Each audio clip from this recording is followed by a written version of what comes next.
there everyone, welcome to another stream.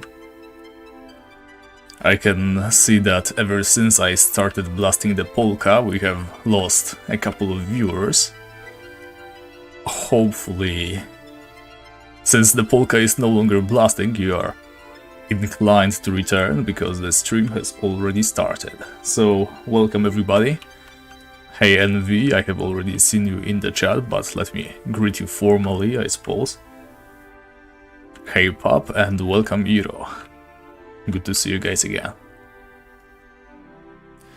Alright, first things first, let's see. Right, so I didn't pick up my daily reward yesterday, I must have forgotten about it.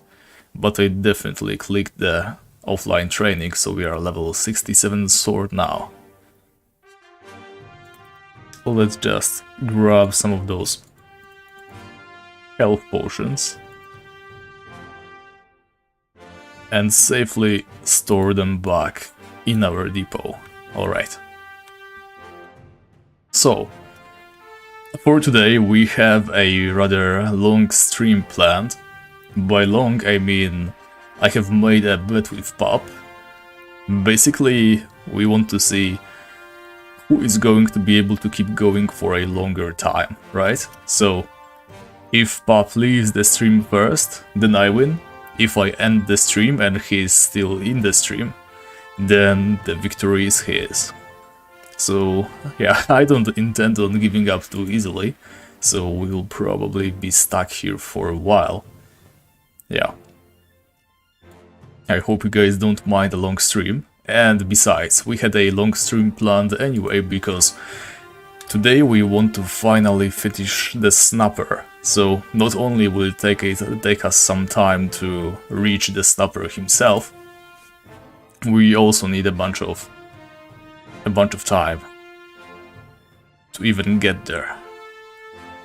And auto-walk, like always, has failed me miserably, oh my god, I forgot how to speak today it seems. Anyway, I'm afraid the deep links that we have previously hunted are no longer possible for us. Let's slay this Amazon, I suppose, since she's here already. Yeah, we cannot do the deep links because the caves are now closed. Not enough deep links have been killed back in the past 5 days, something like that, in any case. However it works, I feel like they have reworked it like fries, and they didn't even implement it properly. But in any case, the deep links are no longer an option for us if we want to obtain a life ring. And I am definitely not going through Tikwanda again without the life ring, without that other region. So what we need to do, I'm afraid, is go for the second next best thing, which is ghouls. The deep links, they would drop a life ring every 50 kills. As you can see, we were really close, but well, we just didn't get lucky enough to get that life ring on our previous stream. So what we need to do today, we need to keep killing ghouls till it drops. And when it comes to ghouls, let me actually put them into bestiary. Did we even kill a ghoul before? Oh, we didn't. Alright, so I can't even start tracking them yet. So a ghoul can drop a life ring. I think it's around 1 in 500. So it's going to be a while, but that's not a problem. We still need to get some levels behind our belt. Under our belt, whichever applies. In any case, we need to kill a bunch of ghouls, no matter what. Now then, since we have rerolls, I don't think I like any of these bonuses. We don't need additional loot, we don't need additional damage on anything. So I'm going to let these pass, it's only half an hour.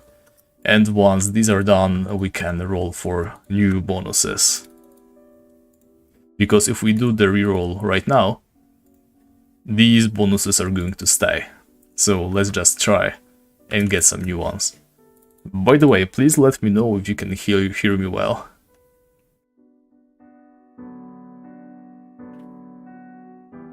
If the sound is alright, if there's nothing wrong with the mic, please tell me if you can hear me alright. So before we go into the Undead Caves, which is obviously right around here, Probably the best place to hunt ghouls. We first need to secure some basic tools, just like we did before. Alright, thanks, Zero. So what I'm going to do is I'm going to grab a bag and just bring it with us.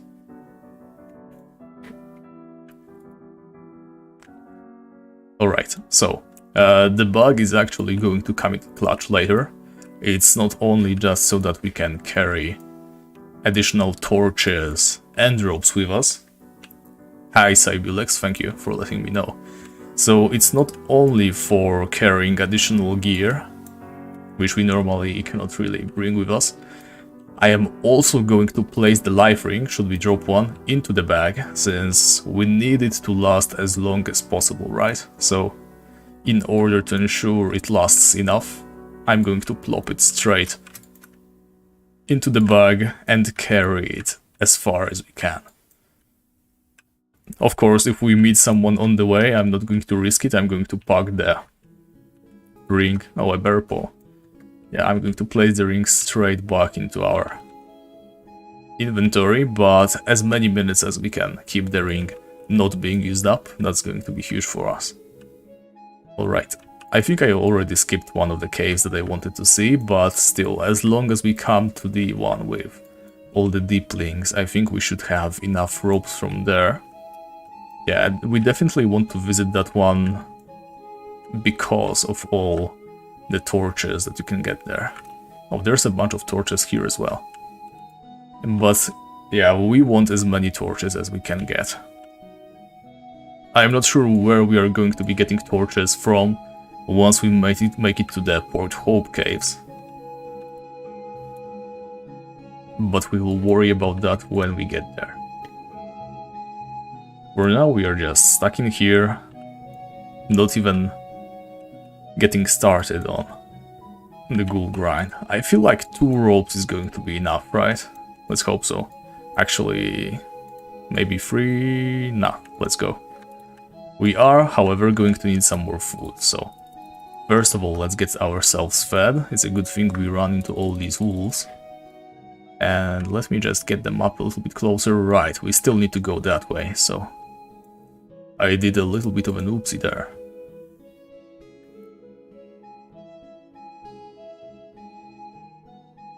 And let's see, another wolf, another piece of meat. Oh, I am full already, but that's going to pass like any time now. So let's keep going for now. Another wolf, let's kill as many as we can. We won't have access to any food once we are in the cave, and we are going to rely on our natural region a lot. I'm quite positive we cannot hunt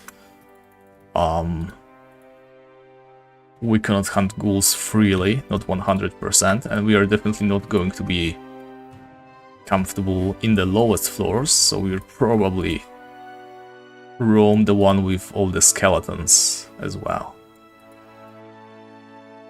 Alright, more meat please. 6 pieces, that's not a lot.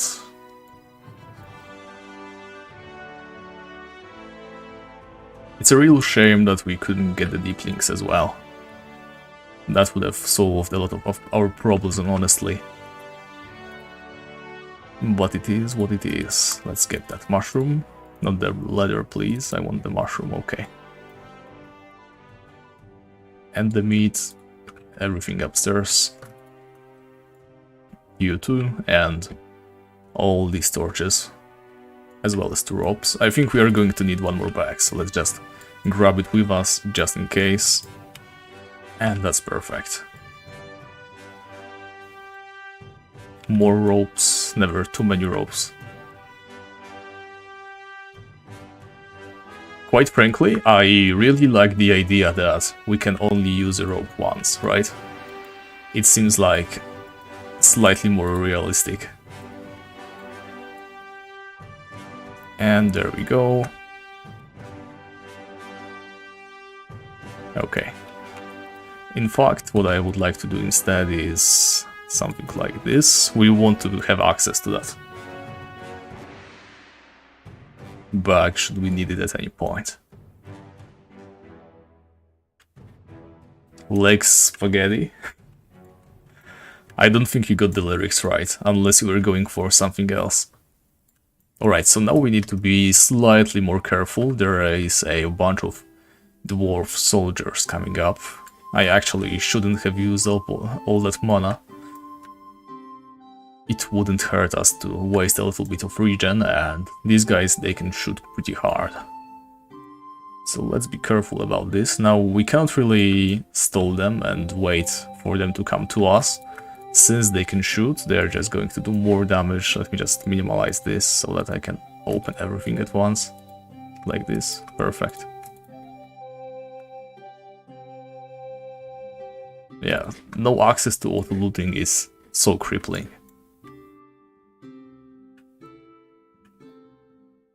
Okay, here comes the first Dwarf Soldier. He doesn't seem too keen on shooting, which is a good thing for us. Let's hope that this keeps up. There's 3 more. We are going to see some projectiles. Okay, that's just 20 damage, that's not so bad.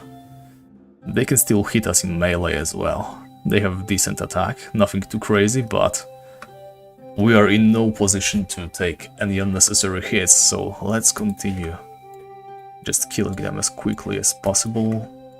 And now let's gather all the meat that we were able to get our hands on. Yep. No mushrooms either, let's go. I don't like extra blocks. I like just, you know,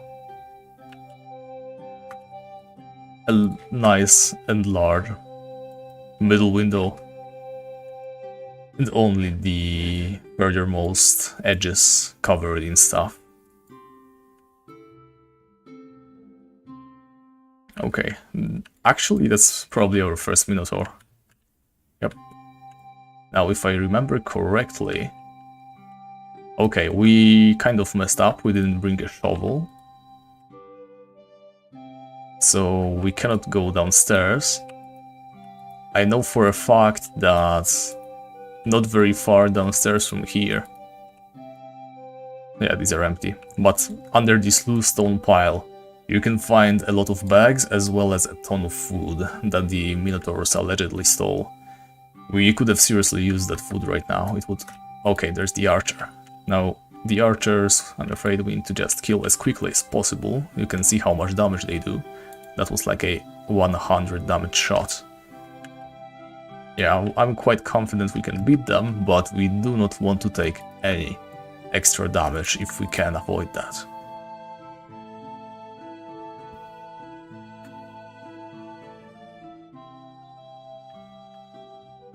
Hey Syrian, welcome to the stream. So... yeah, I should probably say the announcements once more, since there were like 2 people watching at the time. So today is going to be a long one. My plan is to keep going until we get the snapper done today. So that's going to be, you know, all the way from getting a life ring from ghouls through gaining that rope and shovel access up until we kill the snapper 3 times. So it's going to be a long one. I have actually made a bet. Whoever goes to sleep first loses. It's between me and Pup, and there's a hacking scorpion outside. We do not have a healing spell. Maybe he loses interest. Maybe we can outrun him. I feel like we are going to have to fight. Yep, here he comes. Let's hope for the best. There we go. He didn't poison us. That's really neat. And let's just store all this money for us ourselves, and we do not want to tackle another scorpion. Right, so this is stairs, this I know for sure. I actually think you can use the stairs to get pretty much out of the cave. But I brought just a couple of ropes, just so that we are safe. So let's throw this rope down here. And okay, rope down there. Actually, we don't need this rope here since there's a stairs, but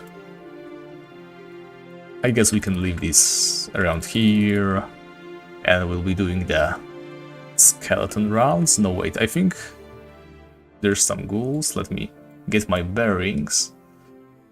What's down Alright, so we should go downstairs once more, actually. Yep. So this floor should contain a fair amount of ghouls, a bunch of skeletons, and not too many so that we do not get overwhelmed and killed easily. We still need to be careful, you know how it is with all the ghouls. And we don't have a rope, right? So if we ever need to eject, we will have to go all the way back here. Since I didn't bring any of those ropes with me. A smart idea would be to just toss the bag around with us. You know, if we get that life ring early, we want to be able to store it straight away. But I cannot be bothered. And let's track the kills on those ghouls. Yeah, I did ghouls. I guess I can do skeletons as well. I don't really care for skeleton bestiary, since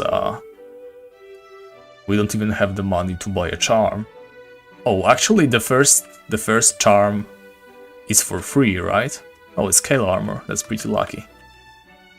Now let's get even luckier and get that life ring right now. I would love that. Not gonna lie.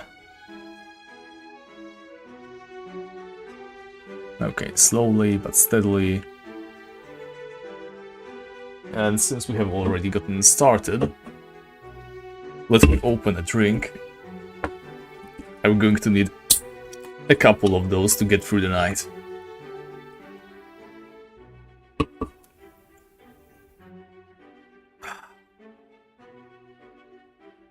So I have like 2 energy drinks and a large bottle of cider. Hopefully it lasts. So, I've spent like countless hours in these caves. I used to EXP a lot in here, on Skogul the Ironclad as well as Skogul the Looter especially. I spent like easily, let's say, I'd say 10 hours on that character alone. Just roaming this place, maybe even more. I might be underplaying it. I went all the way from level 40 to 60 over here, and then some, because I died and had to regain my levels. Didn't even get them back fully. So being back here, not even nostalgic. That was like a couple of months ago.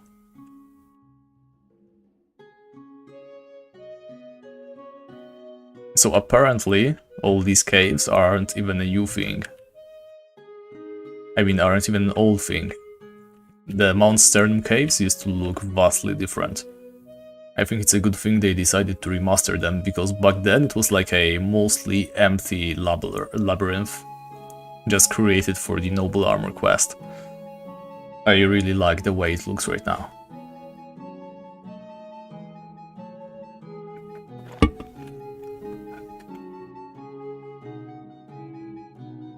I also did like an exploration stream in here. Though I didn't really have anything interesting to say on the place. It has some interesting level design choices, but yeah, it's one of those new areas that you can't really treat seriously. It's mostly just decoration, right? Alright, ghouls, come on. I was very dry when it comes to deeplings. I am seriously counting on you. We have killed 20, well, 19, almost 20 already. Hopefully it doesn't take too much longer until we find the life ring. I really want to just get on with it.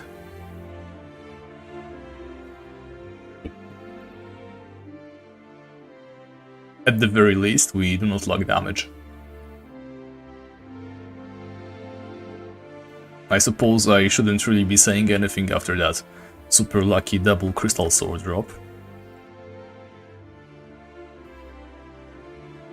Oh yeah, there are those things. I actually have a lot of marked. There's also a couple of places where you can meet Grorlam. I have actually, oh, right here. I found Grorlam right here once, on Skogul the Ironclad. Hey, is that KDD? Welcome to the stream. Yeah, and there's a bunch of dragons as well. I think a fire elemental, or was it in the old Tibia? Can't really remember anymore. There's a bunch of places of interest, but it's nothing really amazing, right? Hey Vitor, welcome to the stream. So you guys have a Ironman guild on Calabra, huh? We've got a small security on Sakura.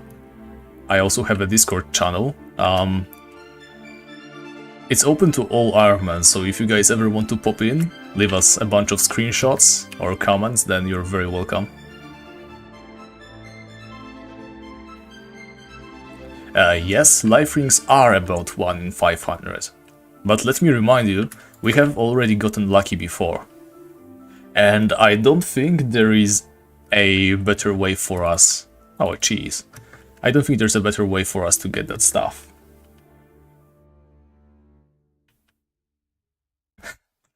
I can see you deleted and reposted the same comment, unless there was like a mistake I didn't notice before. But once again, welcome Vitor. Right, so like I said, life rings are pretty rare. There aren't any other places we can get life ring though. At first I considered maybe somehow we get a life crystal, but before I went to thinking about where that would be, I realized we cannot turn any of those in, excuse me, because we simply do not have the possibility to put them in our hands, right? Deep links are not open today, so yeah, we can only do them tomorrow, because I think someone has already enabled the pump, so at least that's a plan B. If everything else fails, I could go there tomorrow, though I don't think I can stream tomorrow, so that's still a no-no. We could try and do the quest, right? There is a life ring quest, but it involves killing like multiple Bone Lords, and I mean seriously multiple. There's like two again, and then 3 at a time in the final room. While we might be able to kill them, I don't think without killing that is going to be very possible. Even if we do it, it's going to be way too risky just to get a single life ring. And once again, we definitely want more EXP. Yeah, 1 in 530, 1 in 630. I mean, I remember dropping those life rings left and right when I hunted here, so... Actually, I forgot that these skeletons drop torches. I wasn't really paying any attention to that, but that's very lucky for us. And let's get some of that nice meat. Let's wait for whatever is ready to respawn right there. Yeah, so for now we're just going to be chilling.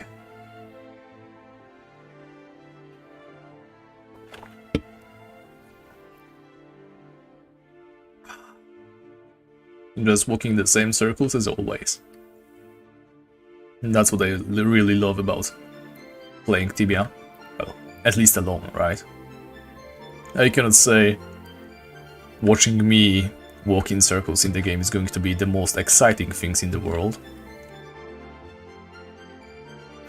But myself, I find that really relaxing. Especially if, just like right now, we don't really risk anything. There's no serious dangers. As long as we take it slow, we can just roam this place undisturbed.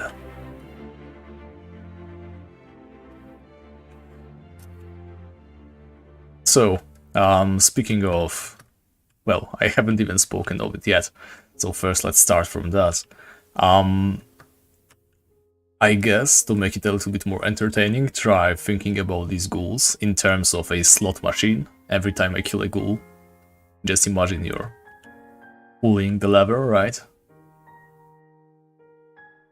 We're rolling the dice every single time a ghoul dies. Keep that in mind. So, why did I mention slot machines? Have you guys heard of that new game that has been released yesterday, I think? It's called Tower of Fantasy. So, weird name aside, It's another one of those gacha games, right? It's a little bit like Genshin Impact, if you guys are familiar with that. But apparently, at least that's what everybody on YouTube has been saying, it's less predatory and a little bit more free-to-play friendly. Yeah, let's not go too far, I think there's like a crypt shambler right there. So when it comes to Tower of Fantasy, the weird thing about this game is I haven't heard a single word about it before. Like, not even a single mention. The name was a complete blank for me, and yet, somehow, starting from yesterday, everybody has been talking about it. Like, I launched my YouTube at work, just to, you know, listen to some podcast in the background or something, and every single recommendation was people trying to explain to me why Tower of Fantasy is pay to win or not, and yeah. Just really bizarre. Like, it went from absolutely zero, no information, to everybody being super excited about it. Funny how YouTube trends happen.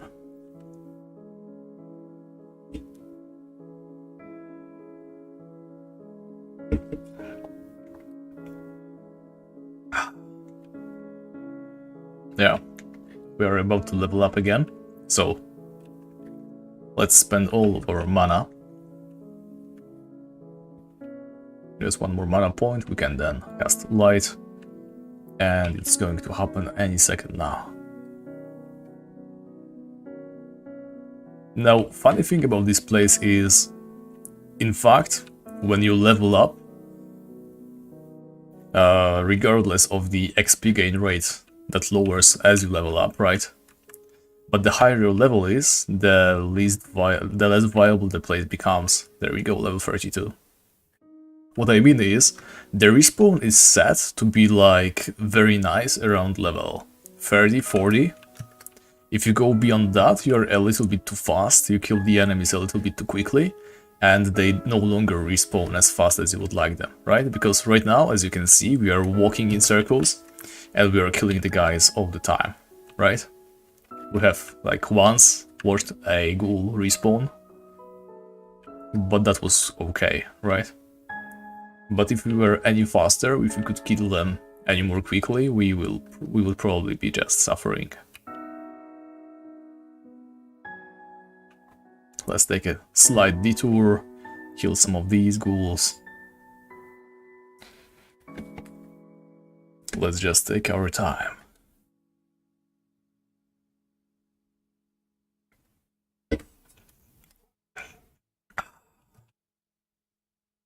Alright, this stream has been going for like half an hour, but we still need 9 more minutes to reroll our prey. Let's not forget about the prey today. We ideally would like to roll for something. Here's the thing, we should maybe think a little bit more strategically about our prey. We could use it like twofold, right? We could either use it straight away, when we can, hoping that we roll for a ghoul, and then just a drop rate bonus, right? So that we drop the items faster. Or we could also save it for until we finish the ghoul grind, and then just hope to roll for elephants, terror birds, carnifillas, you know, all of that good stuff. Oh, actually I forgot to check one important thing. Let me pull up my Tibia observer real quick. There's going to be info on that, so we don't need to stop too much. Let me just quick walk.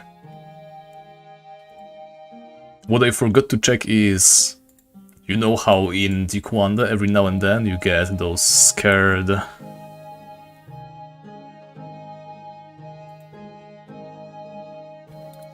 elephants?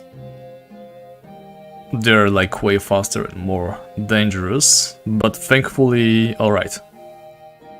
There's no dangerous elephants today, so we're going to be fine. Yeah, basically rampaging elephants is... I can't remember what they are called, but that would have been a definite end for any of our plans. We definitely cannot handle those. Like with our gear on our level, I am quite certain we can easily get past regular elephants. We almost outran them the last time. The only reason why we died was the Hydra, right? We accidentally lured that one and that was the end of it, but we are going to be okay. Yeah, terrified elephants, exactly. I think the lore behind that is there's like a giant ape somewhere in Tijuana, and it's like ridiculously giant, right? It leaves those huge feet marks.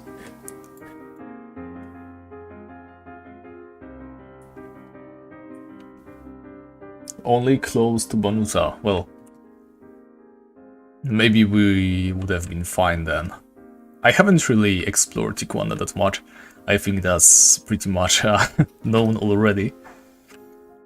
But yes, I'd rather not risk anything. Them just potentially being somewhere around is enough to make me worried. Alright, as you can see, it's going pretty fast, right? 92 ghouls already, we haven't even been hunting for half an hour. Sooner or later we are going to drop the life ring and then we can finally get started.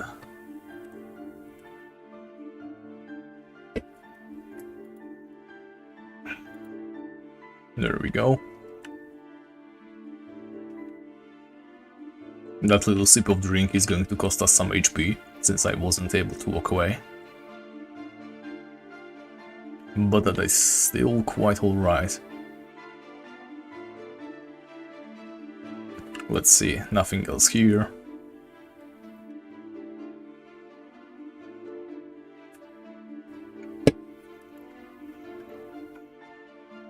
Alright, I forgot about something. So apparently Tibia has released a new mount, right? Let's see those jousting horses. Just in a moment though, we need to get rid of the ghoul first.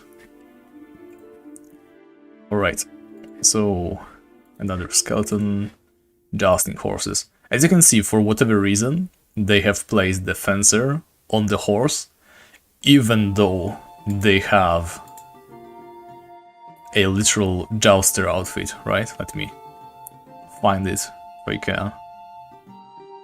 Jouster, there we go. Why not place the jouster on the jousting horse? I'll never know. Still, I kind of like those. It's a shame that none of the colors really match our appearance though. Parade holes, jousting horse, steering holes. Nothing looks good on us. In any case, I can't really get a mount on this character just yet. I mean, it's going to be possible, right? As long as we just drop the mount item and then toss it over to some creature to use it on, and use it on the creature.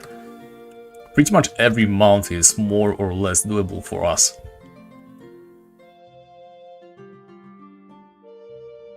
Maybe that's something we should do before we go to the jungle as well. But I don't know if there are any mounts that are pretty much a guarantee. I think the donkey is rather easy. Which is drop apple slices, right? But that's, yeah, apple slices is a little bit too long of a grind for us right now. Are there any other simple ones to get?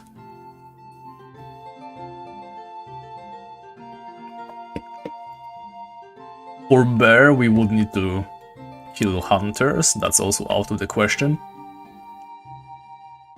I think panda is pretty popular with new players. How hard is it to get a panda mount?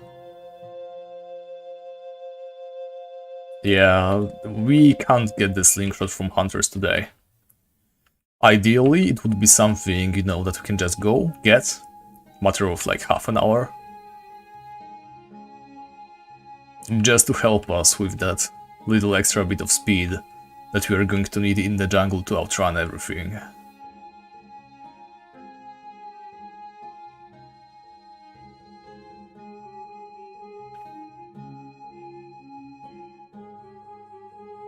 Nothing really comes to my mind though. Let me just pull up the Wikipedia page, I guess. As is tradition already, me looking up things during our stream. I wish I was prepared better, but... Mounts. There we go. Alright. Black sheep requires reins, that's not it. Music box, harness, fist on a stick. Let's check bag of apple slices.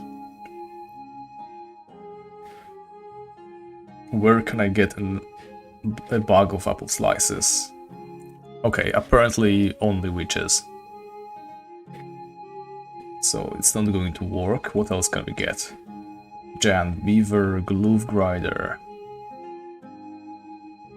Golem wrench, okay.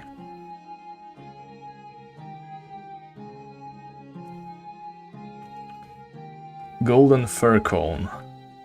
That's like also hard, isn't it? Ladybug, font. Oh, the font, right. Definitely not getting it either. Hunting horn. Well, we might be... No, we cannot do the tasks. They are... I think they require us to pick up items, so we cannot really get it either.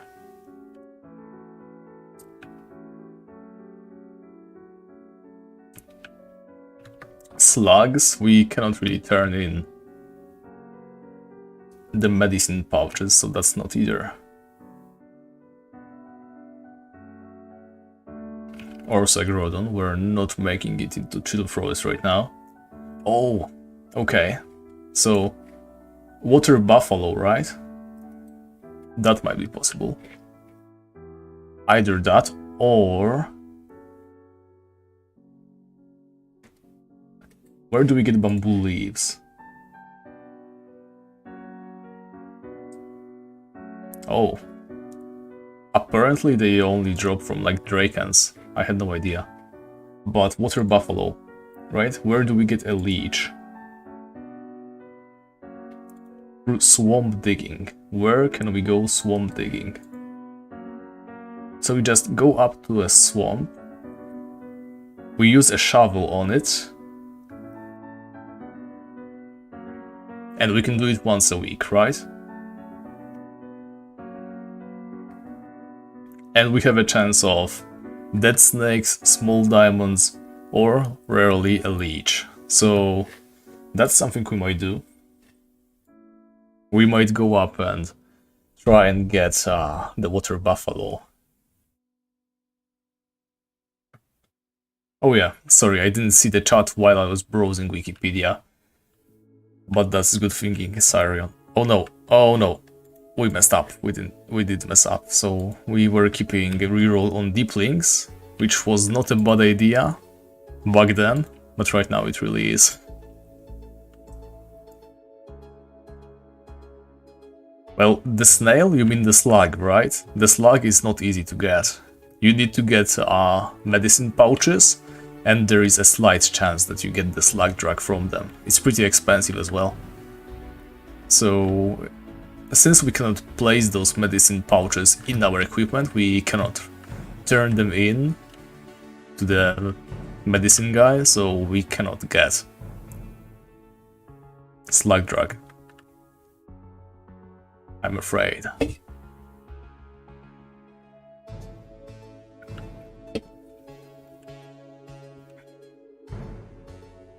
So I'm going to attempt to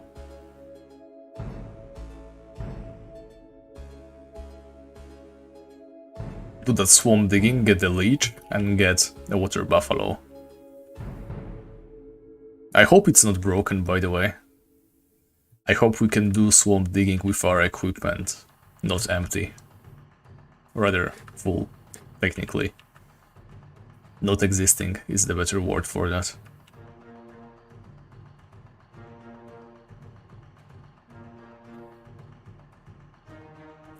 And I would consider a store mount, if not for the fact that I think before we get any store mounts on this character, if we do, we should first unlock any mount, right? Because if we just pay TC without having a mount previously, that's just pretty much pay to win. That's against the rules, if I ever saw any. But if we already have a mount, then it should be fair game, right? It's just cosmetic at that point. Doesn't give us any advantages. Alright, I forgot that the mount items can also break while we attempt to tame something, right? That's pretty dumb. Alright guys, so we need to decide now. Do we reroll now? I think we do. And... yeah. Roseworm, I guess. And for this one... yup. Lions. Alright, so nothing we can really use. Let's disable this automatic reroll. Praise won't help us today, I'm afraid. Well, we do still have like 5 wild cards, so we could technically reroll something. But only once, and it's not really worth it, right? We could either keep rerolling bonuses, which doesn't help us at all, or we could swap one of these into a creature. So if any of those bonuses was boosted drops, I would have definitely swapped to a Ghoul, but I'm afraid we only have damage boost and the XP boost, and I don't care for either of those. Alright, so that's an additional step to our plan, but that also means if we draw a life ring right now,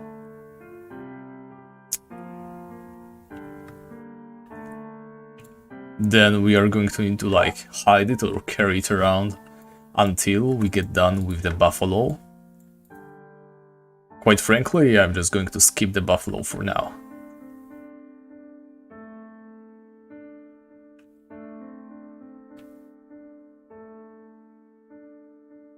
I don't think the buffalo is going to be that much help. It's mostly about proper maneuvering anyway.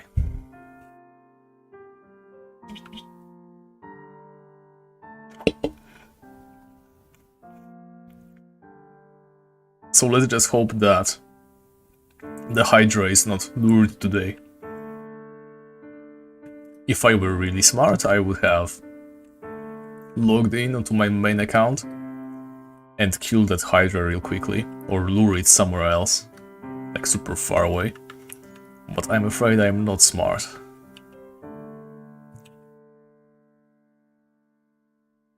So we're going to need to do it the hard way. Alright, 144 ghouls. I think our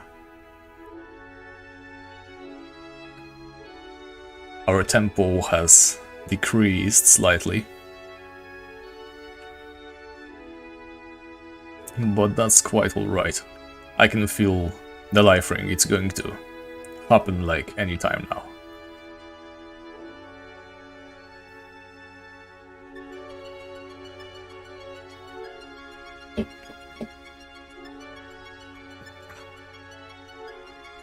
Alright, maybe not right now, but I'm going to say probably within the next 5 ghoul kills, right? So let's count. That's number 1. Number 2. There's still a chance, guys. 3 more. Yeah, I know. That would be help. That's why I didn't do it in the first place. Okay, number 4. And number 5, let's see. And okay, I was wrong. I guess my life ring sense is a little bit off today.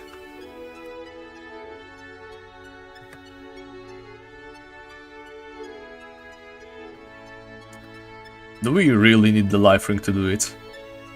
Probably so. I'm just going to keep going. There's no use in doubting ourselves now. We are still getting some precious XP. Even if it takes us until like level 40, it's going to be a huge help anyway.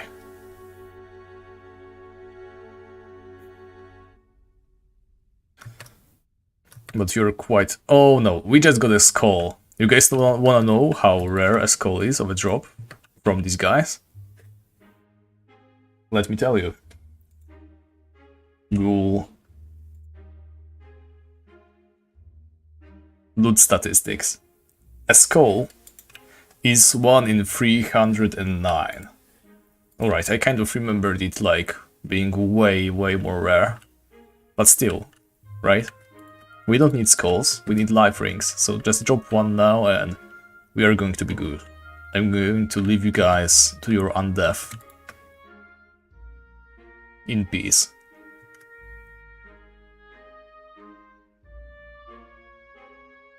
How are you already suffering, Bob? There's like people watching this stream for pleasure. And here you come telling me you're suffering? Like, you are free to give up. I am 100% ready to accept my victory if you are already done with the stream. Just remember what it means.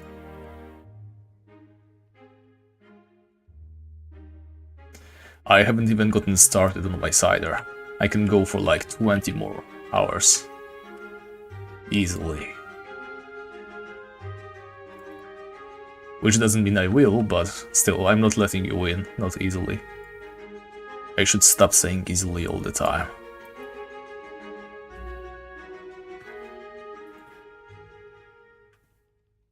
The tiles from your bathroom fell apart. Like, every single tile disintegrated, or are they still whole, but simply became unglued?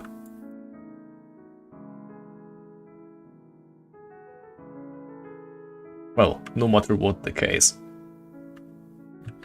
Huge shame. I feel like every time you mention something about your apartment, it's to comment on how bad it is.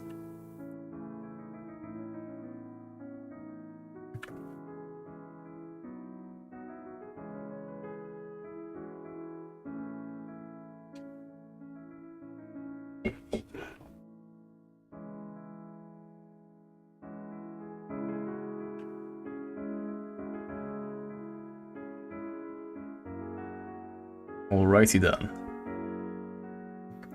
We don't even need to go to our bag. We have full food thanks to all that cheese that we found. I really like this floor, now I remember why. Thanks to the cave rats, there's a supply of cheese that allows you to waste a little bit less food while down here. Oh yeah, the animate dead rune. Wait. What do you mean remember? Are you saying that the rune is no longer around? Because if so, then that's really a shame. Though much more than animate dead rune, I really liked the convince creature rune.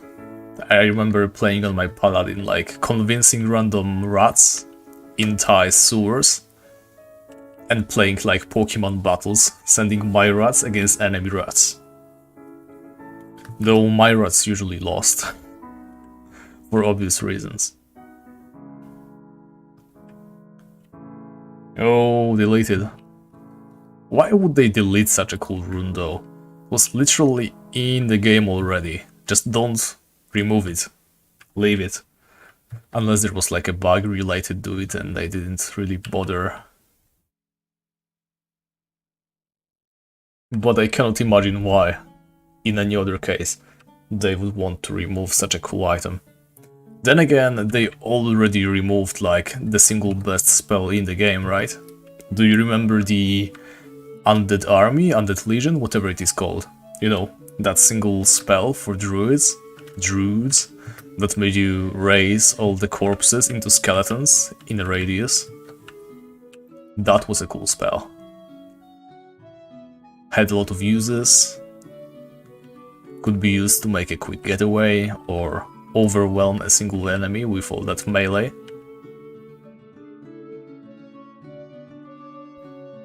Amazing stuff, but apparently we don't deserve cool stuff. Instead, we should be happy with our absolutely not useful weird spell that makes ranged enemies target you in melee, except it targets random enemies you can see and almost never lands on ranged enemies. That's the kind of spells we do deserve.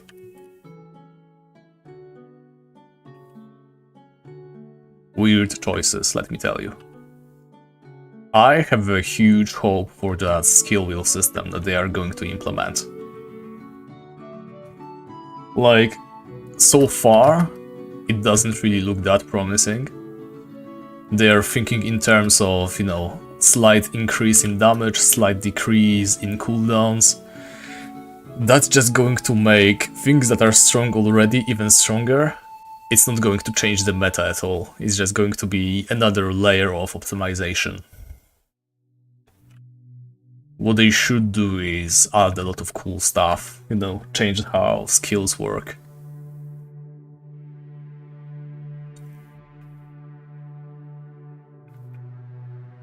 I don't think the Undead Legion spell was too useful. You just raise a bunch of skeletons. It has like niche uses, but still. Definitely wouldn't count it as very useful.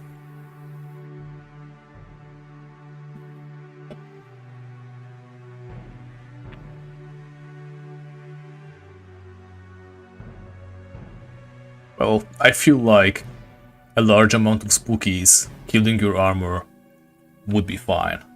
Especially since nowadays even knights can use AoE spells. You know, just use a rune, cast it around yourself.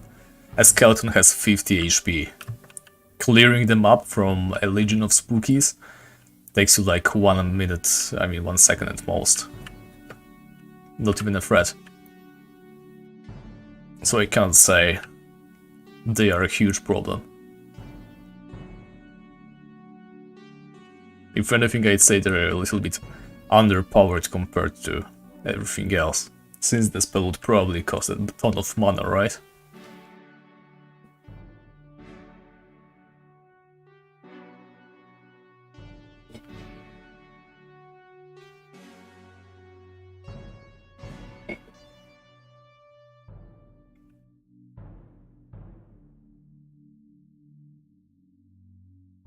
Oh, attacking your summons results with a skull.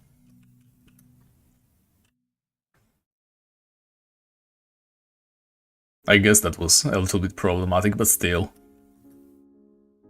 PvP is PvP. If the skill was a little bit too problematic to implement in PvP, just leave it for PvE purposes. Imagine how many cool builds you could do with, like, a raise undead army druid.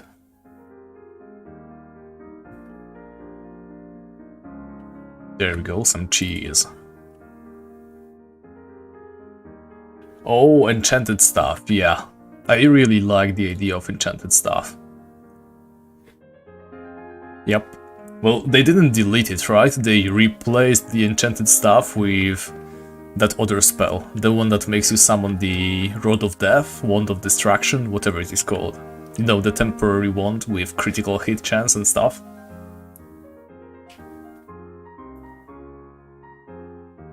Gotta say, I kind of like the summoned wand, but it also is like, you know, the stinky kind of modern. You can feel that there is no soul in it. Enchanted stuff, even though it is absolutely shit, is also quite a cool concept. I definitely wouldn't use it even if it was still around, don't get me wrong, but I still would rather have it around than the other way around. Yeah, I keep saying around this time. But, you know, just having that spell in the game, I would be able to make a special character that only uses the stuff, like summoner only, when I summon enchanted stuff and creatures and just run around with that gear. That would be cool. We can't do that cool stuff nowadays though, because there's no enchanted stuff.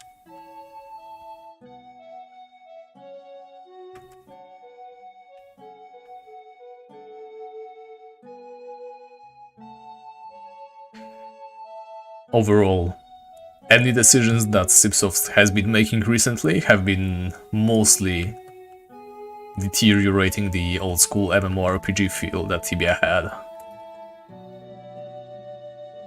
I do like the skill wheel though. Like, when I read the idea for skill wheel, it was the first time in years when I thought, wow, that's a good idea, after reading a Cipsoft post.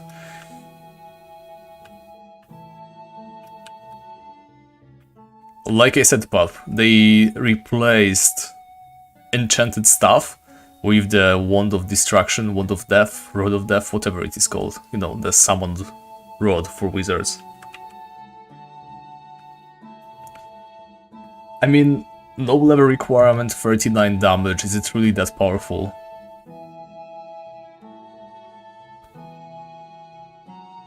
At that point, getting to level 60 took you no time at all. And if you wanted to go for clubs, you already had the Warhammer. It's not really a matter of abuse, I don't think.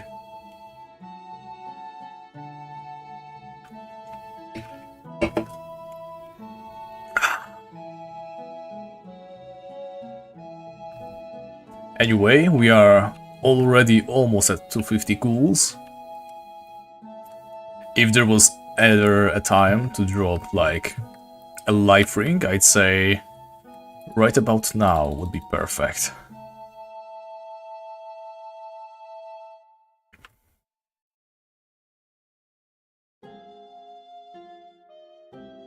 I mean, look, we could talk about game balancing a lot.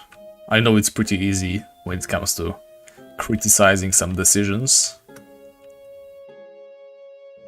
But in the end, I don't know who said that, but it was one of the MMO developers nowadays. I think it was one of the guys either in Blizzard or one of the guys behind Final Fantasy XIV. I think it's the latter. Basically, you're supposed to listen to your players when they say they don't like something, but you definitely cannot listen to your players when they suggest what you should replace this something with, right? You're not supposed to take solutions from players, but you are still supposed to listen to their feedback. Oh yeah, Ice Rapier being 100 damage, that was really cool. Like, I think Ice Rapier is still the best damage weapon in the game, right? Like, it doesn't do that much elemental damage. It's like 60 total, 43 melee, I think, plus the rest, excuse me, in ice.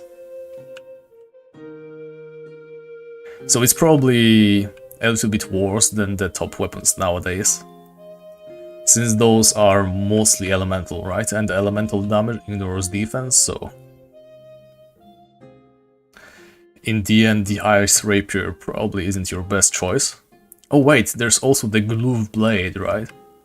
These are also pretty strong, so the Glove Blade might actually be better than the Ice Rapier. I really like the idea of single-use weapons. Like, I never use them, I'm going to be honest with you. But honestly, I would like to at some point. I was thinking about how to make an Iron Man character that could make use of those single-use weapons.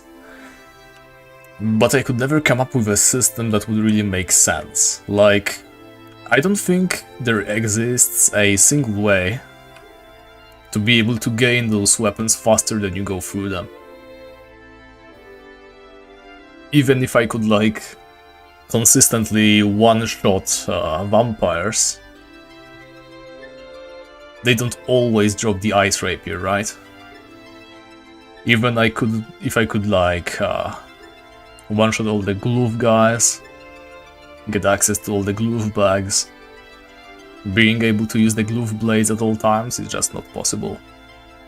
So I will need to think of some other system in place of that that would let me have more weapons. But I seriously have no idea how to balance that properly. If I were to buy them on the market, then it would just turn into me only going to the best cash per hour places. Just not very viable in the end. That's what I think, at least.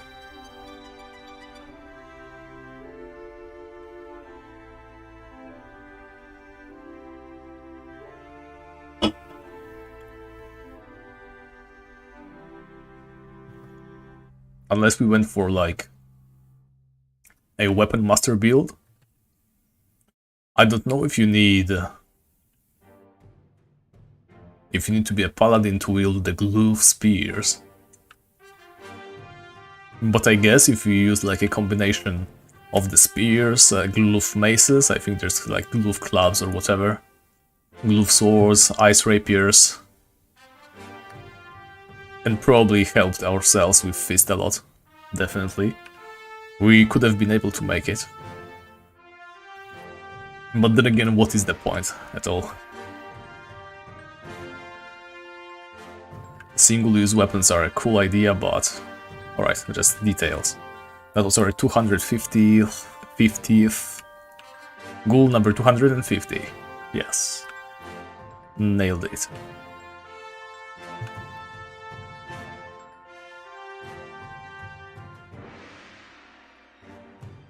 More cheese, that's what I like to see. It's never enough cheese. Let me get rid of this torch, place a new one right here. Currently I have only a single fear. I am afraid I'm going to drop the life ring and not realize. Leave it in the Ghoul. Then just take a look at this menu, see that it says free, and then have to like go back, check every single Ghoul corpse.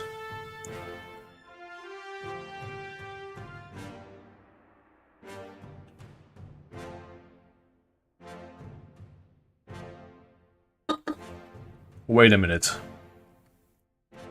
Hungry Lions. Why do I think this matters to us? Isn't this the raid where that lion boss appears? Yeah, Zomba, the king of lions. Why do I care about him? Okay, I know why. He can drop a garden shield and a life ring. A life ring 1 in 6 kills, actually. So we could like make our way to the Russia right now, try to kill Zomba, hopefully nobody is after him currently, and hope for that 1 in 6 drop for life ring. Yeah, but we are too late. Somebody has probably killed him already, so I should have thought about this earlier. It would be super cool to drop the life ring from Zomba.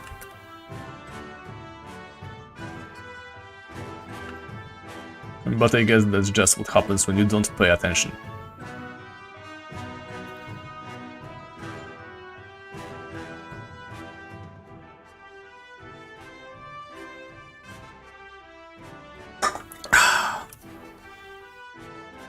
Alright, that's my first energy drink down. I guess I should get started on the cider soon. Alright, listen to me, Ghoul. Alright, not you, probably, because you're dead. But the next Ghoul in line. There's probably like 3 Ghouls over there, so any of you guys sitting in this little hole to the north from here. I would really appreciate it if you could just drop me a little bit of a, life ring. I know you've got them, you carry them around every now and then. If any of you has one like on him, I forgot to use my mana up. 33 already, and you don't have the life ring either. Way to go, guys.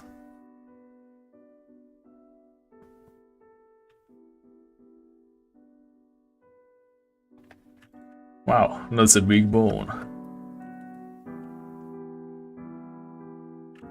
Okay, cool. Maybe not you then. They die way too fast. Like with the barbarians, I could have a proper conversation, ask them kindly to drop a life ring. These ghouls, they just drop dead instantly. So rude, not gonna lie. I did expect a little bit more of them. Okay, that's a level 3 ghoul. That's someone who could drop a life ring, no? Okay, probably not. His friend doesn't have one either.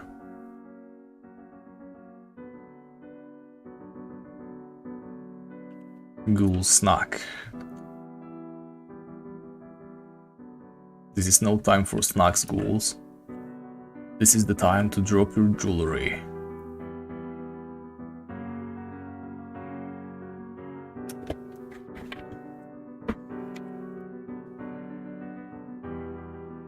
Okay, details for skeletons. Apparently we're killing more ghouls than we are killing skeletons. That's an interesting thought. Didn't consider that before, so... The ghoul to skeleton ratio on this floor is greater than 1. Though I guess I did visit this place every now and then, but it's like what? 6 ghouls killed in here in total? I don't think it changes the scales that much. So apparently there is a ton of spots where you could meet Grorlam in these caves. And from what I have heard, talking to one of our Iron Men, who also does a free account challenge, do way more hardcore than I did. He goes after everything, like liches, all the rares, you know, everything. The achievements as well. Still, he said that there's so many people trying to get Grorlam nowadays, ever since they released the bestiary thing. He says it's actually crazy. I used to check Grorlam every day for like a couple of months. Once I missed him, somebody messaged me that he is around, but he was roaming one of those floors, I think this floor. So somebody came to take care of him pretty soon. But I do also check those more out-of-the-way caves that you have to pickaxe yourself through. And I only got lucky once, and that's on video. You guys probably know as well.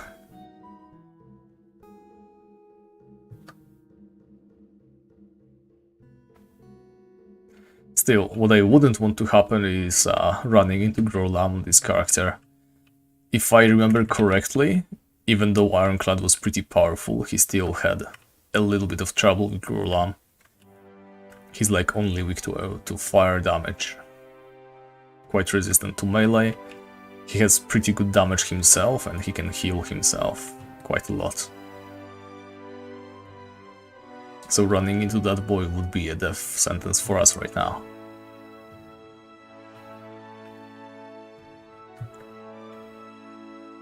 Alright, there's like 3 ghouls over here, I am sure. One of them has a life ring. Definitely this one. He just healed himself. Has to be thanks to the life ring? Apparently not. Maybe next time. Rotten piece of cloth. Pretty cool.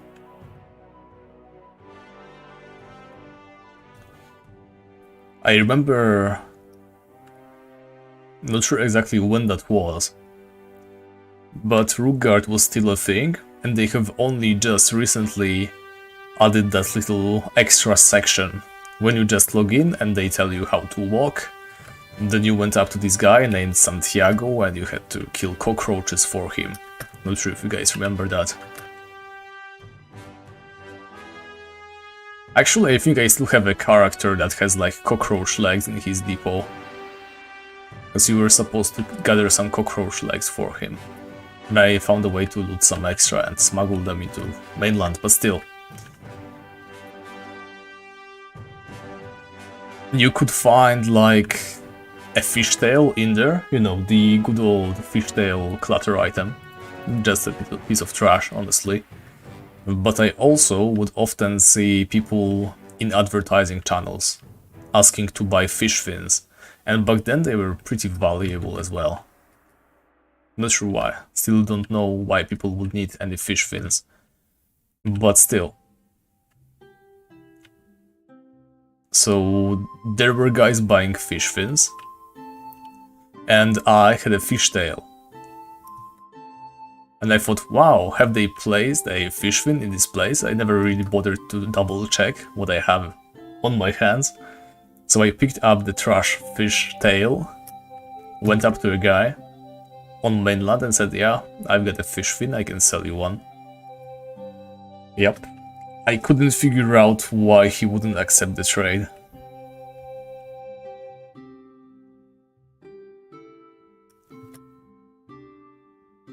Until I looked closer, of course. He probably thought I was trying to scam him as well, which is a shame. Was an honest mistake though. No bamboozle. Alright, we are like at 300 kills already, we should be approaching the life ring dropping point pretty soon. I think once we hit like that 550, which is the drop rate roughly, there's a 60% chance that we have it by then. But going forward, every single killed ghoul is going to bring us even closer to our goal. I'm kind of worried that all those life rings that we got from barbarians might have kind of disabled our luck. Well, I don't mind going dry on these guys, as long as the snapper, excuse me, can drop the knight armor for us, right? That's going to be great.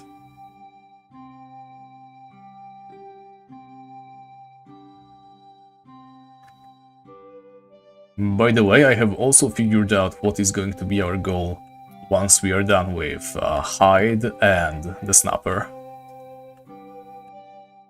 So apparently, even if we don't get the knight armor, there is still a chance that we drop it. We would need to be killing mutated rats, right? There's a mutated rat task, and the mutated rat boss has a chance of dropping a knight armor as well as a tower shield. And I think Epi as well, if I remember correctly. So that's probably our mid-game equipment. Not sure if we can go far from there either. I mean, even being able to kill a mutated rat is probably going to be a lot for us. But like I always say, we will worry about that when we get there. For now, let's be happy that we know we can do tarantulas and we know we can do crocodiles. But yeah, the trend that Tibia has taken, with all the new enemies always doing like unholy amounts of damage, like up to 300 per turn and over, that pretty much means you need to be chugging potions all the time. I mean, I guess it wouldn't really be a challenge if they weren't that way.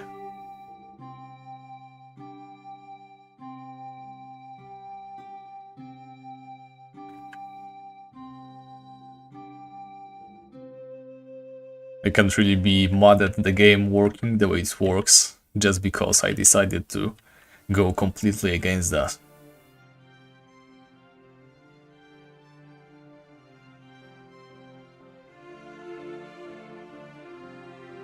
Alright, 4 magic level, we're not going to level up in that anytime soon. Unless I go to like a reward shrine soon, get some more training weapons.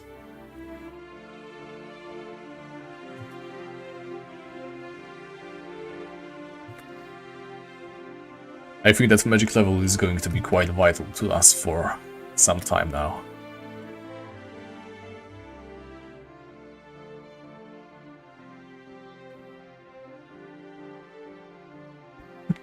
Give me a second, I need to get started with my drinks.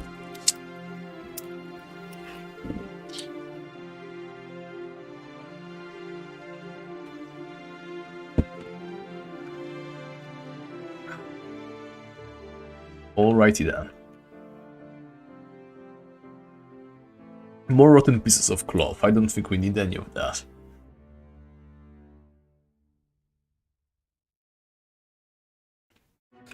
Right. A worm. Actually, that's one thing that I never really think about, but Remember when you could fish with a fishing rod without carrying any worms? That was pretty cool. But I don't dislike the idea of worms either. If I had to choose, I'd say I'd prefer the fishing rod to be wormless, after all. But I'm not against the idea. It's also pretty cool that they keep adding the worm drops to pretty much every single enemy.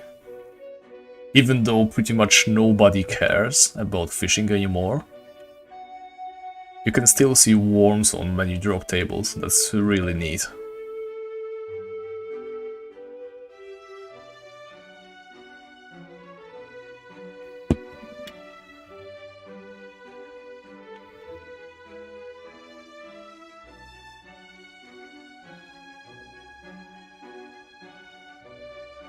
I guess it's one of those lost arts.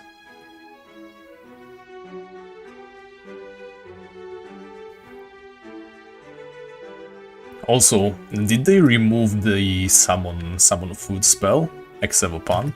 I don't think it is around anymore.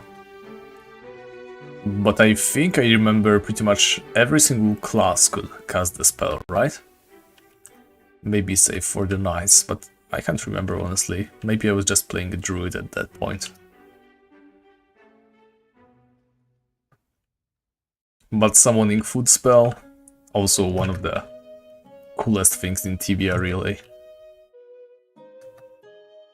Pretty much endless grind if you could keep it up. Alright, any time now. Cheese. Sure.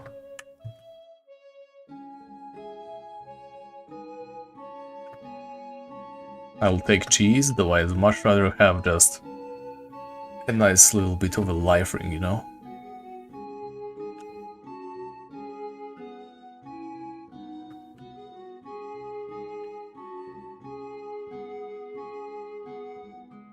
Also, I just read, well, not just, but today I read exactly how the life ring works.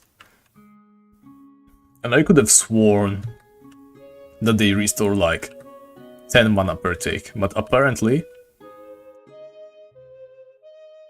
every time they trigger, they also happen to coincide with regular regeneration. So it's not 10, but 8 mana per tick. So it's actually a little bit less. Still a lot though. If we just have a life ring on us, we can casually cast all the spells we need.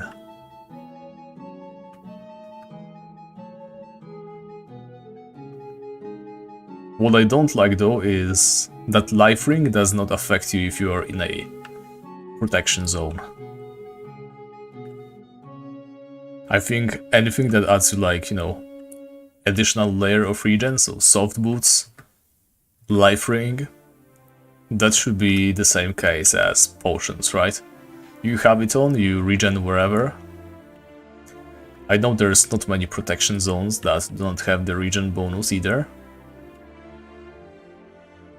But still, it's just one of those things that I don't think really makes sense. You're just basically wasting your precious life rings if you cannot regen.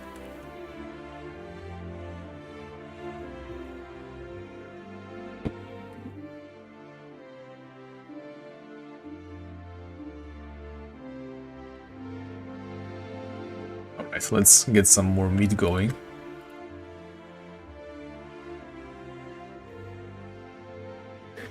Also, only now do I realize that we have done a little bit of a mistake. I should have left a rope upstairs, shouldn't I? If we go up now, I mean if we want to go up now, we won't really be able to. We'll have to go through the stairs, I guess. It's a good thing that there's so many stairs in here. It's pretty much impossible to get stuck.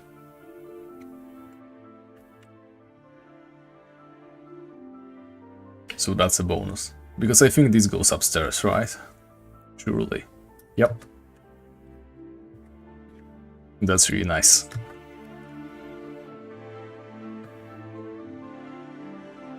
So even though we messed up a little bit, we are not in trouble.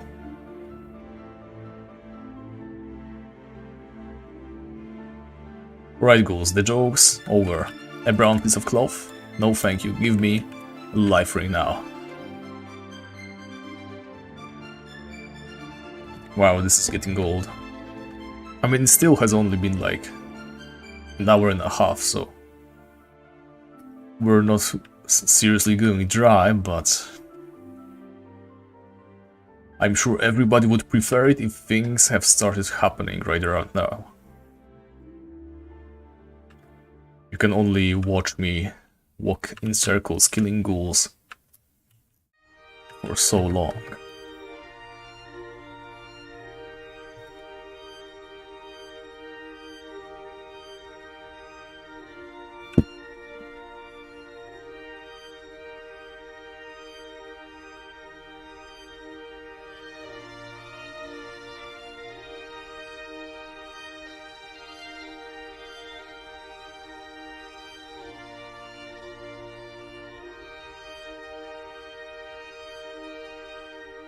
I also seriously need to find some other music for my videos. I mean, for my streams. I'm good with video music, but not sure how the music that I use for videos is going to work when it comes to streaming. Like, technically it should be okay. All I need to do is credit the guy who made the music in the description every time. And since YouTube has a very nifty reuse previous settings button now, it shouldn't be that hard. So maybe I'll just put together a playlist of his stuff and have something a little bit more lively going. But every time I listen to this during our streams, I get seriously sleepy, so that's not helping me today, since we are fighting to stay up for as long as we can.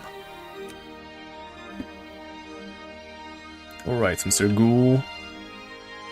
I get it, it wasn't your day, right? You just couldn't drop the life ring today for me. But I'm sure there's someone who can. How about you? Can you do that for me?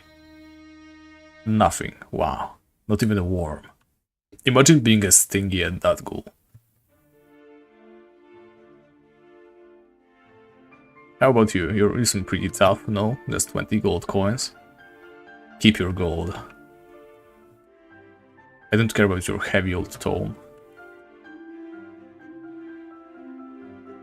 I want a light new life ring instead.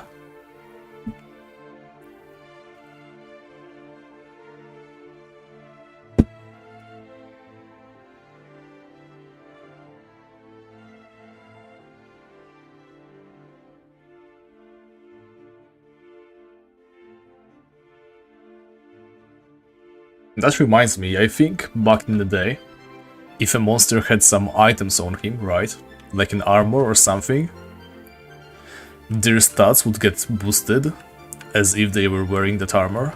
Well, basically they were just wearing the armor, right? I mean, I think I remember that being the case, though I never really got any confirmation on that. It might be one of those, you know, urban myths that everybody believes but are not really true. Heck, they might even be true now. I thought that creatures can no longer skill up on you, but then I started skilling for a long time and realized that creature skilling still is a thing.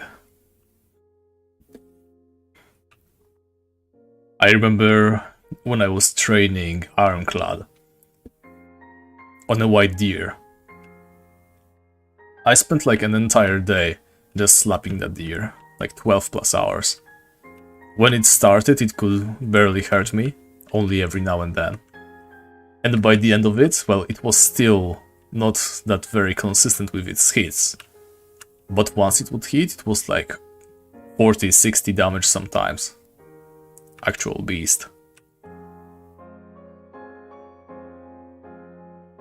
Sword, a torch. Come on, skeletons, I know we can do better. Also, ghouls are only 500 kills for bestiary. For whatever reason, I was quite certain it was going to be 500, though I guess they aren't the strongest of creatures.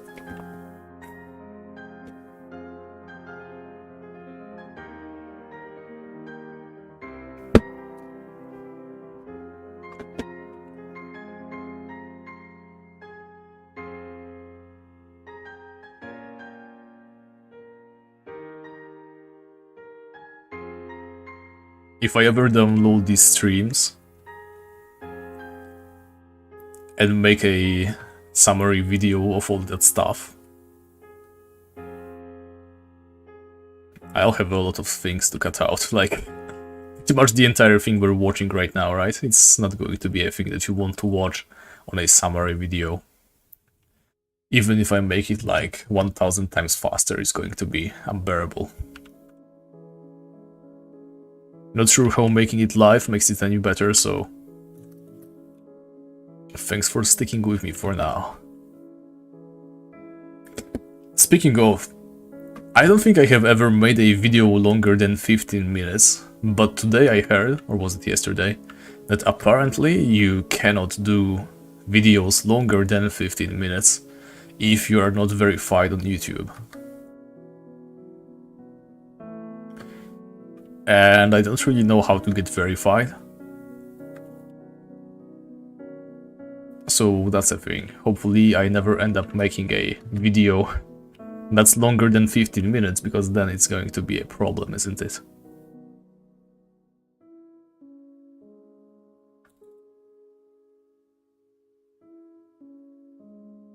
Alright, 400 ghoul kills. This is going to be just a little bit more.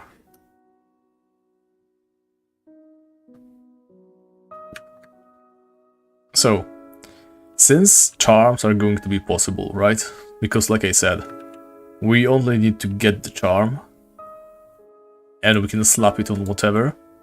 The first unlock is for free. Then I guess we should just keep those charms until we have something we really need to place it on. Because we won't be able to reroll the charm. We don't have any money ourselves. So once we slap a charm on a creature, it's going to stay there forever.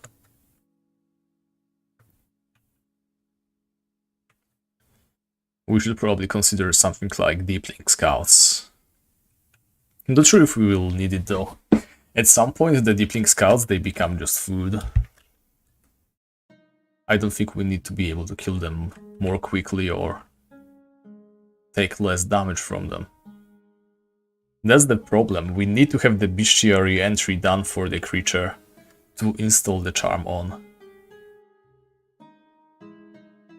I guess let's just not be hasty. Maybe at some point we find a use for some charm. Maybe just like with Barbarian, it's going to be the cleanse charm. That one has a lot of uses.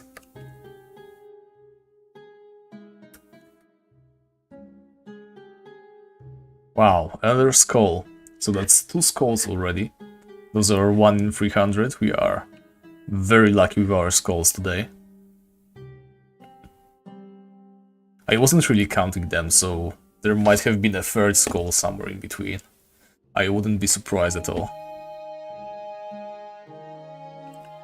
But skull luck is not something we want to be getting today. What we need today is a life ring luck.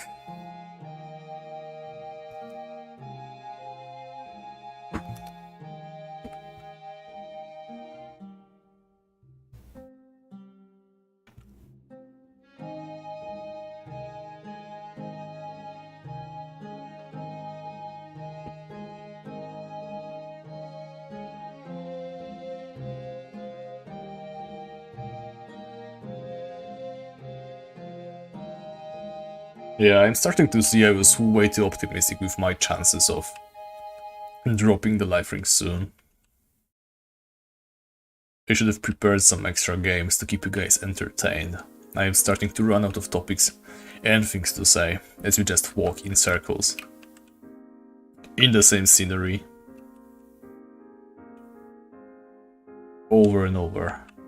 Killing the same enemies.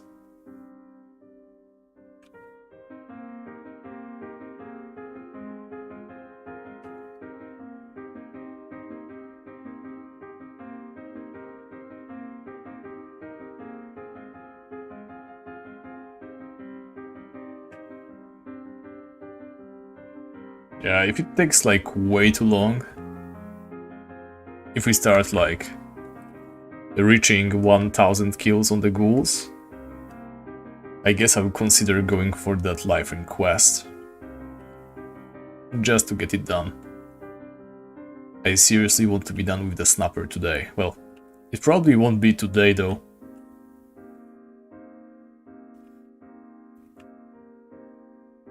It might continue up till tomorrow, but it's still going to be the same stream.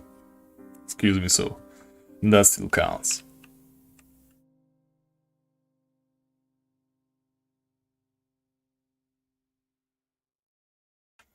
Some more ghouls, there we go. Oh boy, isn't this fun?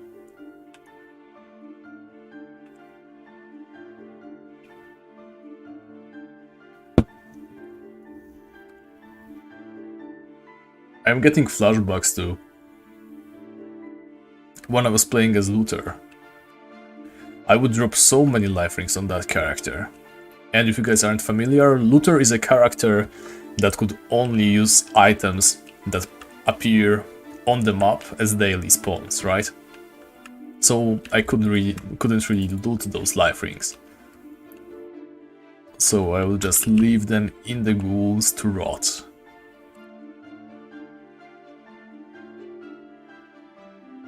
There were so many, like...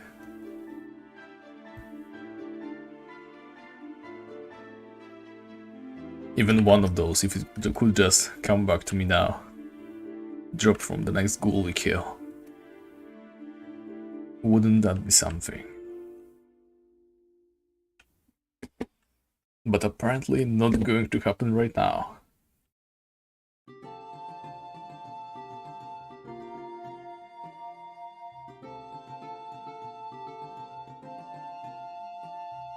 I wish I was good at streaming. I wish I could make this more entertaining for you guys. But I feel like there's only so much you can do to keep things up when you're literally just walking in circles. It's pretty much the equivalent of watching the same video on loop currently.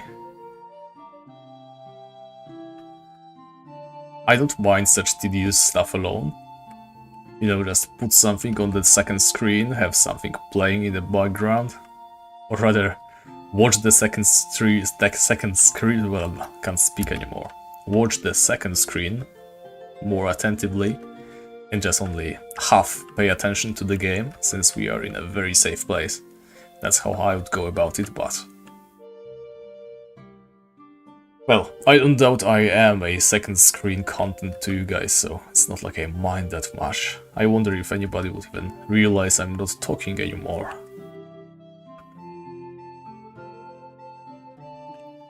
But I feel like the moment I stop talking, it's going to be even worse.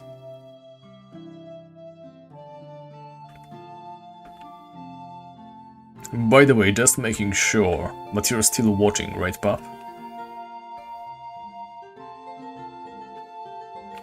You haven't left. You're still here. I'm going to give you like 5 minutes to answer. I'm generous. Otherwise, it's a forfeit.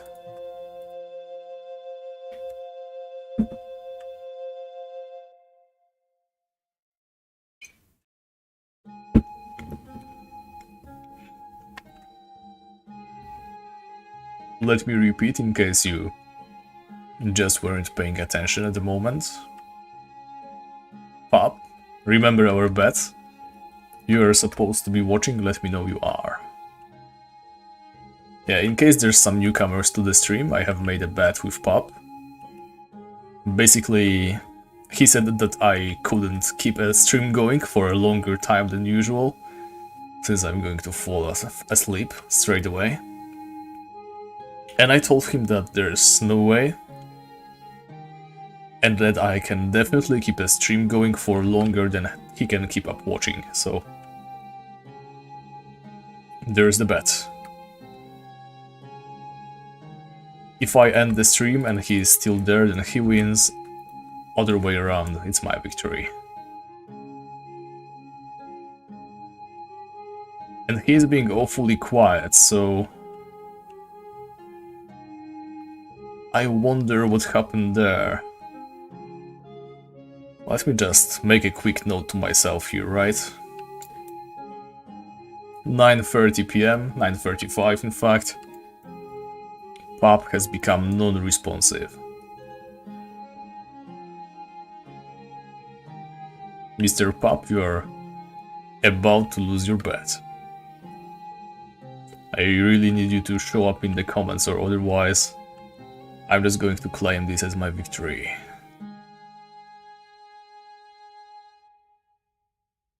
Like, I'm giving him a larger time frame because if he went to the toilet or something, right, then it's completely fair game. I'm probably going to need to go at some point as well. But if he's just, you know, not paying attention at all, just muted me in the background, that's not how we go about this. Yeah, and I can see there's nothing happening in the comments, so I'm going to assume he's just most likely gone.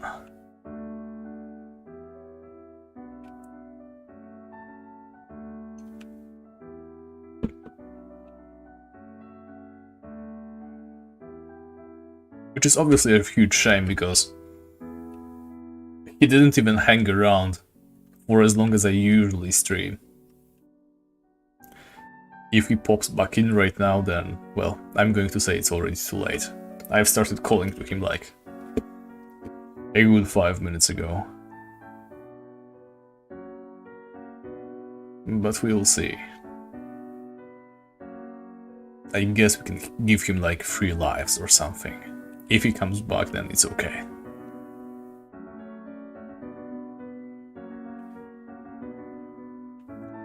And in the meantime, we are almost done with our Ghoul entry, so good job us. Maybe we can get, you know, a life ring or something. That would be pretty cool. Not going to lie.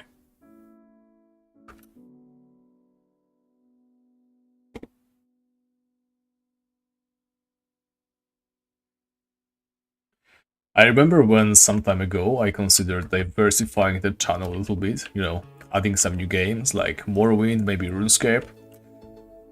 But I feel like in the end I can only really give my best when playing Tibia. No idea what it is about this game, but I only feel comfortable making videos about this game. So I guess I am forever cursed to play some stupid challenges and buy all the coolest outfits that they have for us. I also forgot to change my rank. I'm still a mystery hunter. I remember when that was a thing. When Coney Island made all that huge Discord of his, and there were still people willing to do some exploration and stuff. We all agreed that we would do most of the exploring on Sakura, you know, just to have a single hub, so that we never run out of manpower. But we had like 2 or 3 exploration excursions and then it was over. Huge shame as well. But everybody claimed, yeah, I'm currently busy, but I'm going to be more free in a month or 2. And then they all vanish. The way I guess mystery hunting kind of works like that, yeah. You get an idea, you try your ideas, nothing really works. You give up over time, especially in Tibia, since there are so many unsolvable puzzles as well.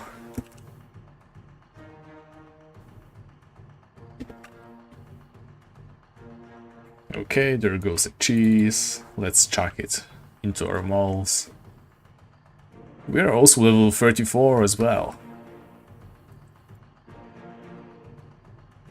And no wonder this place is pretty good EXP. How far are we going? 80 per hour. Well, it's mostly thanks to our XP gain bonus and our high stamina, but still. Truly decent rates.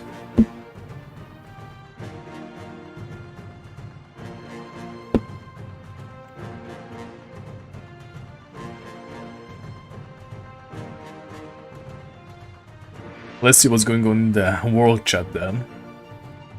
Would you look at that, it's just People asking for team-ups. This guy is clearly Polish as well, I have to say. Oh, that's all that happened ever since we started, from 20 PM. Just people spamming advertisements, and then Blazio, aka Unbannable, just asking what's that about. Imagine actual conversations in English chat. I don't think that has happened since like 2015.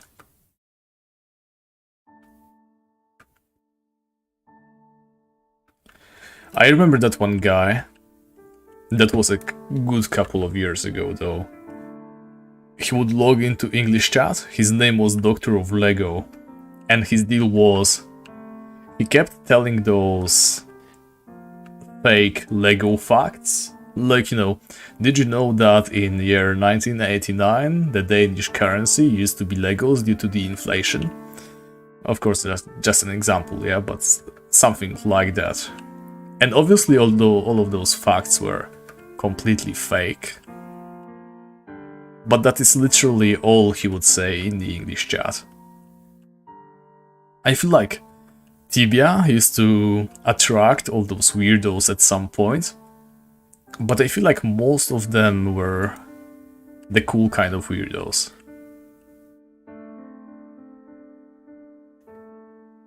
There was also this guy, or maybe girl, yeah, his/her name was Ona or Hanwa, it's the same guy or girl.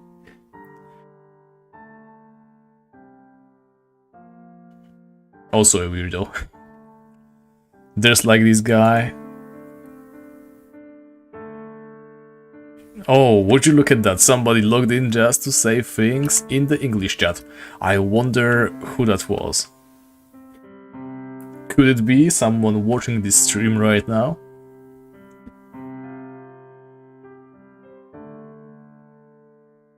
So if you guys don't know, Orkara Menno, this absolute travesty of a name, that's Only Vance. His name used to be Only Vance. And Sipsoft said his name is not alright, he cannot have that name, because it is like a company, right? But it was not because of Only Fans. They didn't like the Vance part. Imagine that.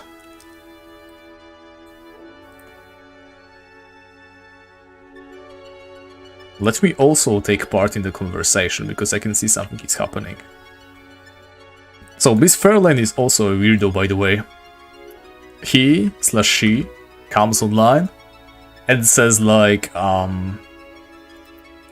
can't remember what the exact formula is, but it's like waves breaking, sound of people talking and seagulls, something like that. No, just like as if she were or he was setting up a stage, play a novel or something.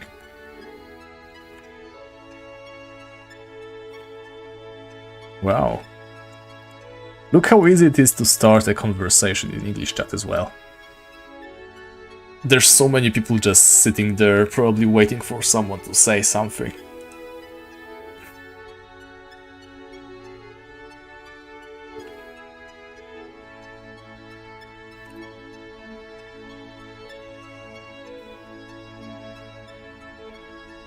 But that is just how it often is, right?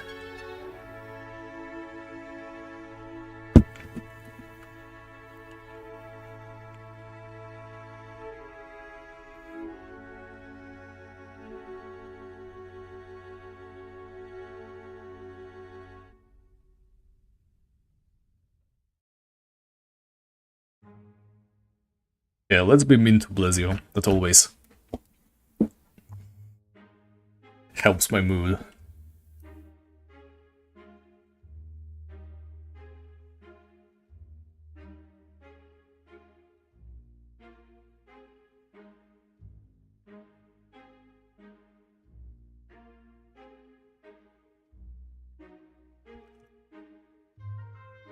I have no idea if that's a saying or not.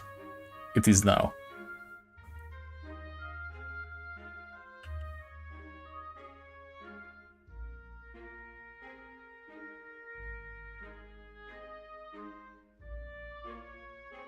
Yes, I am indeed being mean.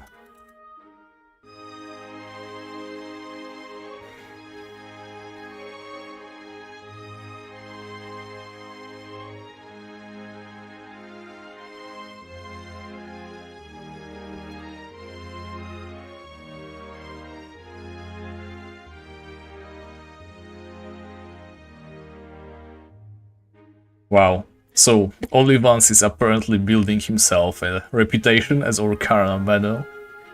Oh, we also hit the fully unlocked Ghoul Bestiary. Still only 2 life rings, so we are still not done.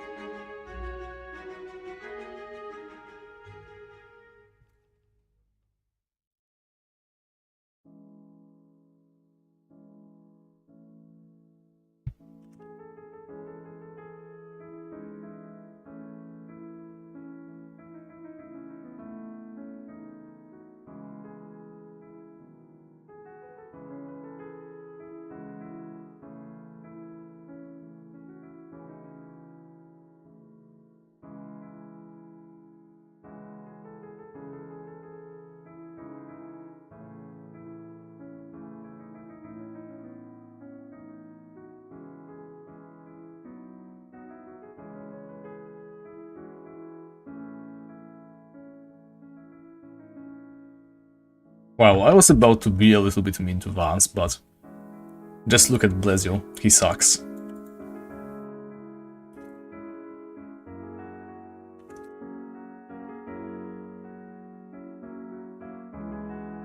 Yeah.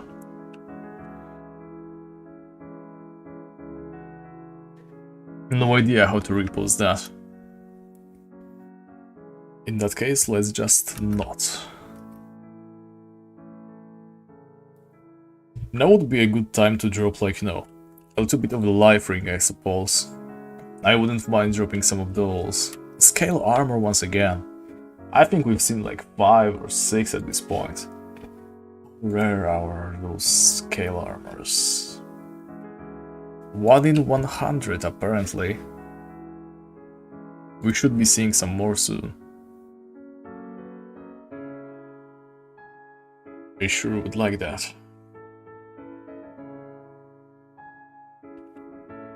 But what I would really like the most, you know, not piles of grave earth. No matter what you may think, it's not the piles of grave earth. What I need is this certain item, you know? It's like a green circular object. You are supposed to put it on your finger, right? It's small, it's circular, it's like empty inside, so you can put it on your finger and it kind of sticks. It's called a ring, you know? And there is this certain ring is imbued with magic. And it makes you regen a little bit faster. They call it a life ring, because, you know, it gives you more life. Though it doesn't really give that much life either. If we consider life just purely HP, it gives you way more mana than HP, so it should be called like mana ring. But if you consider like the original definition of mana, right, as this life force energy, then I guess life ring makes sense.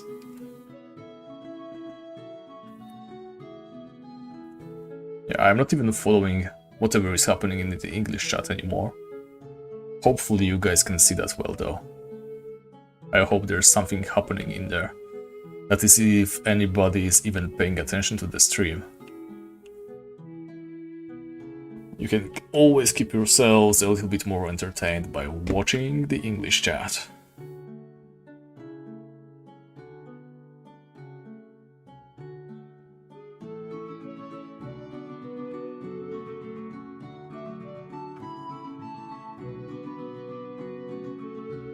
I like this song. It's one of the better tracks.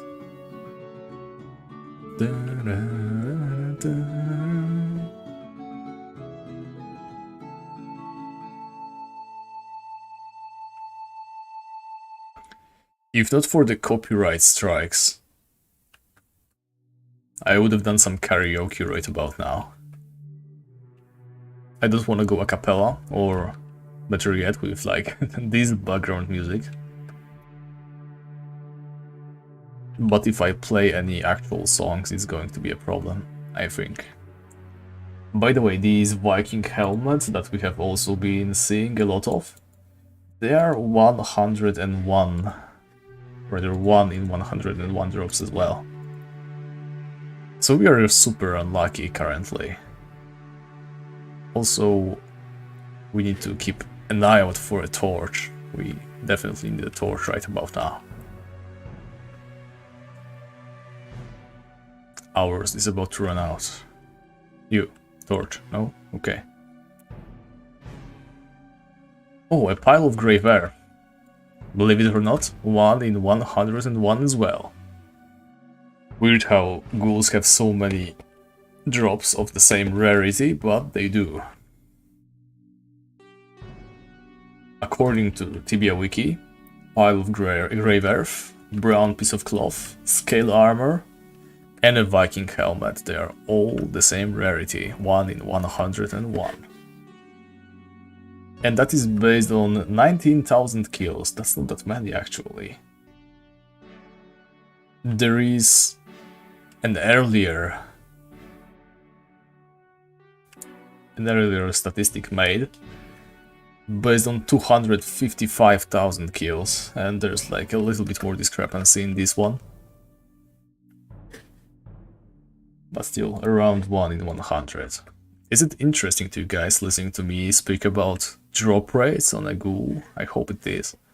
So that's what's happening right now. Let me cast a light spell. We don't want to be walking around in the dark. And just as I do that, we find a torch finally. We probably did find one before as well, but I just didn't bother picking it up.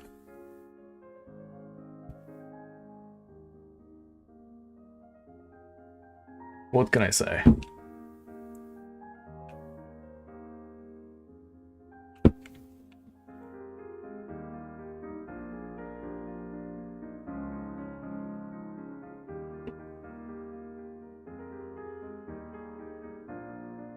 What are leg warmers? What?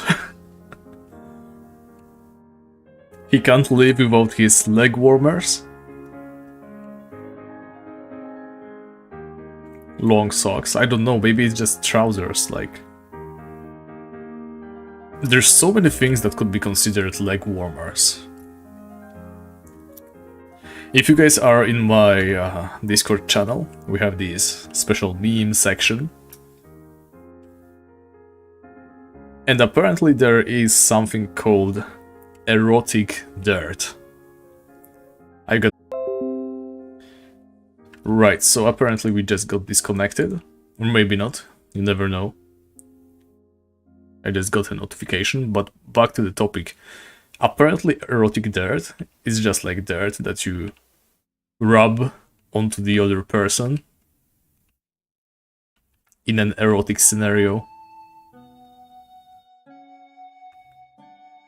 And it's basically like normal dirt, but it gets warm, right? That's what erotic dirt is. Now you guys are educated on the types of dirt.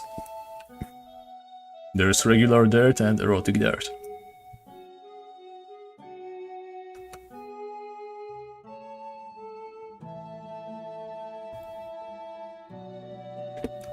You can surprise your friends with your knowledge now.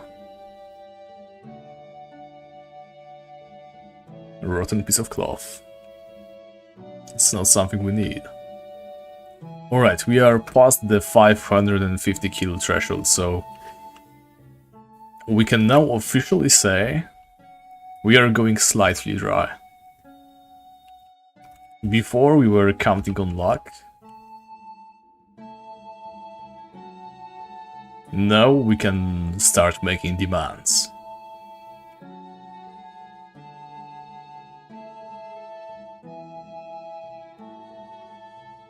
We are legally allowed to be mad about how very few life rings we got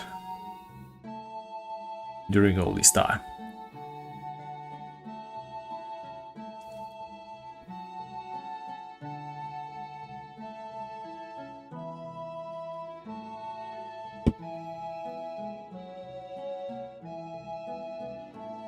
Not gonna lie, I did not expect to waste 2 hours just on this one thing. But like I said, there is no better time for us than a Friday evening to do all the snappers in a single sitting, so we're gonna push for it pretty hard. You know what would be like absolutely ideal? Because I just realized we don't need to be doing all the 3 tasks, right?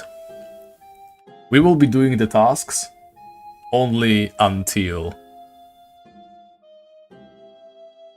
we get the knight armor and the plate legs. So if we can get that item combo from the very first snapper that we kill, it's going to be perfect.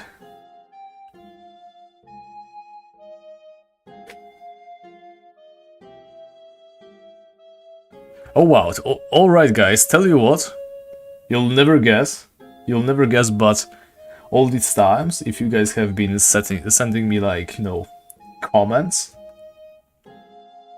I haven't been getting any. It just refreshed now, so something was wrong with the page, I wasn't getting any of your comments. Let me read them real quickly now. Single weapons, the debuffs, that's a good idea.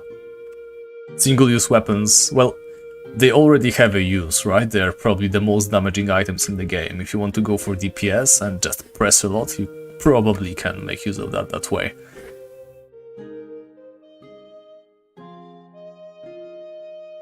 But yeah, a additional BD buff on the enemies, that would be pretty cool.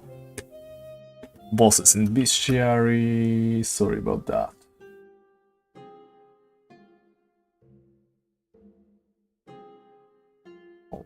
It's now.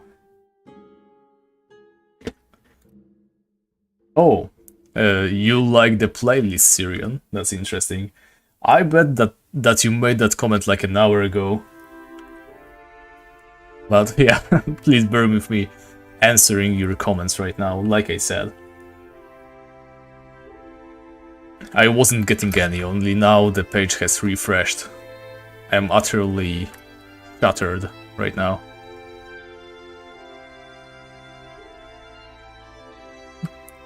Yeah, I'm glad someone is paying attention, Cyberlex.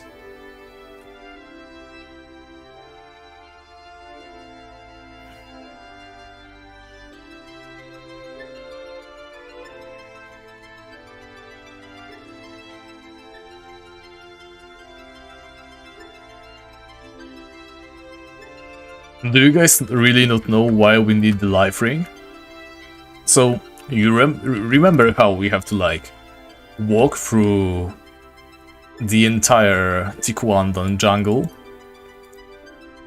through a bunch of terror birds, tarantulas, dangerous elephants, fight our way through like dwarf guards, dwarf soldiers, just to get a rope and a shovel. I am quite sure we cannot do that on a single mana bar. Even if we count the fact that we are going to be regenerating normally, right? With normal regen, we can count, we have like, what, 260 perhaps? Let's be generous, let's make it like 280. Which is 7 heals, right? That's not a lot. If we carry the life ring on us, it's going to be an equivalent of a bunch of mana potions. Simple as that. So we need the life ring on as we make our way through the jungle, otherwise we are going to be heavily disadvantaged. Like, it is such an easy item for us to get. We aren't losing anything by gaining levels right now. It's only going to help us in the long run. And if we get the life ring, then unless we run into a Hydra, which I will do my best not to, then our victory is pretty much assured. Though I have to say, I wonder what the hell happened with the comments. Now I cannot really trust them anymore. I think what I need to do is put my stream on my phone as well.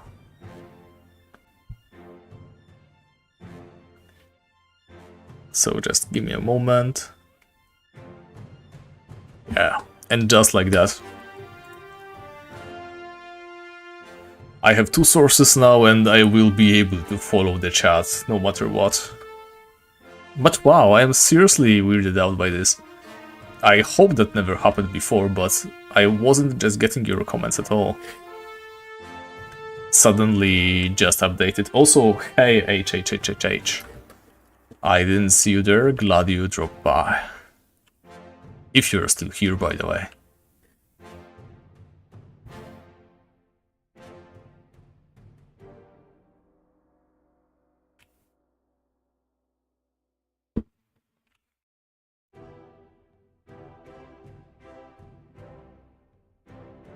What do you mean used to that, so?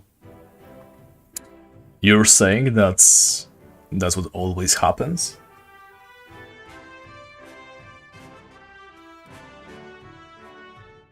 Because if so, then it seriously sucks. Alright, you. Life ring, now. Okay, not.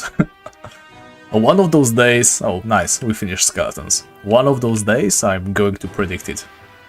I'm going to say, give me a life ring, they're going to give me a life ring, and I'm going to look cool. Mark my words. Wow, another Viking helmet, that's 1 in 101.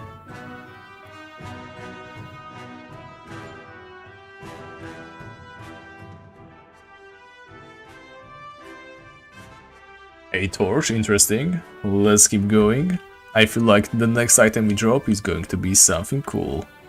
Maybe like a life ring. I wonder. Well, definitely not from the skeleton though, so that didn't count, but yeah, that ghoul also didn't count, by the way. He's not really a cool guy like that. He wouldn't be carrying a life ring. This one also, from the very get-go, I knew he was like a scrub, right? Only cool ghouls carry life rings. This ghoul, not very cool. I also predicted that outcome, but the next ghoul we fight, the one over there, you know? The one we're going to meet a little bit to the east. Yeah, this guy, he looks pretty cool. No life rings though. What, are life rings like no longer fashionable or something?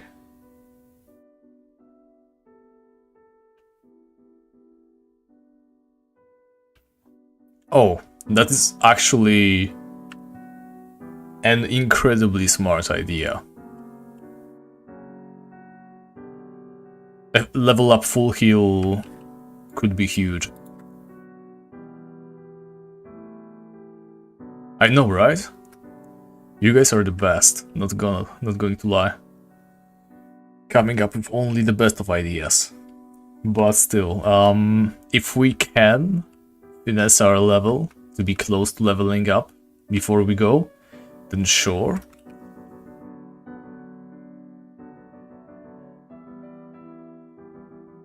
But I think if we can get the life ring,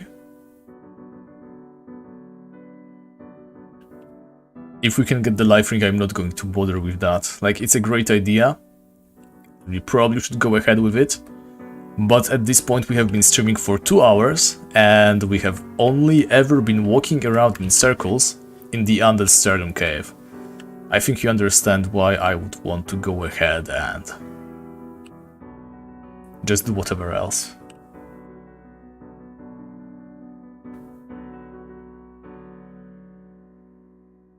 Oh yeah.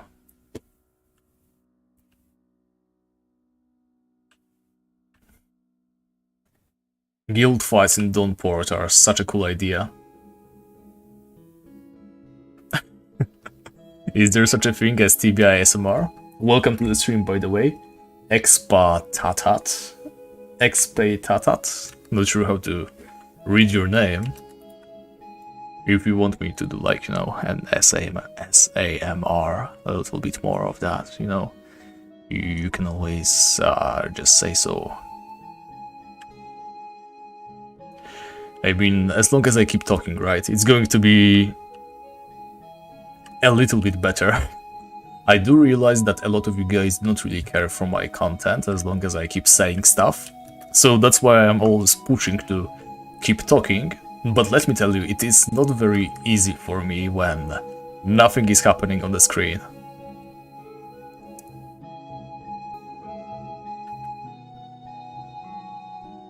What do you mean you got used to the voice, fans?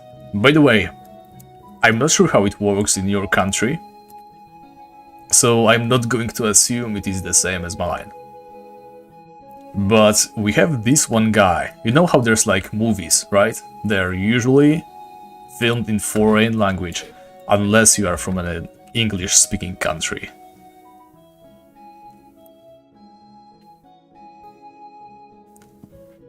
So, in our country, we have this one guy who pretty much voices over every single movie, right? If there was no actual dubbing, with, you know, every single character getting his own voice, then we have that one guy just dubbing everything else. So when I was a kid, and everybody else as well, we probably just assumed he is like a voice, right? We never considered that he is an actual person. But he is a person, and I watched an interview with the guy, and apparently he has a real problem in his life because nobody recognizes his voice when he speaks in public, right? So he's like shopping, he goes up to a shop assistant, he's like, excuse me, miss, can you help me? And she is absolutely disabled, like she doesn't hear him because she is so used to hearing his voice in a movie somewhere in the background, she just considers his voice a background noise. So yeah, never sell your voice, guys. Never let your voice be common, because you're going to have trouble with that. That was my TED Talk, thank you for coming.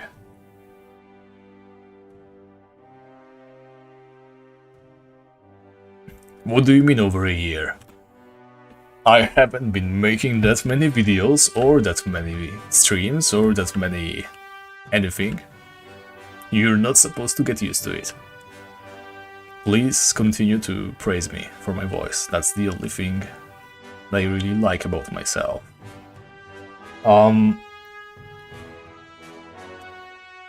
You can definitely join the mystery channel that Coney Island made. He also has a subreddit, not sure if you're a part of that. If you want, I could like check real quick and link you to that. I would be down to join a mystery podcast, though I have no idea how much we could work on that. Well, here's the thing, expat, my friend. I am not really that huge on Tibia mysteries. Like, I enjoy them as every other guy. I have done my little bit of exploring and research, but I am no longer that interested in the topic. There's this guy, like I said, Coney Island. He has huge knowledge on that. Like, with him around, I could talk about mysteries all the time. I remember we used to PM each other like every day, discuss theories, stuff like that. But the problem is he's rather shy, and I had him on stream a couple of times, and he had a hard time, you know, adjusting to speaking in public. Like, I'm going to feel pretty awkward when he looks at this stream and says, like, hears me speak like that. But yeah, he said so himself, so I hope he doesn't mind. So sorry, Coney, if you're listening to this, I hope I didn't hurt your feelings. But yeah, he's a rather shy guy, right? So even if he records like videos for his YouTube channel, he did like 2 videos, I think. He uses a text-to-speech device or whatever. You know, some people just aren't that very well suited to speaking. Period. I don't know about that. I mean, like I said before, Tibia seriously attracts a bunch of weirdos. That's all I'm going to say. Sure, weirdos tend to be shy, but there's also a bunch of weirdos that are the opposite of that. In any case, you know, there's nothing stopping you from making your own podcast, so if you ever want to go ahead with that, I would love to join. If you gather a bunch of boys, I'm all for it. Always open to do stuff Tibia related. I remember at one point I wanted to do a Tibia mystery iceberg video. You know, you probably are familiar with the iceberg videos. Those were pretty popular like a year ago. Someone started with it and just continued spamming everywhere else. I don't really watch any of those popular Brazilian podcasts that you speak of. I had no idea Tibia had any podcasts. Still, I'm not surprised that I never heard of Brazilian podcasts either. I don't really follow Brazilian Tibia stage. But if you ever feel like making an English-speaking one, then I would love to join, so keep me in mind if you ever feel up to it. Nice, a cheese. Oh, right, I see. Well, I can't really do a podcast alone. And I am pretty content with the stuff that I do right now, right? A video every now and then when I finally find the strength to edit it. Streams like these, you know? 2 hours and 16 minutes of walking around in circles in the undead Mount Sternum cave. Good stuff like that.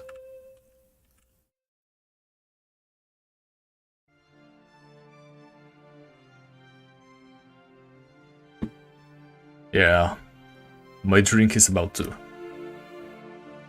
run dry.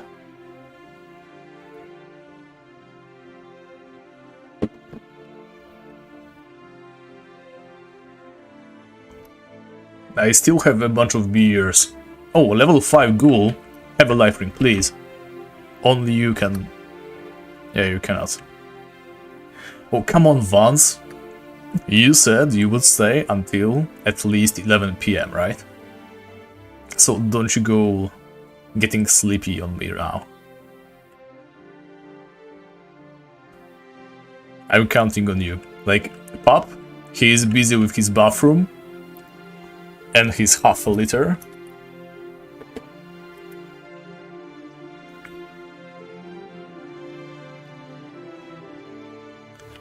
Hey, thank you, man, so take care, and I hope I'll see you on some next streams then. I do realize the time zone difference is probably a problem for you, but it was nice chatting.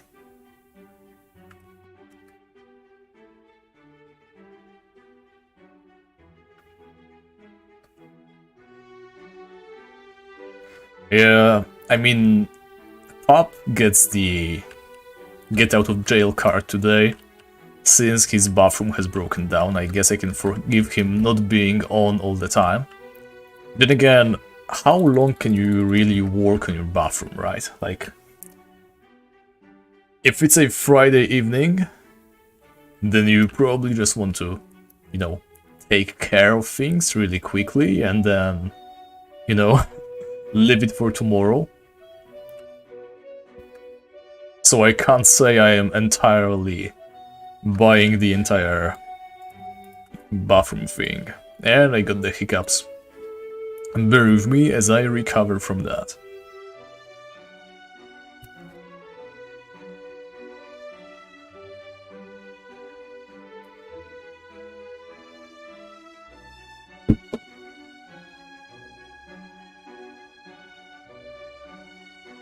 Oh wow, Syrian, seriously? You fell asleep while listening to my apparently ASMR-ish voice. Wow. I have to say, I am quite disappointed by your performance. Still, I cannot help but be also impressed at the same time, because you actually woke up and bothered responding that you've lost, so that's commendable. I would hate it if you would just, you know, disappear forever without saying a thing.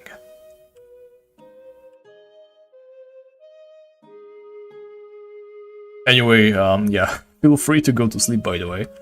I don't know why I am telling you that. I'm sure you know it, that you're allowed to go to sleep, and you can leave, like, you know, the stream whenever you want. Hope I don't need to tell you that.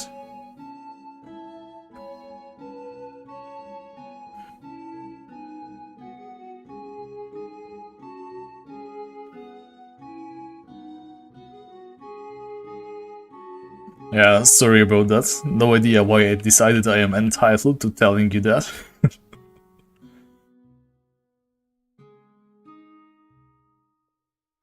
Don't be like that, Pop. Everybody is allowed to take part in our little competition.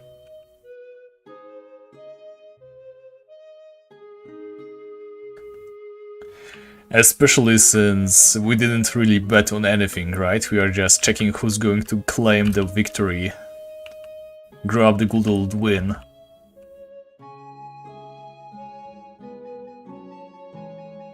So I do not see why every single watcher should not be allowed to take part in the contest.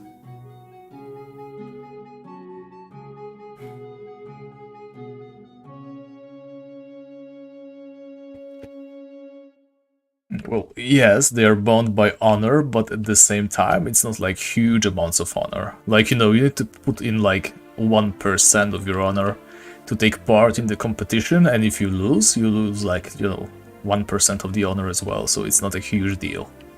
So don't worry about it if you fall asleep before, right? Go ahead, go to sleep. Your honor is on the line, but such a small amount of such honor that you are going to be fine, trust me.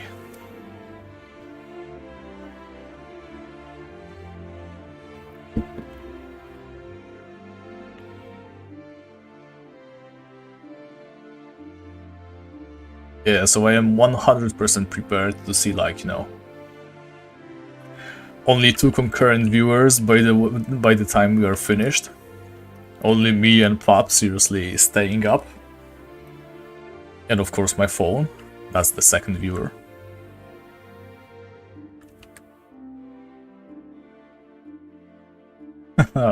Well, so if I drop the life ring, you're going to peace out, right?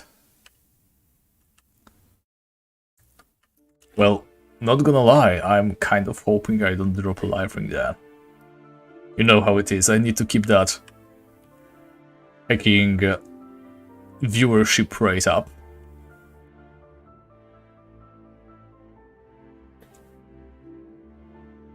What do you mean? That's the emote for Kappa?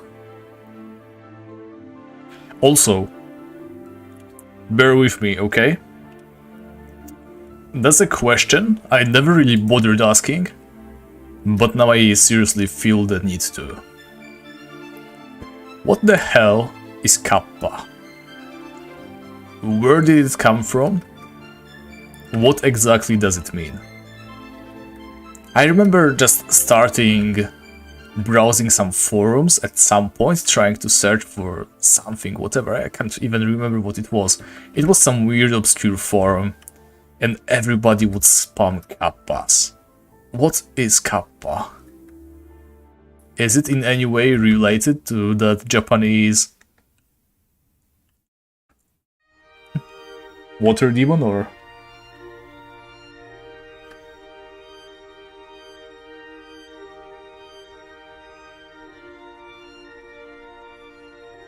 Oh, so it's a Twitch thing, okay. Okay, I see. Wow. The more you know.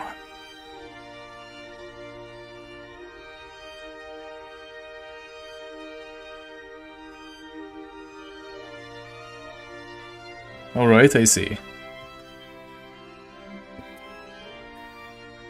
You guys are so knowledgeable, like, wow.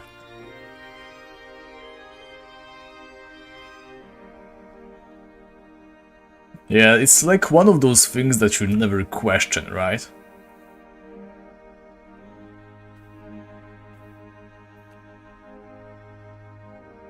Quite frankly, I like the Teletubbies son. But this thing over here, it doesn't look like the Teletubbies son. I think it looks like the Teletubbies son, but crossed with Thomas the Tank Engine, right? I think they were going for that sort of feel.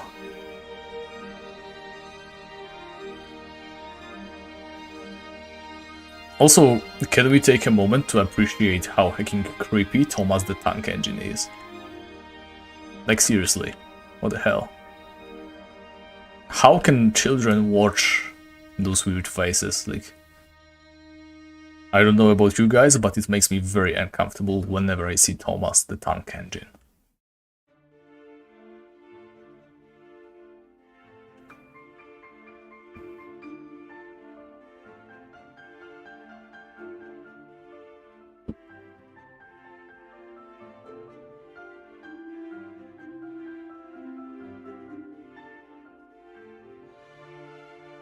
By the way, are you guys at all familiar with Chris Chan? You know, that autistic guy who got his life ruined by internet trolls?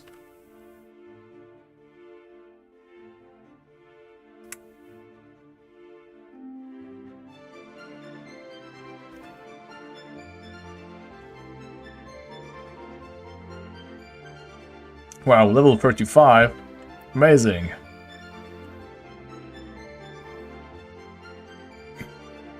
Oh. What do you mean, Pap? You mean you don't know about Chris Chan, or do you not agree that his life was ruined by internet trolls?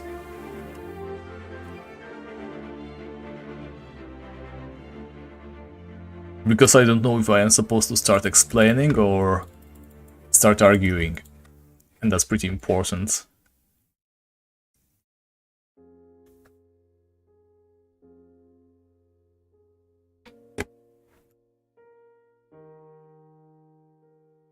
I really hate the delay, by the way. Makes talking to the chat.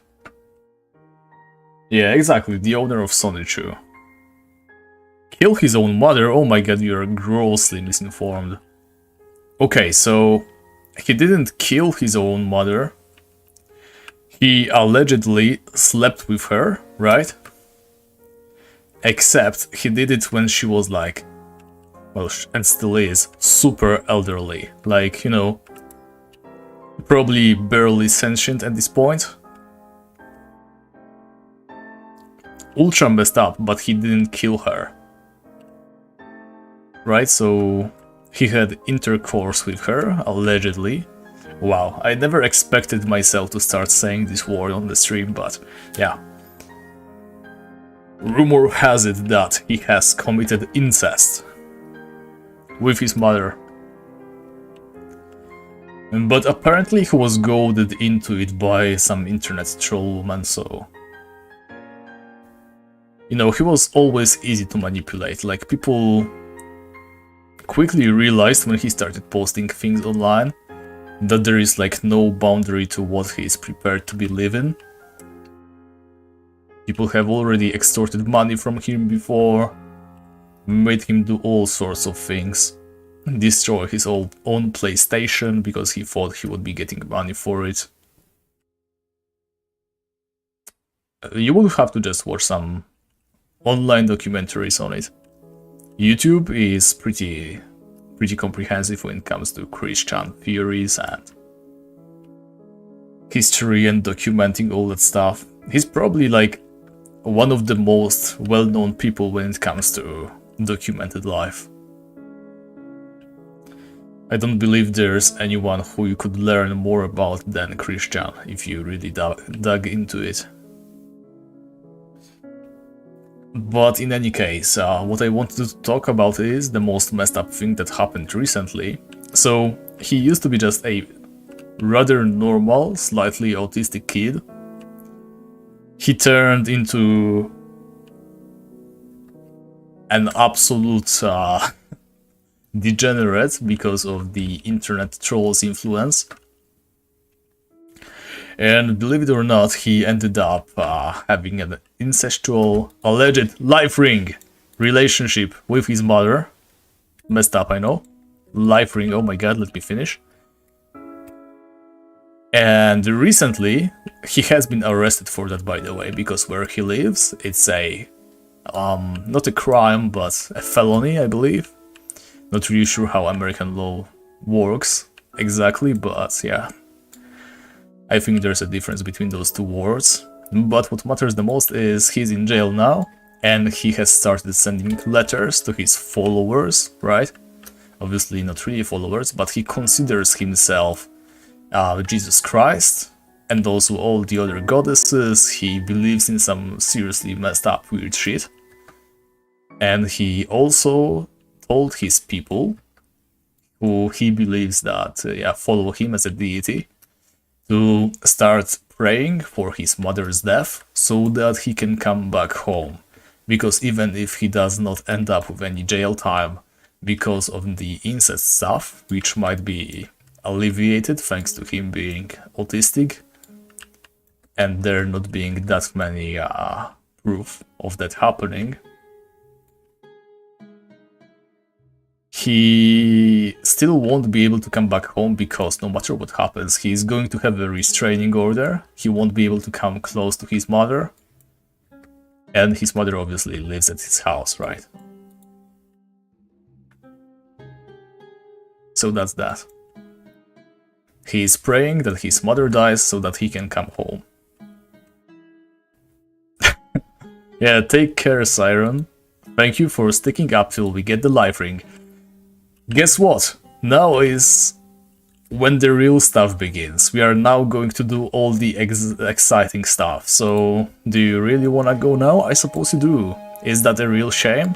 It absolutely is. But still, I'm not going to keep you around any longer. Thank you for watching. I hope to see you in the next streams. Don't be surprised if we pull up looking like absolute champions with like knight items. And other cool items. Yeah, I said items twice. Excuse me again, oh my god.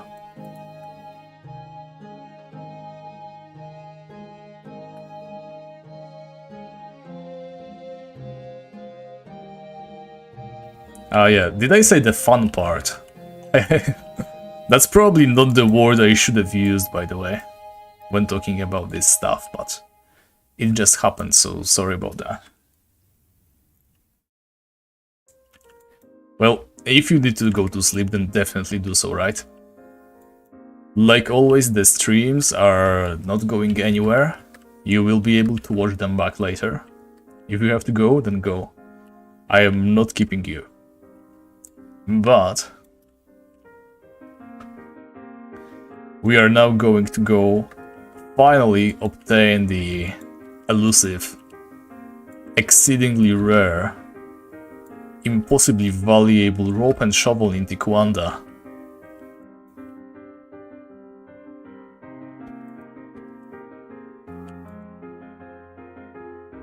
So if that's something you want to see, bear with us, and then we are going to be killing Snapper. We're going to spend like 10,000 of years killing all the 900 crocodiles. I mean, look, we killed 750 ghouls in a matter of 2 hours 30 minutes. Crocodiles are weaker than ghouls, right? I think they have less HP. They are more like a rotworm than a ghoul is. So I'm quite positive we can do it within a reasonable time frame, I hope.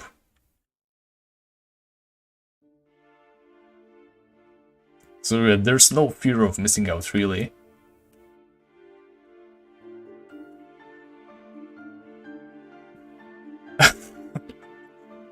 How do you know about the swamp thing? Like, yeah, I seriously do hope that we... What was that just now? Was that like a thieving squirrel? Well, we got a flask with beaver bait. What's that about? I never know. Honestly, sometimes in this game, there's some stuff that I just cannot comprehend. Like, every now and then, you see something spawning in weird places, you have no idea what it does. There's probably some people who know that perfectly, but I do not, so that thieving squirrel, a huge unknown to me. I also remember being somewhere around this place, I was just exploring this area, and like a bunch of werewolves just spawned out of nowhere, you know? No idea why, no idea why would they be there. Just as if there was a raid coming, but it's not announced, it's just a bunch of werewolves suddenly spawning on my ass. And there was one other weird circumstance when I was walking towards the Black Knight Villa.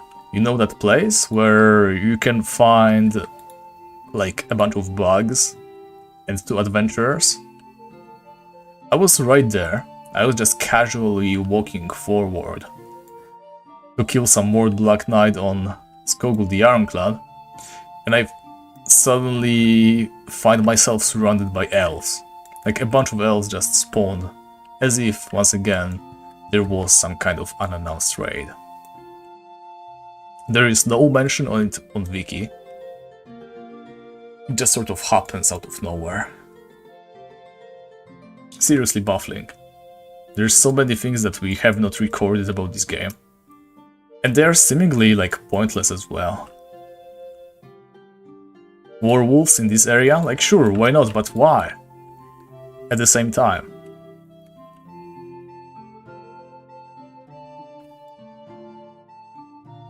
Yeah, but, and also regarding to the swamp thing, we do not need there to be a swamp. Even if there is just a large body of water. We're already risking everything by just casually tossing this bag around.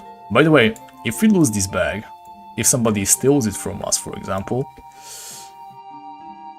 I'm gonna say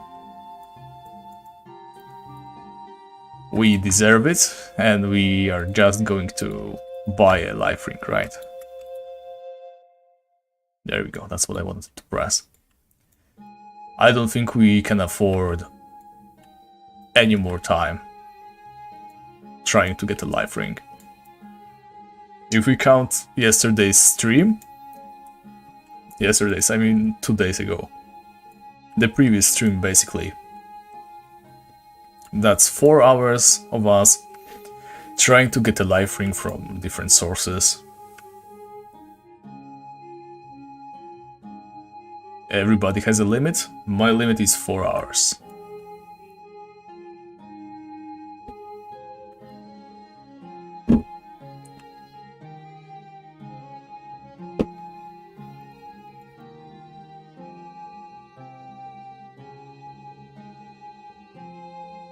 Yeah, I'm sure you were, Vance. Like,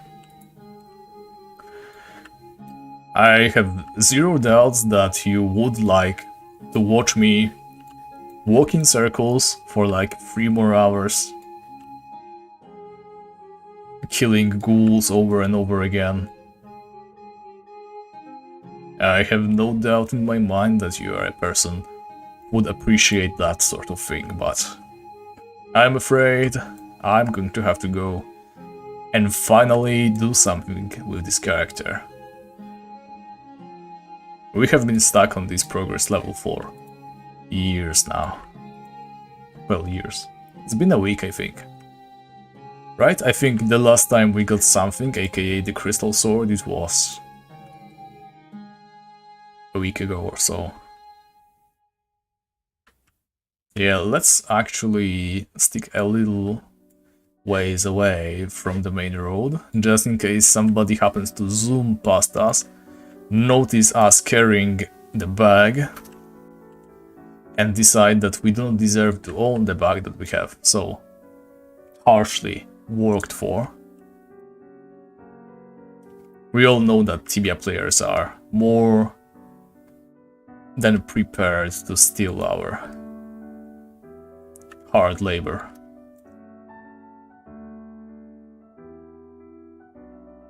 Alrighty then. We're close enough to the port. I know that we're cutting it close. We could find somebody trying to steal our stuff any second now, so I'm going to be a little bit more careful with where I toss the bag. We are still going to need to put it on, by the way, which I seriously dread. Tell you what, I really need to go to the toilet. So give me a minute, I'll be right back. Hopefully nobody finds the bag we are standing on. One moment.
And I have now returned stronger than ever. And I forgot about our bag already, and I have almost lost it. Oh my god, I have almost lost it again. Like, I didn't really lose it, it just happened to, yeah, vanish out of my field of view. But that gave me enough of a scare. Yep, this is cutting it close enough. Put it on, eat everything we can. I should have started with that. In fact, new torch, we can't bring it with us. Let's go sail to Port Hope.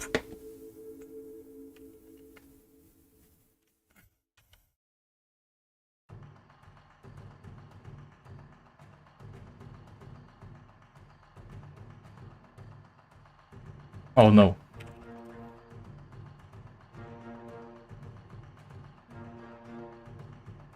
Yeah, we are running on a tight timer right here. So we need a bag. We need to get a bag as soon as we can. Or actually, yeah, let's just rush it. I'm not going to place it in a box because certain creatures can push the box and make it disappear. Let's not risk it. Let's just go ahead, move along with it. Which way should I go? I think we have already... Yeah, there's like tarantulas over there. Yeah, we need to go this way.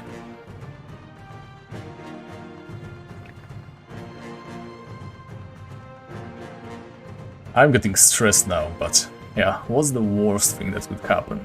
We are indestructible. Yep, we are now running, and we are doing it speedy way. This means like, no, speedrun. That was unfunny as heck, like why would I even say such a thing? But I mustn't distract myself. No, it's not the time to question whatever I say. Now is the time to act. And I am going to act, oh baby, you better believe it.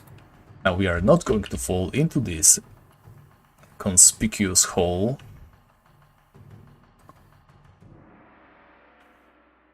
I don't know if I should be exploring new areas, like whenever we see a black piece of map. there's a chance that we run into something we might not want to run into. I mean, quite frankly, I wouldn't mind losing items. Like, I am well prepared for that to happen at some point. Oh look, a tiger. Let's kill those. Yep. Remember, the last time we ran into tigers, they were like a problem. Not anymore. This is the new us.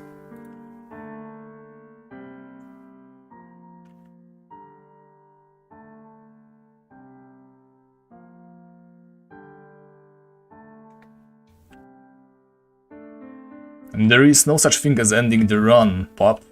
If this character dies, loses some items, we just go and reclaim them. Like, nothing you see on this character is unique. We can get every single item we have on us back. We always gain levels, we always gain skills, we can only come out stronger. Yeah, let's stick a little bit further to the south.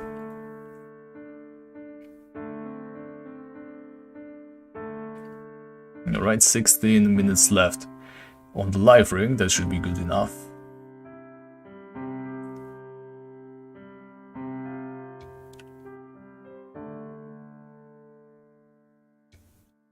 Die, Mr. Panda. A bamboo stick, what? Is that what I use on pandas to, like, tame them? No. Okay, let's not waste any more time then.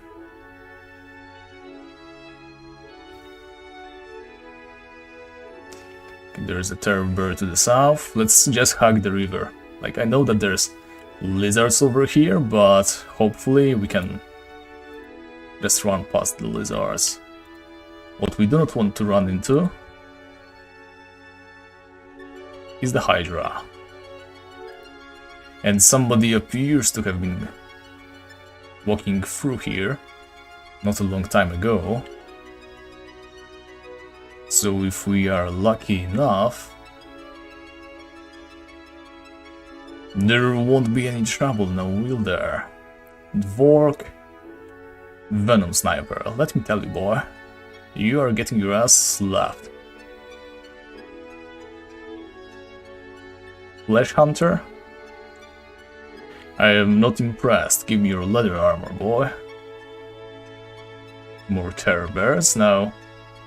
Last time we made a fatal mistake of going too far north. Let's just zoom in a little bit so that we know what exactly we are working with. And if we just continue on north. And now we need to hug the river, like right now. Yeah, there's the Lizard Templar, but these boys, they do be slow. There's an elephant. I don't believe it stands a shadow of a chance to walk up to us. We're full mana, let's just spend it on a spell. Oh boy, we are doing it. Let me tell you, this is so exciting. This is absolutely not just a walking simulator. No matter what you may think, we are doing way more than just walking.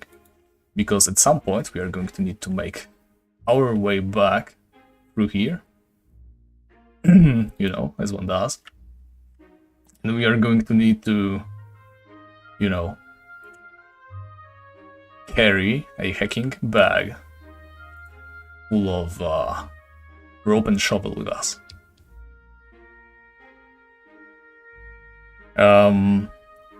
Not sure if it would be any safer, honestly. Oh, we got some stuff. Let's take the stuff. Let's run away from the elephant. We do not want to fight the elephant. By the way, I seriously hope I do not see any of you guys here. Like, if one of you came through here just to help me out, I'm going to be mad. I mean, most of the enemies are here anyway, right? Whatever happened here It's not like this is the only time we are going to make it through here. Okay, that's a ton of elephants. There's a dwarf number 1. I think we are taking heavy hits. Let's take refuge on this single plank. Now, we need to remove some of these elephants. We cannot have them sitting on our ass. I can already see the prize. Can you see it too as well, guys? This is what we are after. This lovely, absolutely stunning looking piece of rope. Yep, and we are decimating the elephants. We are way stronger than I anticipated. I still remember when a mammoth was a challenge to us. So what we need to do is come up here slowly. We will need to take on a close trap. We'll need to take on some dwarf guards. So let's not be too cocksure about ourselves. But here's the bag, here's the shovel, here's the rope, and that's all we need. A pick as well has dropped right when we needed it. Okay, I do not need a tarantula to mess with our plans just when we are so close to making it finally. So let's keep our distance, and yeah, we need to defeat the dwarf guard. And this is why we needed the life ring. Imagine if we didn't have so much regen. This guy, he would have absolutely destroyed our asses. And here's the another dwarf guard. We also need to be quite quick about this. If we take too long, they are going to start regenerating, respawning, whatever it's called. We do not need that. Okay, let's not overextend. I am not sure if there's 2 or 3 of them. We are out of mana anyways. So we kill this guy. We clear the regular dwarves, eat the mushroom, and then we rush. Rush, rush, rush. Okay, here's the bag. Rope and shovel are in the bag. We have never been this close. Let's heal. Yeah, there's the 3rd dwarf guard. But we were lucky enough not to run into him. Now all we need to do is go back the same way we came. We are not exactly the most regenerated mana-wise, but I believe we should be able to just make it. As long as we don't get like super stuck somewhere. Okay, around here.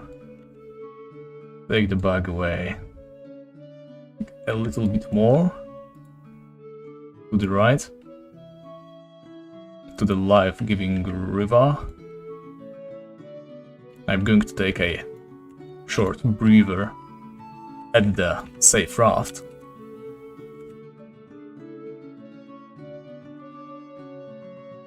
Or maybe even not.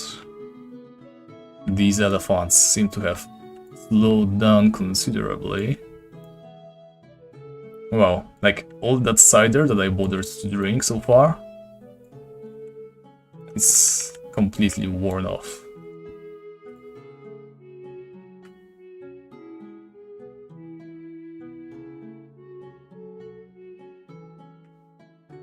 I am as focused as ever on the single task of making it out of this hellhole alive.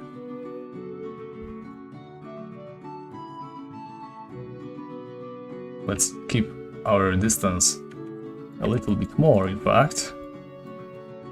And this is bad. We do not need those elephants following us so closely. It's also night, so let's turn on our lovely torch that we were able to poach. Okay, let's walk past a spit nettle, I suppose.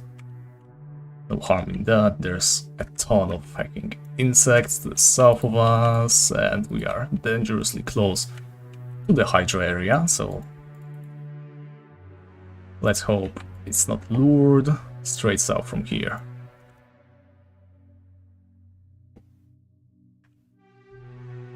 Oh my god, I have never been so happy to see a bunch of terror bears, let me tell you guys. And that's why we had the life ring. Just look at how much more healing we can do. Whoever said it would not be necessary was tripping.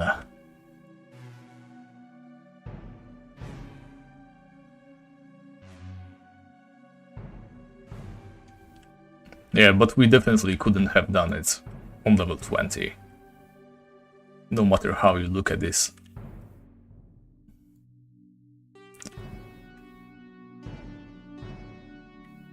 Spiders, some more terror bears. Yeah, let's not overextend though. And that panda. Oh my god, browse field. Okay, we made it out alive. That's close though. So many terror bears.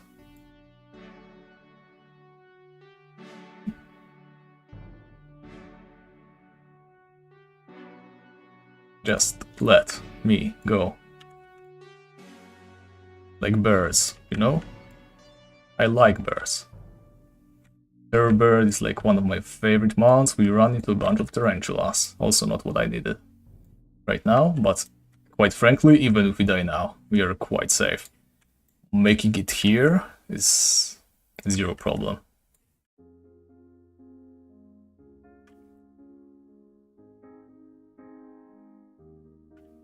Alright.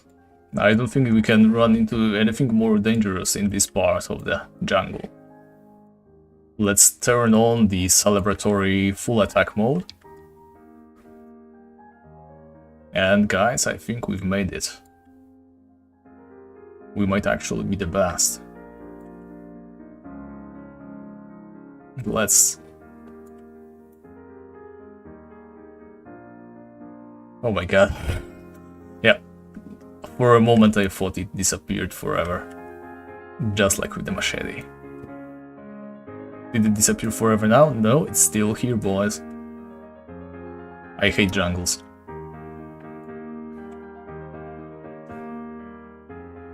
Now we need to be extra careful.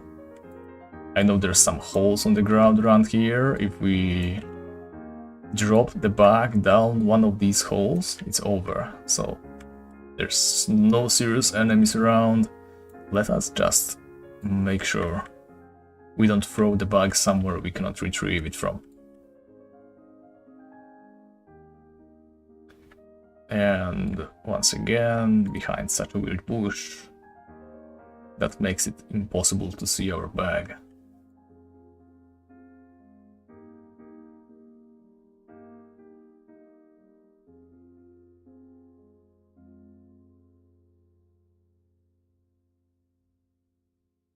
Okie dokie. Spider.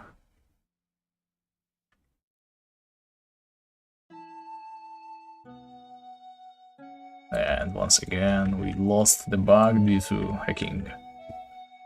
Monster walking onto it.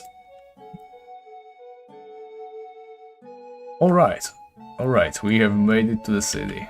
That's official. Here's the city. Let's kill the wasp. And... please let me throw there, thank you. Alright, we've got the bug in the city, now the hard part.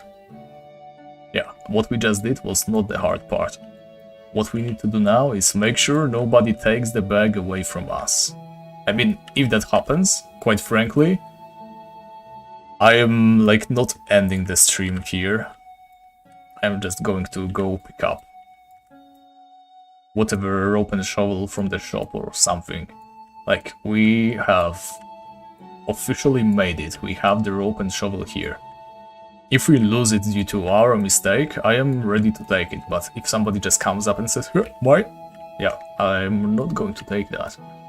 I am in fact going to circumvent that. I mean, I'm still going to do my best not to fall prey to such bullshit though. So let's take a little bit of a longer way around. A little bit more north as well, and Yeah, I think the crocodile hole is one of these. But just to make sure, because we can only throw this bag down once, right? So let's make sure. What hope crocodile cave. Reptile and crustacean cave. It is located here, but where are the entrances? 4 holes, north of porthole. Hole. Yeah, so one is apparently right here. One is right here. Okay, we have the right one marked over here. Now that that is a certainty, let's just go ahead and do it. So remember to be smart about it.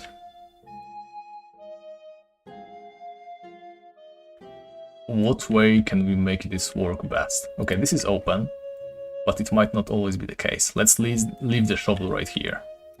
The next thing we need to do is take the bag with us, throw it downside. There it goes. Crabs and crocodiles. This is lovely. A fish, sure. We can eat the fish. That's going to be food for us. And I'm going to keep the rope inside of a bag here. The chances that somebody checks the bag are lower than the chances of somebody just picking up a rope he sees on the floor. Oh my god, this is progress. This is finally progress, guys. Like what we have done before, sure, it was progress as well, to a certain extent. But compared to this, not even close. So let's start tracking our kills on crocodiles. So let's remove ghouls and skeletons. We are almost out of the life ring, but I do not care, I don't believe. Excuse me again, got hiccups once more. I don't believe the snapper can do us any harm. Let's just mark it as the place we have our lovely rope at. Let's use some of that mana. Oh boy, so now we can spend, drumrolls, another 200,000 hours in here. But at least this time we are working towards a certain goal, right? Let's check our quests, killing in the name of crocodiles. Okay, our bestiary is the same as this little quest.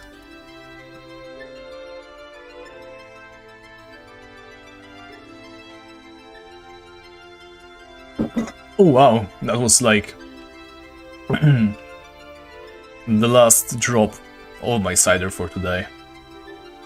I am absolutely out of drinks. I mean, I still have one more energy drink, and I do have a beer in my fridge, but I'm not sure I want to pick it up. We'll see. If things become dire, I'm going to go pick it up later. Oh my god, we should have been doing this like 10 levels ago, am I right? Okay, so there's a hole leading downstairs. We cannot fall down here. Now here's a question. Do we need to go down here in order to access the snapper? Okay, thankfully not. Doesn't seem that way. That's lovely. Yeah, I'm looking at the map right now. The snapper appears to be somewhere there. And the respawn is decent. That crocodile is already back for more. Yeah, we should be good here for a while. Like, there could be some more crocodiles, but then again I can appreciate that this is a low-level area.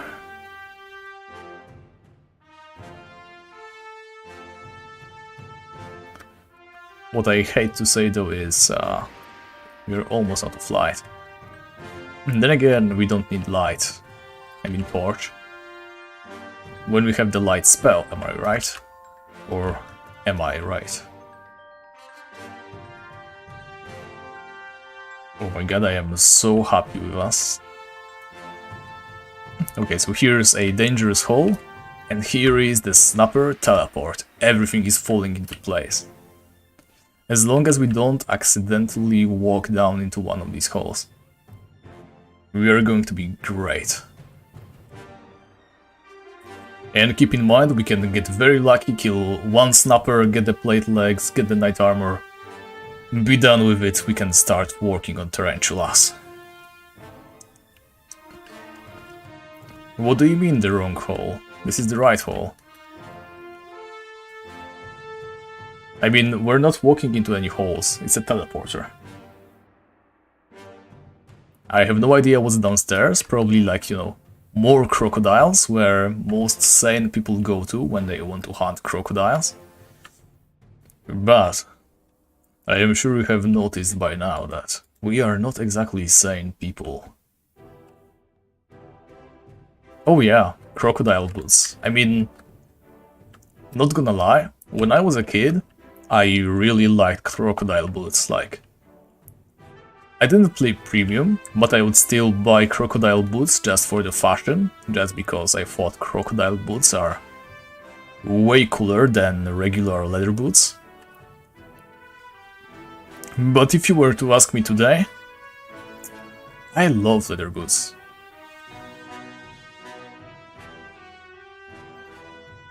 Like sure, I'd probably put it on just to flex, just like I did with the Creamhorn helmet. But unironically, Creamhorn is so much cooler than steel. In every way. And the crocodile boots, they don't really fit anything we have. But well, we'll see when it happens. As always. I suppose. Okay. Dangerous hole, stay away.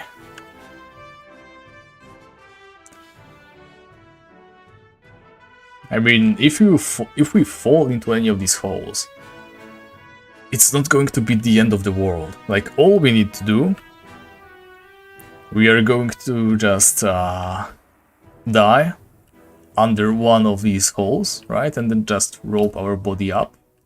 We have access to a rope in here. For today, until they reset, we are going to be alright. So let's just speed this up. 62 already. And a bunch of these we have killed beforehand. Yeah, like this level, it's not perfect for killing crocodiles. But we do not have that much of a choice. I have never been here before, they are not respawning as fast as I would like. And the puffing sucks, we have to like walk weirdly.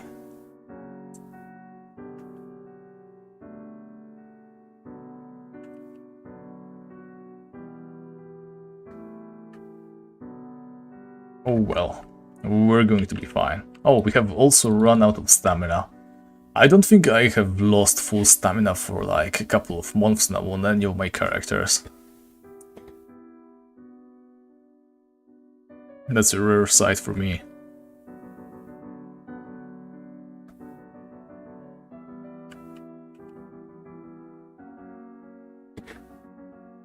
Let's see.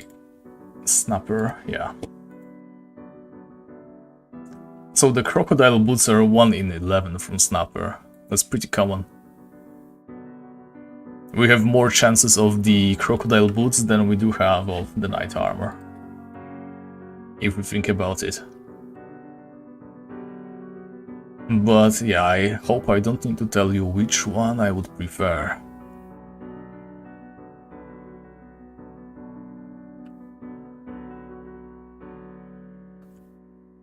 Oh yeah, definitely, I played a lot on that character. And I'm sure I did run out of stamina on Barbarian at some points as well. Yeah, that's enough. Let's use the light spell now.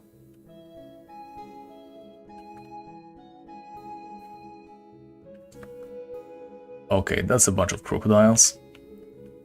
I feel like crocodiles should be way stronger than they are in Tibia. Like sure, they have killer caivans, that basically makes sense. But crocodile as a creature, I feel like it's way more dangerous than Tibia gives them credit for. Like, true, I don't know how a crocodile would handle an armed person with armor. It could actually be troublesome for them. But crocodiles are seriously dangerous predators. Definitely not one you want to run into.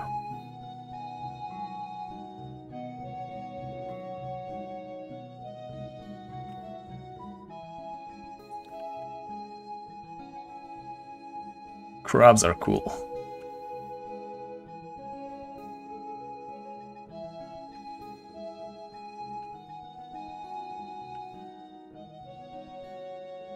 Whoa, whoa, whoa.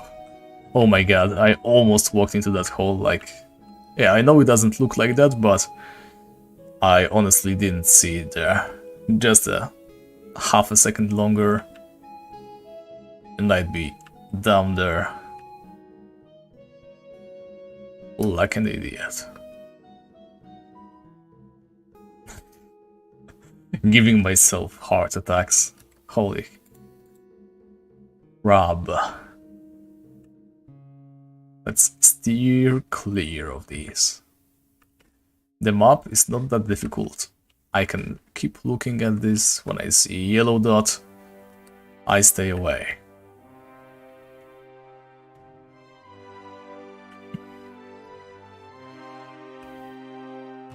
Yeah, I feel like pop is like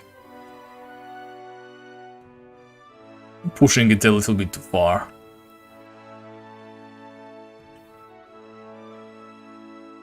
Oh, you're talking about me. No, no, no, I am not drunk at all, actually.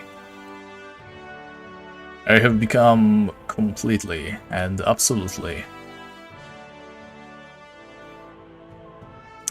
not drunk. Sober, that's the word. Oh, you're alive AF. Then how come only once, you know, the man who said I'm going to be here till 11 PM and not any time longer, he is still here and chatting more than you are. Yeah, sure. Not gonna lie. You're seriously pushing it.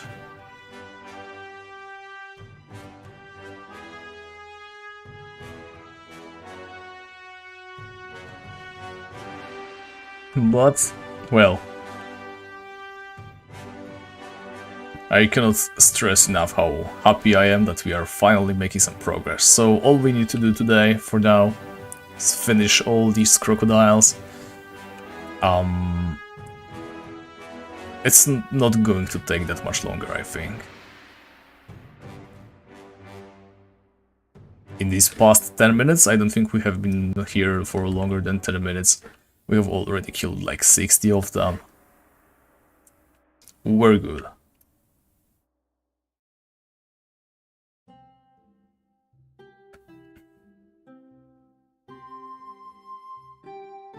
We'll see.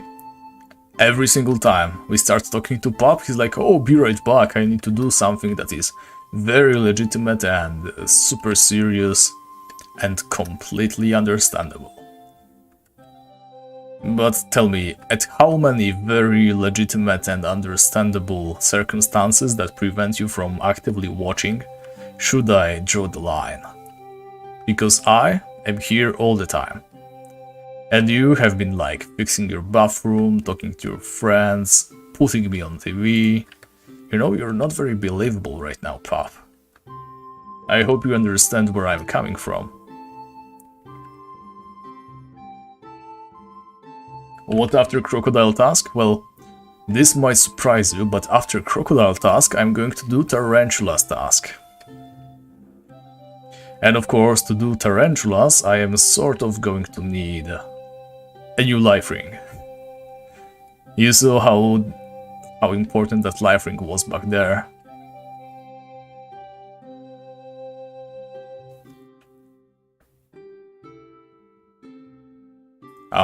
Who is this again? The Pump or New York Friends account. Right, so I think Pop has logged off actually. I do not see him on the stream anymore. There's this weirdo. The original Bomba. Yeah. I'd sooner believe that he hired a guy to watch for him, just so that he can win a bet. The real Pop is probably like sleeping now. Already fast asleep for like 10 hours. Wow, was that just two leveled crocodiles right next to each other? Is that like incredibly rare?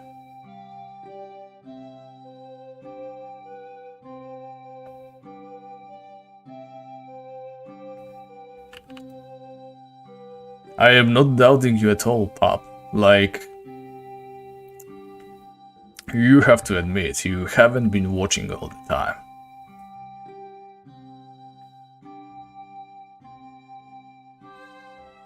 And you were supposed to be watching all the time. Otherwise, the entire challenge just makes no sense. How come you're allowed to go and have a half an hour break from watching me? I have to watch me my entire life, I don't get any breaks. Yeah, what is also rare? Oh, I know, right? Pop being around at all is a very rare circumstance, like, he never does that. By the way, when I finish the task, do I need to go to Grizzly Adams and tell him I finished the task, or can I go fight the snapper right after I get the 300 kills?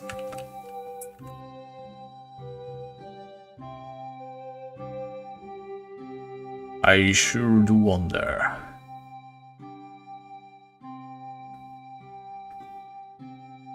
Piece of crocodile leather, would you look at that?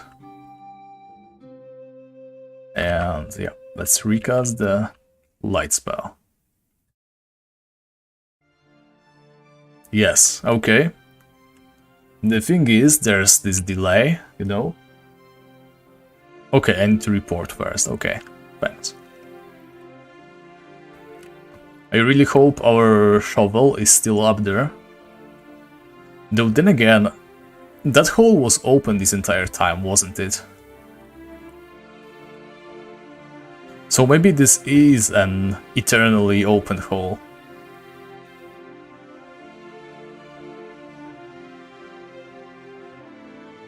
Oh yeah, not gonna lie, Vance has definitely won over Pop. Like, there is not a single person, save for Pop of course, for obvious reasons, that would contest your claim. It's not lies, I support Vance's claim.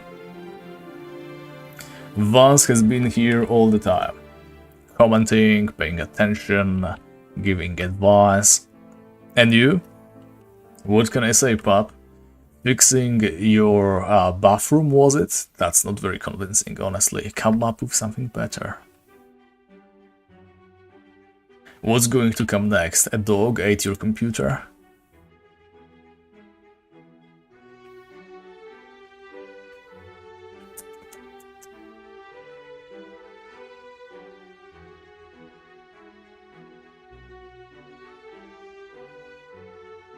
Well, Vance winning over you does not mean you cannot win over me yet. Obviously I want to win, and all this time I'm just kidding around. I hope you do understand that. Ultimately, it all comes down to whoever stays up longer.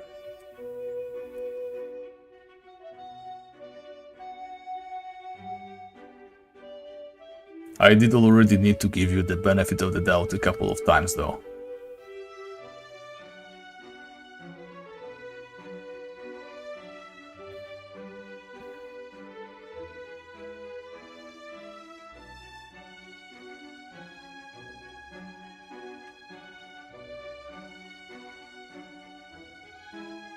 Well, quite frankly, let me tell you this at least. Vance said he would be gone by 11 PM, and he is still here.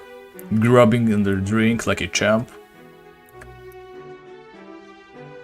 He definitely deserves a couple of additional points, no matter how you think about this. Alright boys, we are so close. Just twice as many crocodiles as we have, plus 8. I mean plus 16 in fact.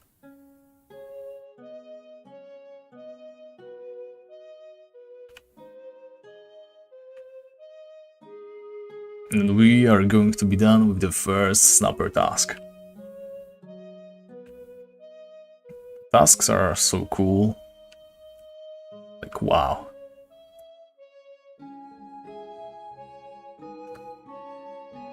Yeah, I also cannot wait for you to drool on your pillow, Vance. Not gonna lie. I've been waiting for this all day.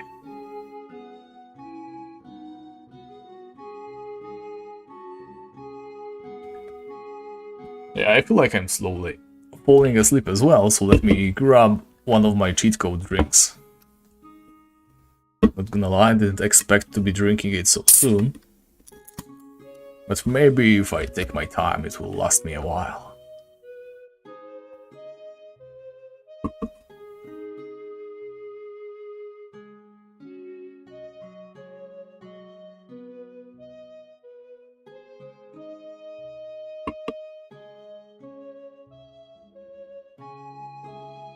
Well, I wouldn't go that far, honestly. Oh yeah, I am still online, like I said. We are going until we are done with the snapper. We either get all the items we want, or we finish all 3 tasks. I am not finishing before that.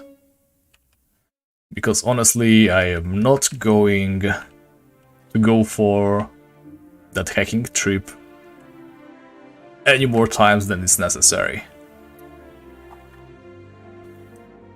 You probably missed the jungle excursion that we just had. It was quite stressful for me. I feel like every single time we go after the rope and the shovel, I lose like at least a year of my life. So since I want to live long, I'm going to limit the Ticuanta excursions as much as I can. Yeah, but you did see how much the life ring helped us, right? I simply cannot disregard all this regeneration. If we don't have access to potions, we are a very delicate target for everything, pretty much, in there. Wait, what? Life snapper drops life rings? Is that the thing? Really? The snapper. Oh yeah. Well, it's not every kill, right? It's 99.35%, so it's not a guarantee. It's just a very, very high chance. Well, that's awesome, but we don't really need those life rings right now.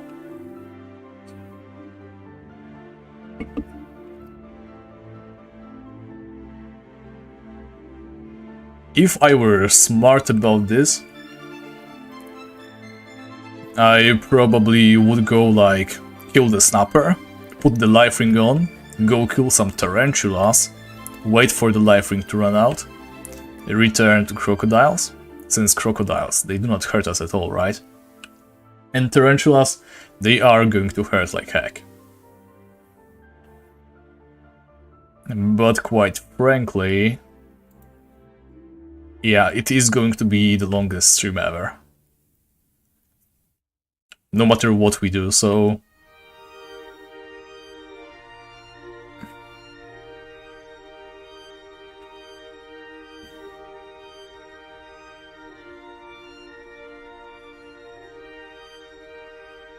I mean, if you guys want to join the Discord and just chat together, then I am all for it. If you don't want to bother typing, you know me, my Discord is always open.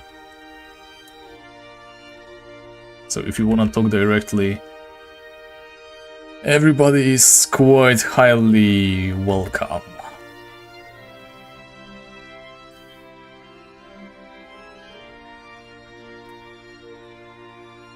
Well, it's only 20 minutes extra times 3, right?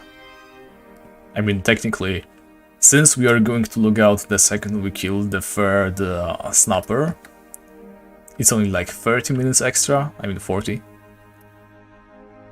I guess it's not that bad, but the problem is we can't really access any convenient tarantulas.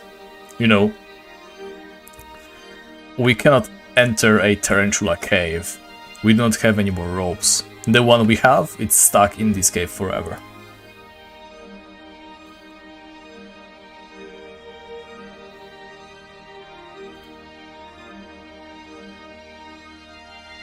Yeah, right. Likely story, roommate's roommate. Also, there was this cave here the entire time. We have been wasting time not killing these crocodiles. Oh my god. Let me tell you guys, there's so many crocodiles in this little piece of garbage place. Like, what the hell? Even more crocodiles? Wow, I want to scream. We have been so inefficient. Oh my god.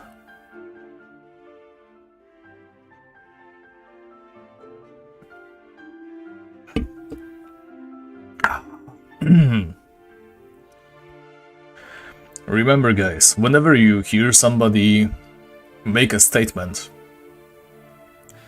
always consider what kind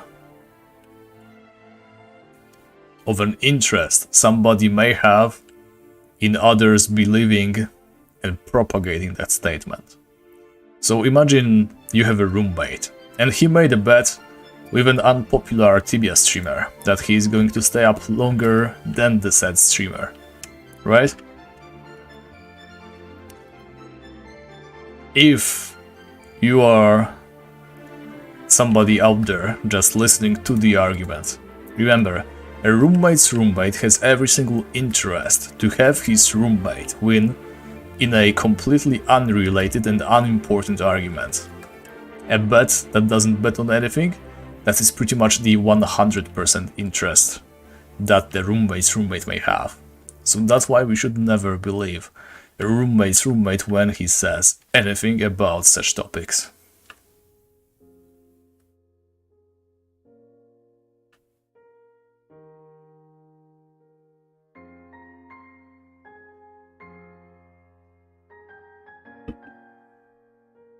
Wait a minute. Syrian. Are you saying there's a tarantula cave with stairs?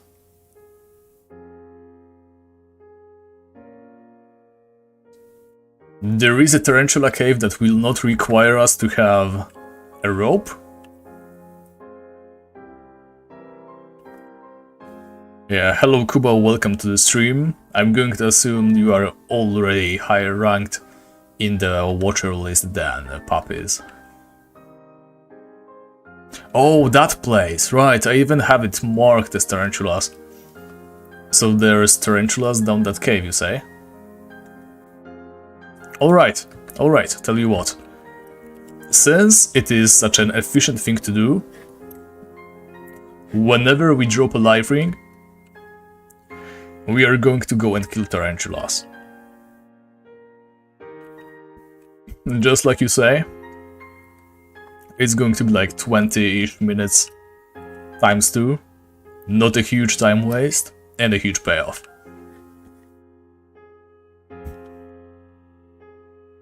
I am searching for tarantulas here. Taran. Track kills. There we go.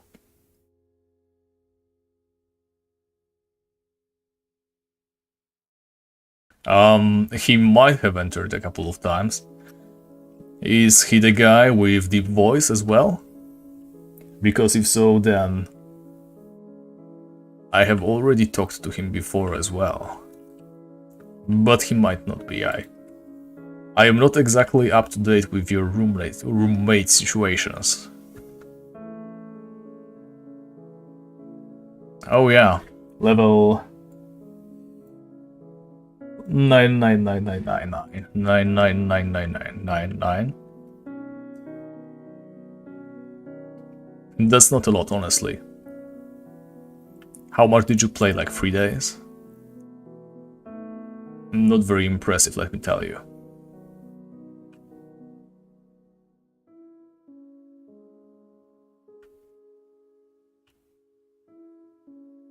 Oh, you're the guy with the voice. Well, that's very nice.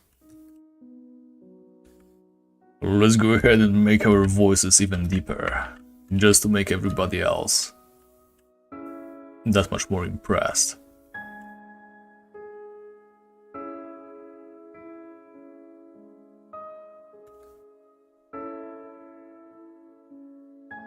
So, let me get this straight. So, if you say 1 in brackets, then it's Cuba.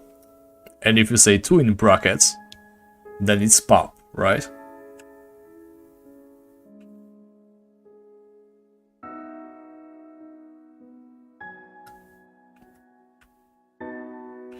And you're also watching me on a TV.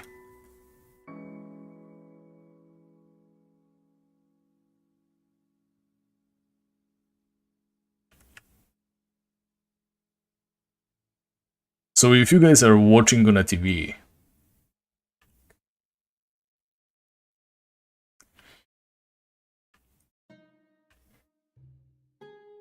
I completely forgot what I was talking about. So since you guys are watching on a TV, how are you typing? Do you have like a PC plugged up to the TV? Or do you just type things with a remote? That would suck, not gonna lie. Oh, 2 free screen setup, I see. So wouldn't it be easier for Pop to like pull up his phone and type as himself? I mean, I don't think you're doing much besides sitting and watching, right? Unless you do something else at the same time. Sure, I guess. No, that would be extremely rude.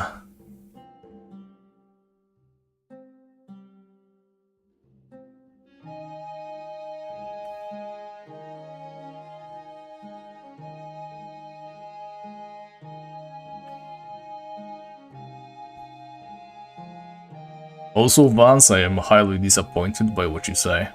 Like, if you are already tired of my voice, then there is nothing holding you here. I am deeply insulted by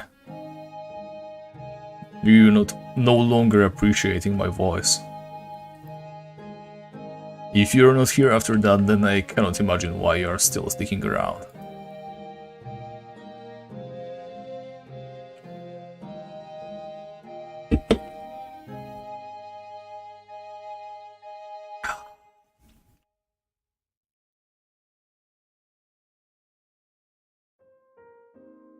You may laugh now, but I'll have you know that you have deeply insulted my feelings.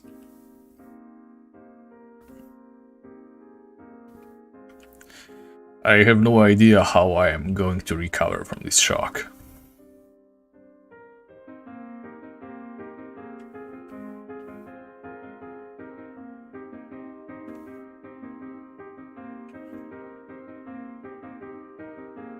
You have 2 KBs. 2 KBs of what? Like, you mean kilobytes? That's not a lot, by the way. No matter what we are talking about, but I feel like that's some kind of slang I do not understand.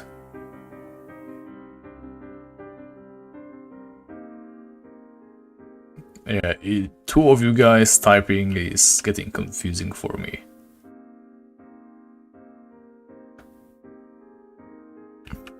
You don't get it, Vance. The pain is never going to go away. I considered you my friend and you have betrayed me like this. That is just simply not alright.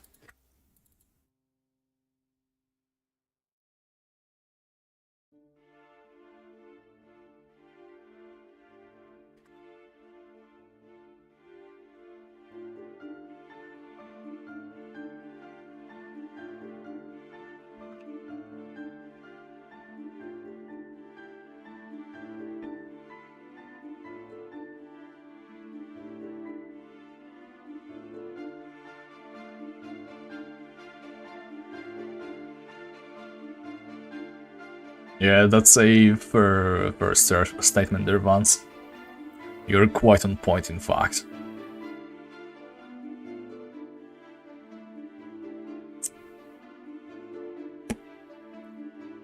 Oh boy. Am I going to be tired tomorrow? But we have already killed 230 crocodiles. We are only getting ever so much closer to our goal.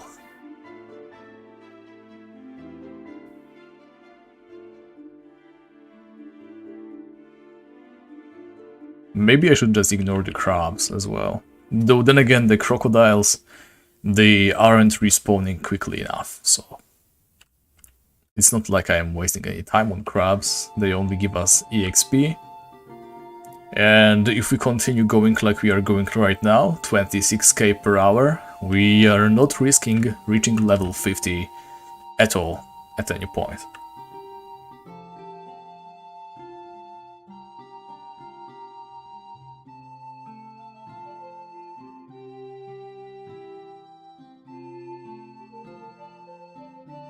Can you guys stop it with the numbers in front of your names? You're incredibly confusing.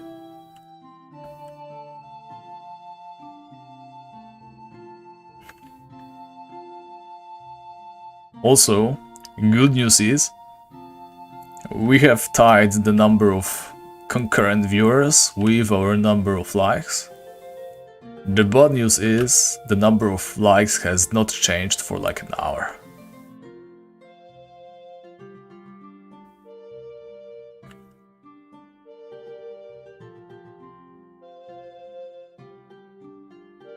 Oh, and just as I say that, our concurrent viewers skyrocket all the way to 9. I wonder if it's once again the weird bug that doesn't count everybody as a viewer, if they're semi-AFK. Thank you, Vance, take care. I'm going to let you know how much progress we do unless you want to watch it back later. In which case I won't. But thank you for sticking around for so long. Really nice of you to do that. Even though you're apparently tired of my voice, I am not going to forget that, by the way.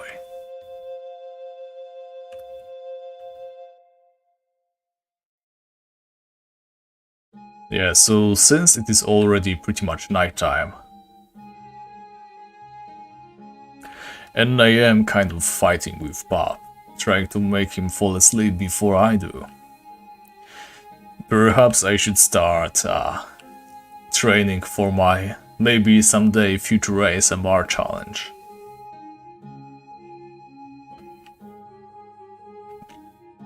So, I suppose in order to make a proper ASMR channel, all you have to do is like talk very, very quietly. You need to bring your head like way closer to the microphone. Maybe even this close. I am not sure how well you can hear me. Tell me if this is working. I hope it is. I hope you are feeling way sleepier now, because I sure do. I mean, I sure don't, because whenever I keep my head this close to the microphone, I have to admit, my back is kind of hurting. This is not a position that a person should remain for in a longer period of time.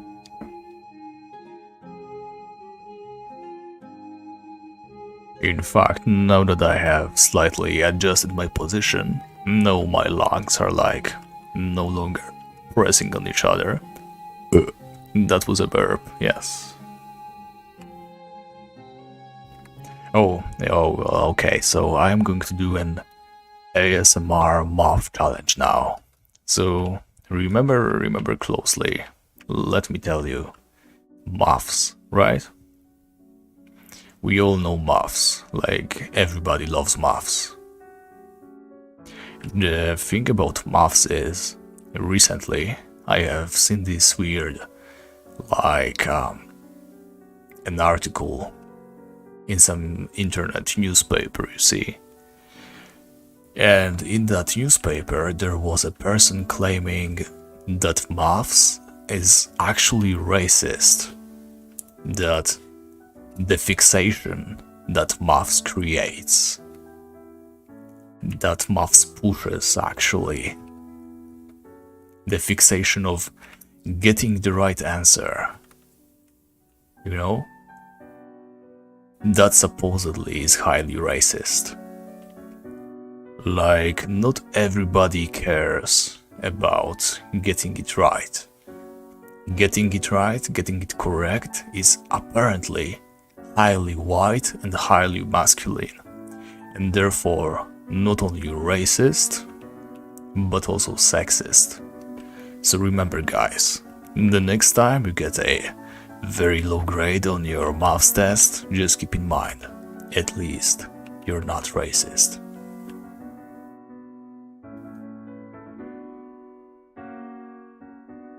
Also, I very appreciate that pop. It's going to be way easier to have you like be yourself rather than somebody else and type numbers.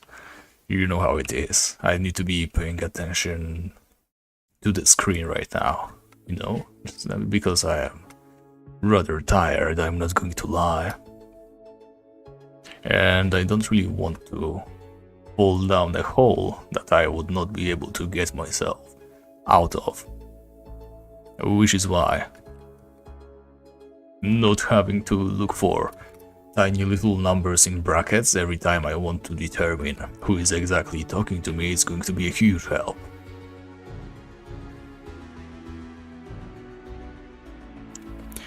Yes, a whole deal of mathematicians. I cannot speak the word anymore. But many maths teachers, especially, have been female.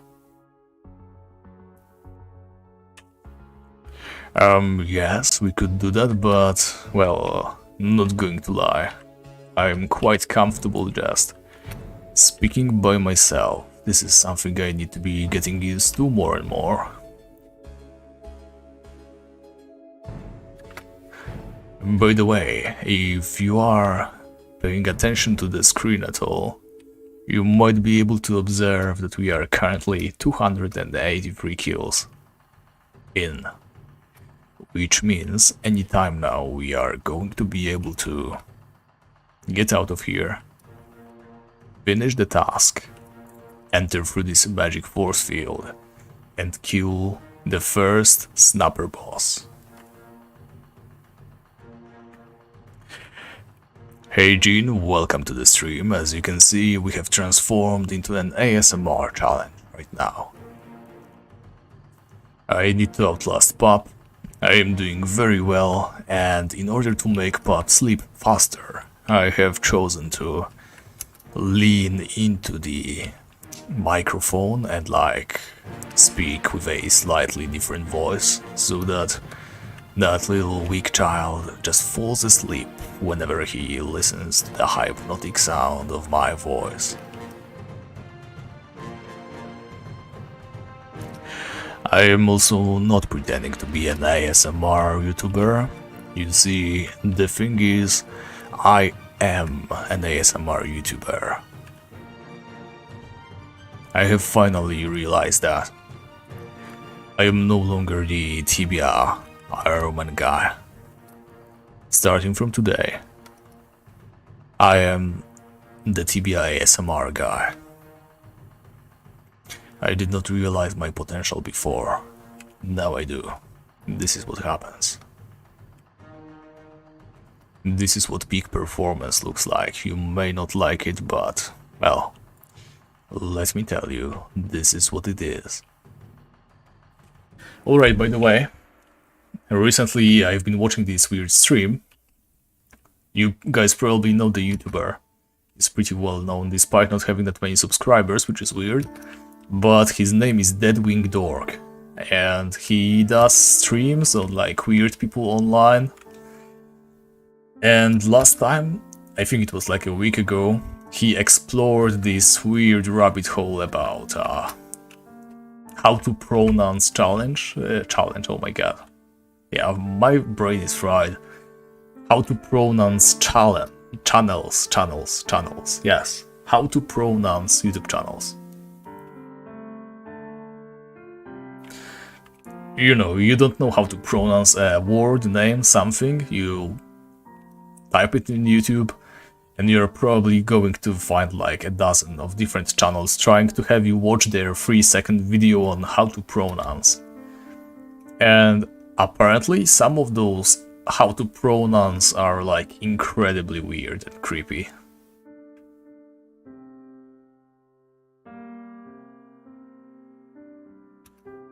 So yeah, if you ever want to get weirded out... Oh my god, we have killed enough already. We have killed more than enough already. And this hole is always open. We did not need the shovel. Oh my god. We do not need the shovel. We kind of had suspicions before. This hole, this is always open. We never need to have a shovel. We only need to have a rope. I am low-key furious right now. I mean, I don't think there is any other place where we could get a rope, but still, what the hell?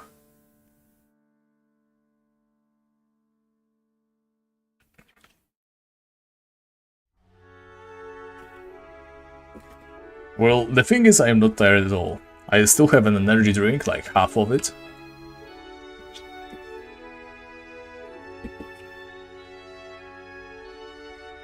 I am sipping on it very slowly.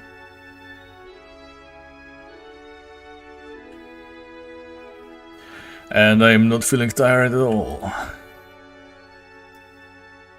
Quite frankly, I feel sorry for you, Pop. I know that your eyes are already, like, you know, slowly closing. You're feeling the effects of exhaustion. You have been up all day. Lots of emotions, I can get behind that. You know, like, you're hacking toilet tiles falling apart. That's a lot of stuff to go through. What do you mean only vodka? He has access to coffee. I cannot drink coffee. If anything, he has an unlimited access.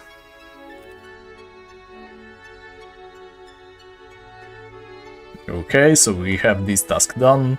We can go kill the snapper again, I mean for the first time. Crocodiles. Yes. Okay, so we are killing crocodiles again. But first we can go ahead and kill the nasty snapper. Be aware that you can only have one snapper task active at the same time. So if I take a look right here, killing in the name of crocodiles, right, 0. Oh yeah, but we can kill the snapper. Perfect.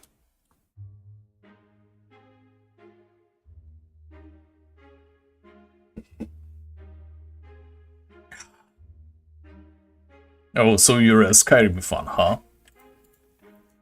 Do you know how you find Meridia's beacon pretty much everywhere? And Meridia's daily quest is like one of the least interesting ones in my opinion. Just go through a real quick dungeon, you pick up a sword from a pedestal and you're done. Such a dumb thing. And you start the quest by simply picking up a beacon that you find on the ground, right? Really dumb stuff. So whenever you do pick up the beacon, you can find it like in a chest. It can be hidden under many different places, quite frankly, but usually in end of dungeon treasure chests. So when you pick up the beacon, you get instantly blasted by this loud lady screaming, "Another hand touches the beacon," and you're like, no, I did not want to start your stupid quest. It's going to be in my journal forever now, because I'm not doing it. Yep. At least that's how it works for me.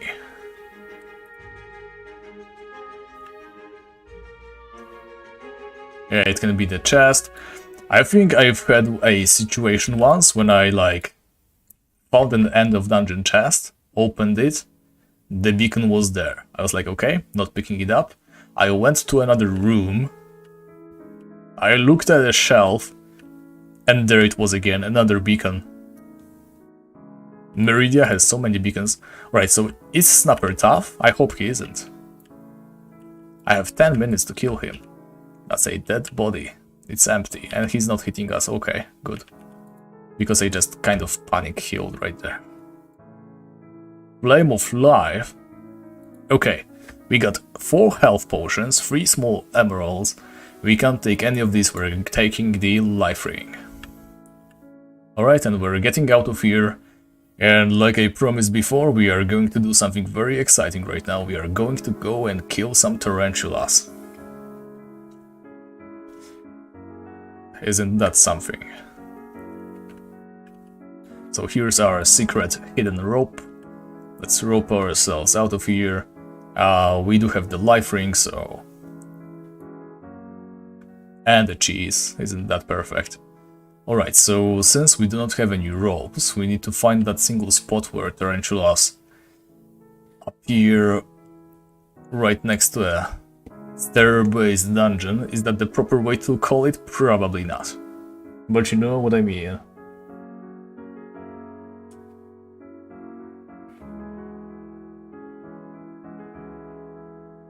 I don't really understand what you just said, man. Oh yeah, I have taken the tarantula task like 2000 years ago, and why am I wasting time answering to you? My life ring, faster regeneration, that will expire in 80 minutes 53 seconds, is going to expire in 80 minutes and 53 seconds. There is no time to be lost. We need to rush over there. And it's not that close either. Oh, would you look at those? Not the wooden floor. The moonlight crystals. And that reminds me, this weekend I was supposed to be playing on a different character as well, since it's the full moon. Well, whatever.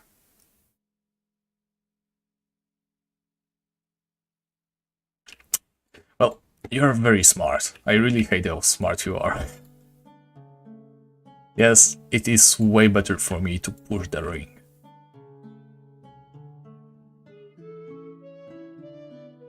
At the same time, I am going to be, taking much more longer, wow. I am going to be taking much longer if I toss the ring like this. But I guess, since I am also quite set on defeating Pop, I guess the longer we stall, the better. So yeah, let's go for time. I need to pay very close attention. Especially in this jungle. I know there's like a bunch of holes in different places that we do not want to run into.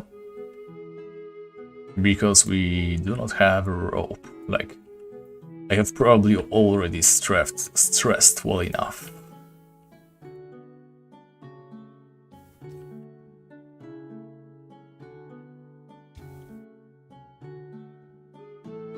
Oh yeah, you guys chatting actually. Well, I was going to say it helps a lot, but apparently our chat rate right now is 2. Like, what? What even is chat rate? Like, I get the best chat rate before I start streaming. That's how much of a reliable factor the chat rate is.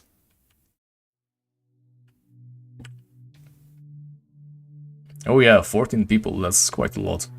Honestly, I think we've had more when streaming like on a Tuesday. But then again, I suppose we were doing some more interesting things on the Tuesday stream. Was it Tuesday? I can't really remember. Still, I had a little bit more of an expectation when it comes to a Friday night stream.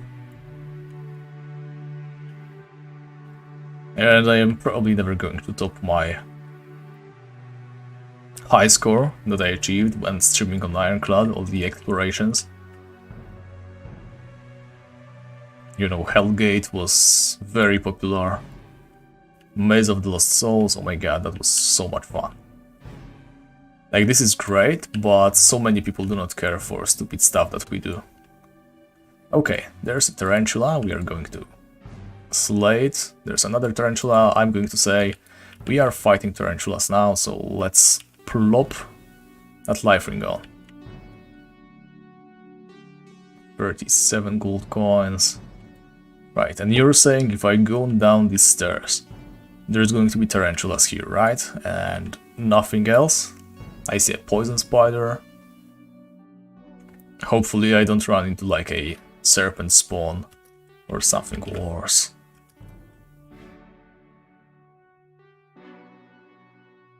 Okay, more tarantulas, more poison spiders. Not a fan of the poison spider part. But, well, it's probably the only place I can go right now. And yeah, we're slapping those tarantulas. Doing real well. Let's not overextend, just take one at a time.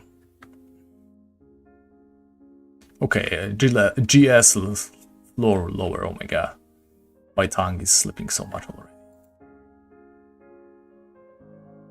And we're definitely not going after the GS. Yeah, this seems like a nice enough place. We definitely need a life ring to hunt here. But if the deeplings are open, we will have a pretty reliable supply of life rings.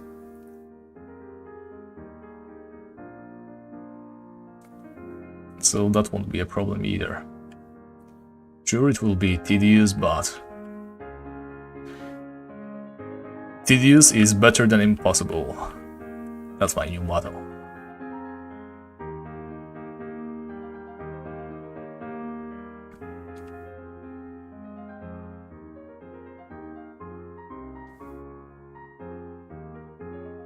Yeah, I mean, I'm going to say we can get better EXP fighting the deeplings and a steady supply of life rings.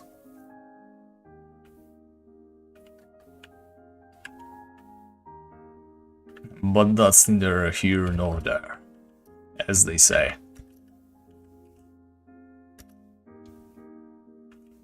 Oh yeah, I was thinking about that.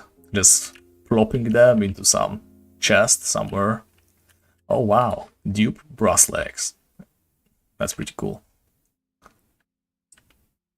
Let's zoom in a little bit. Yeah, I was literally considering that just now. A very good idea indeed. Oh, another pair of brass legs, wow. 24 tarantulas, 3 pairs of brass legs. There's our luck.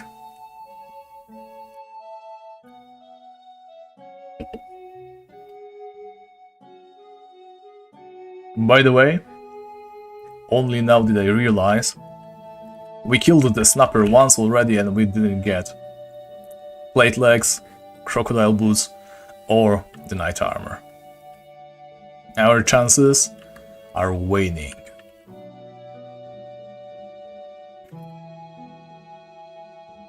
Because even if we get the plate legs, right? Tarantulas are going to instantly give us a better option. I mean, if we get the knight legs from hide. That is also, I suppose, an RNG thing. Yeah, I get what you mean. So make a stash somewhere in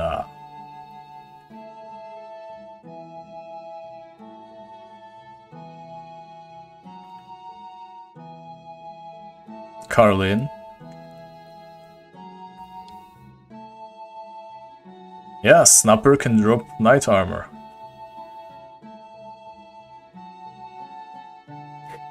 And the Tarantula boss drops knight legs. Let me actually pull it up right now.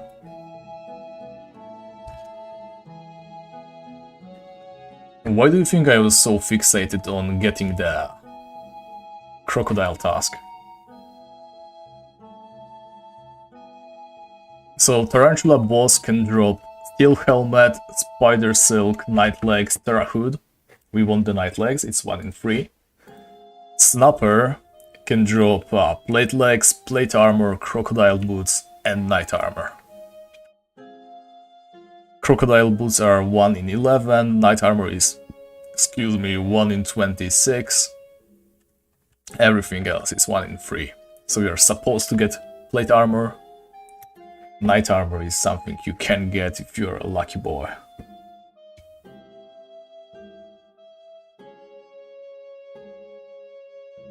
Oh, and it's such a nice place as well. We can just do the big old loop whenever we want. And we will be able to simply cruise along. Just slapping tarantulas all around.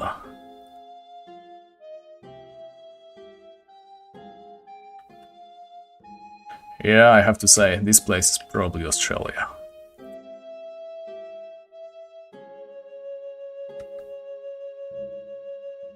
Poor people UK? No, I think next up... Actually, I have no idea what we are going to do next. I mean, okay, I do have an idea.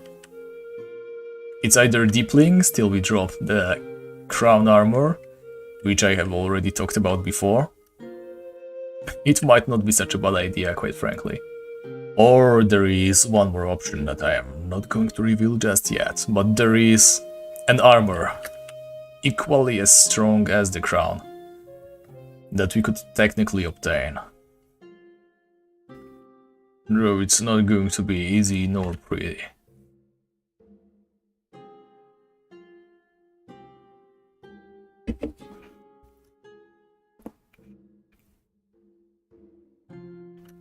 Like, every single clear of that is going to be a lot of effort.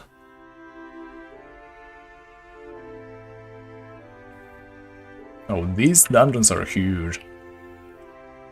Really glad we got the life ring though. Like, sure, we're fine against a couple of tarantulas, but since they're coming in over and over again,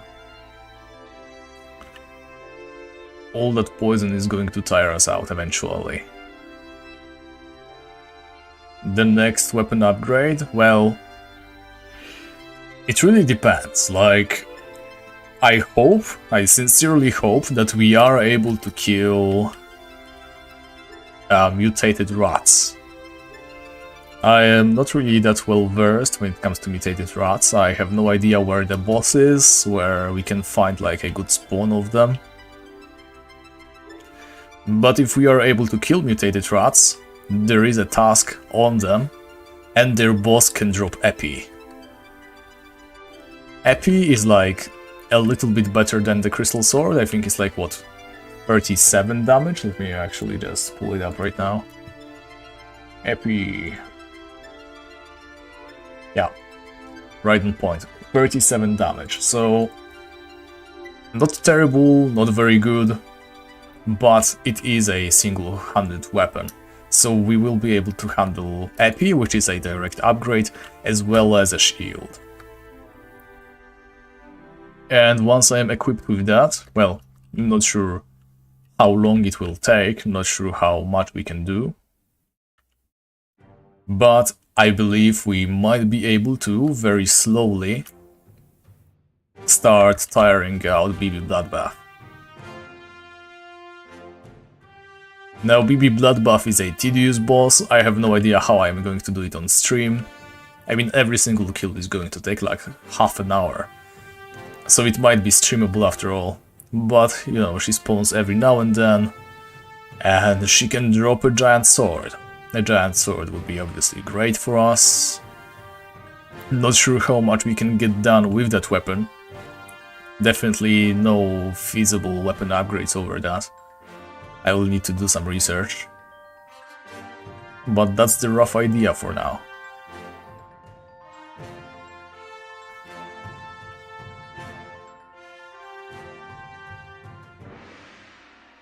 So yeah, once we are done with all those things we are doing right now, we're going to try mutated rats. I mean, before we go to mutated rats, right? We are going to upgrade our armor even further, get a bunch of levels behind our belt, under our belt. Why am I using that praise recently so much, no idea. Well, we can't really do all the tasks. I haven't checked every single task yet.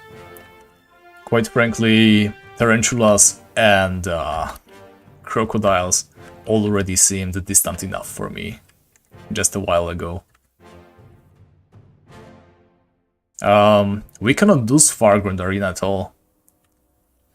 If you want to start Arena, you need to be a barbarian. We cannot become a barbarian because first you need to drink from that weird keg. And we cannot drink from that keg because first you need to donate your own honeycombs. We cannot carry honeycombs, therefore no keg, therefore no barbarian status, therefore no arena.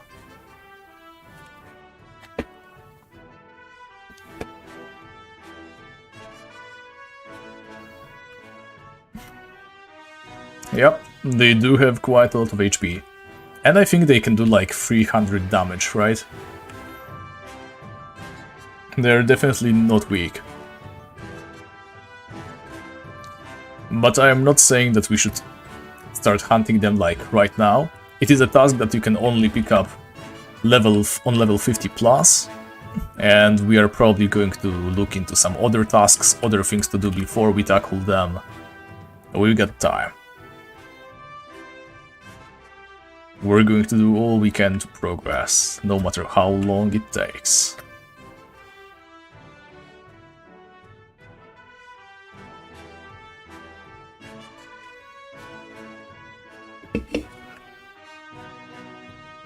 After all, nothing really beats a stream in which I walk in circles and complain about stuff. And that is going to be our reality soon enough.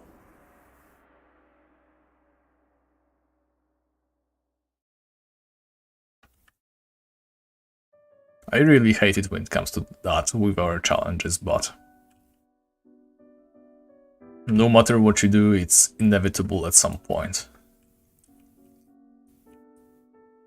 Yeah, how fast are we going to level up? In 9 minutes. Oh, look at that! 64 tarantulas, that is next one, yet another steel helmet. And more brass legs. Our tarantula luck is insane. Let's hope we haven't used up all of our luck, because I kind of need that knight armor to drop. It's like 2 armor higher than plate. Not exactly something I can pass up on. And obviously, if we don't drop it, then we either have to go to straight to crown armor from deep links, or that one more secret way, which is also going to be quite difficult. It's not an easy drop, let me tell you. But hopefully it doesn't come to that too soon. And I'll elaborate later. But it might be one more of those, yeah, ultra long streams if you want to do that ever.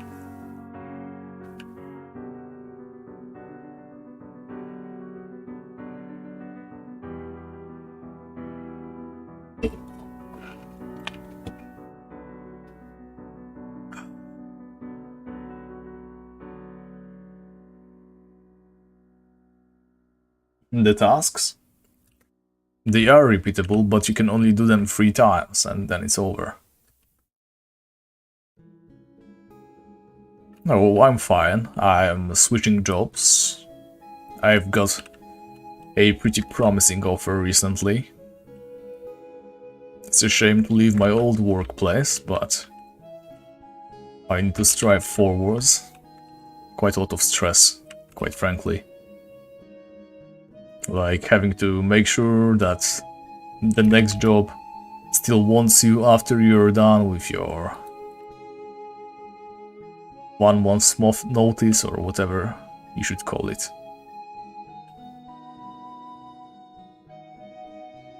You never really know for sure, right? But hopefully everything works out in the end.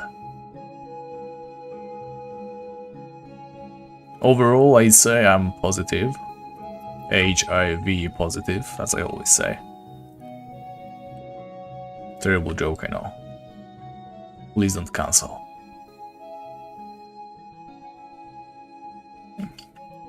Quite frankly, I'm not a huge fan of real-life stories when I'm playing a game.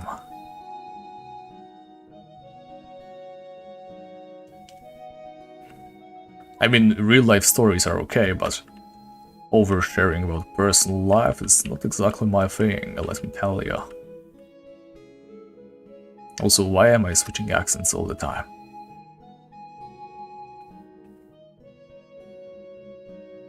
Yeah, sure. Let's do it, pup. Call me maybe.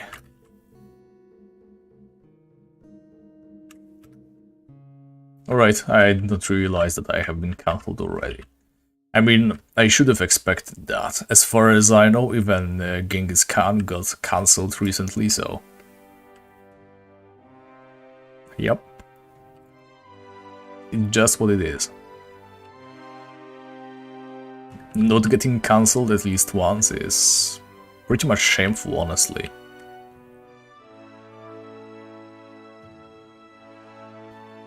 Yeah, so tarantulas are going to take way longer than crocodiles.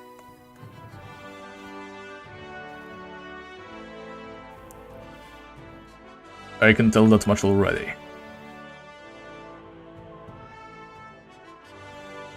And by the way, we have recently passed a 4-hour mark of our stream. This is going exceptionally well. No, I'm not sleepy at all.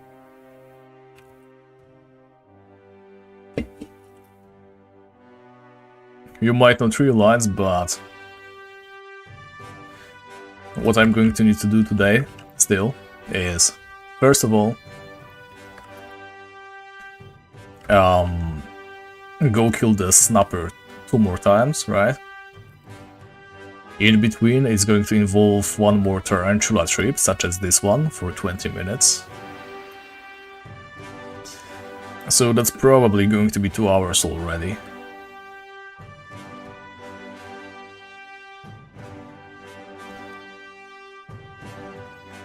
And who knows what happens next. Sadly, we do not have access to deeplings yet, so we won't be able to continue grinding tarantulas, but I'm sure we'll find something, so... Maybe 3-4 AM. That's probably how long we are going to keep going.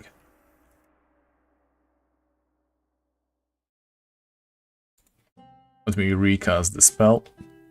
That gives us light. We are already hungry, our life ring is about to run out. I got to say, it's probably about time for us to peace out. Where's the exit again? I think it's here. I don't want your Tibia coins, I've got plenty of Tibia coins. You can buy the Tibia coins for yourself and pay for your premium, so that our guild can stay alive a little bit longer. Oh yeah, we are so hungry.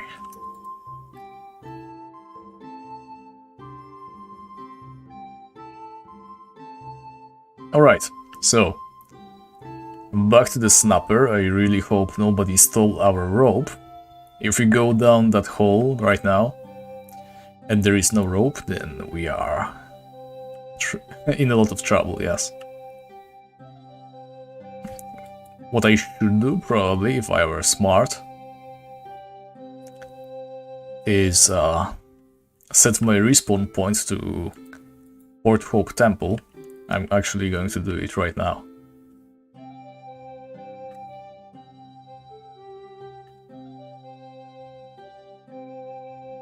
Alright, that sounds good, Bob, but what are you going to do if you win?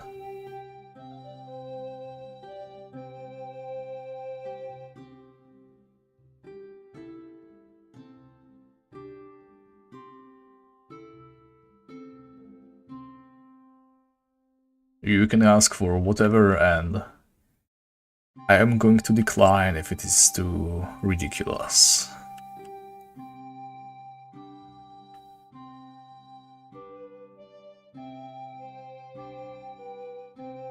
Bunch of spiders.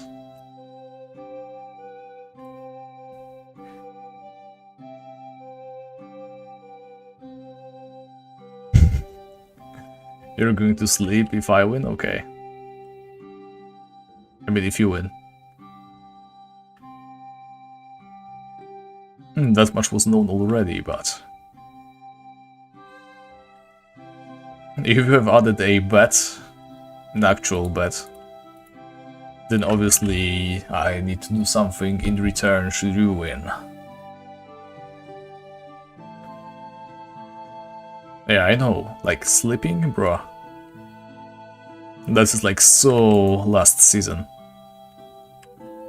Nowadays, I do not believe anybody really cares for trivial matters such as sleep. Just not cool anymore, you know?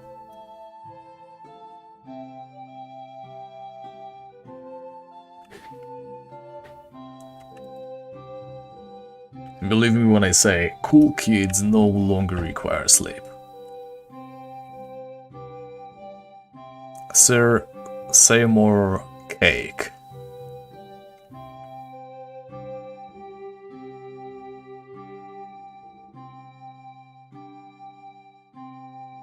Wait, what? Alright, so that's some piece of news that I forgot to mention. Our boy HHHHHH recently told me that there was a bug that allowed you to transfer any and all items from mainland to Rookgard. Literally no limits, anything you wanted. Mounts, mount items like the sparkling egg, armor, halberds, plate sets, whatever you wanted, any item. It only worked on PvP servers. It was related to the silly Twist of Fate mechanic, or whatever that special blessing is called.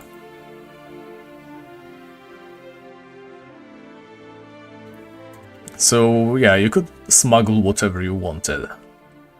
And a lot of people did. And now apparently, according to HHHHH, as you can probably read yourself, I am sure, for abusing that bug, some people got their accounts suspended, which is quite frankly shocking to me. They didn't care when Dawnport items appeared here, why do they care now? And our rope is still here, we are safe. Perfect. Yes, but this time it is absolutely chock full. Like previously, you know, it was like, oh, it can only be items from like Dawnport, brass set. It gives you an advantage, but it's nothing really that crazy. If you were like super lucky, then you maybe pulled a halberd from those rarely spawning orc berserkers or cyclops. Yep. Rookgard is absolutely ruined. Like, there used to be super rare, very obscure bug back in the day. So there were some collector's items, right? Like a demon helmet, I believe, and some other stuff that people would own. And they were super valuable. But that is no longer the case, because if you had something, you could easily transfer it to Rookgard. I took a look around, and if we aren't counting like ultra rares, the best item you could bring over was a crystalline axe. You know, like 51 damage plus 1 axe fighting. You could have it smuggled to Rookgard. You know, compared to the previous best, like what was 21 damage jagged sword. Actually, not MPAs, but speed sets. Zone armor, boots of haste, speed legs, like alloy legs, I think. You know, people care about speed more than they care about armor. because at some point, if you're only fighting Minotaurs, you do not care about your armor rating. But all speed bonuses are invaluable, so that's what people smuggled instead.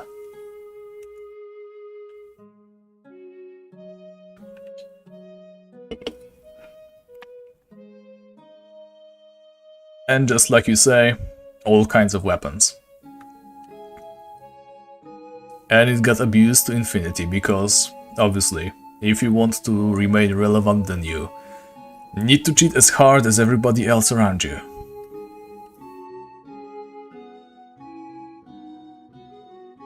Yep.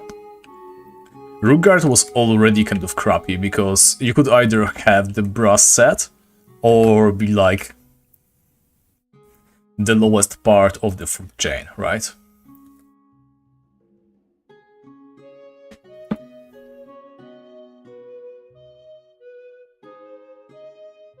If you wanted to go ahead and use the katana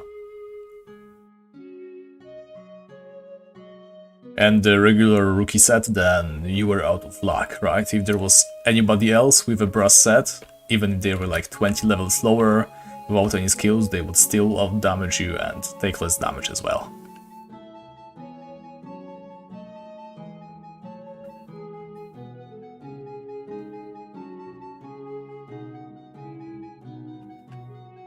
Oh yeah, you are quite right actually. That should be what they should do.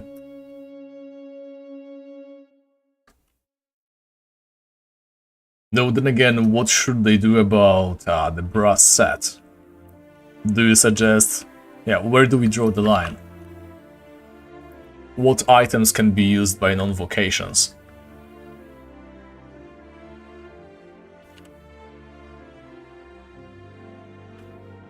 Yeah, also so many items were probably smuggled as well. You know, achievement items. Like, there used to be super rare achievement for having like a party hat, something like that, I can't really remember. On some older servers you were able to get the achievement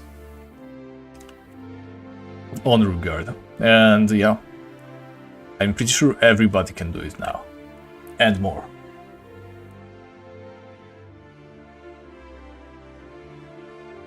Yeah, so you suggest that brass sets also get removed? I mean, I'm not against that, quite frankly. Even though I have a brass set, its value is going to fall exponentially, I do not care.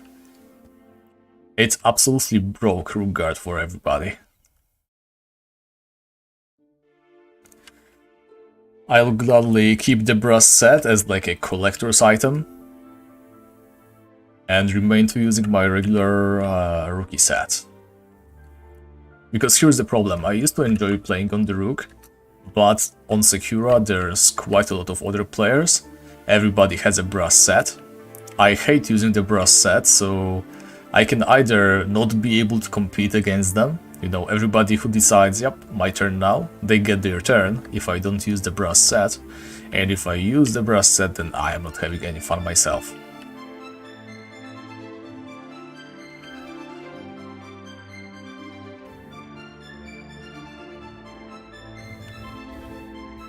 Yep, that's the way you should be playing, quite honestly.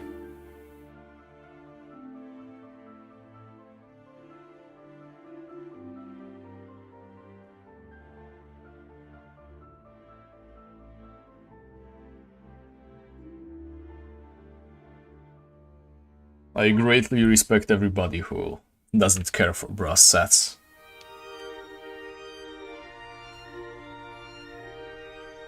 Well, here's the thing, the bug, the fact it only affected PvP worlds, that also does a lot, right? As far as I know, it was pretty widely known, especially on the more popular servers such as Antica.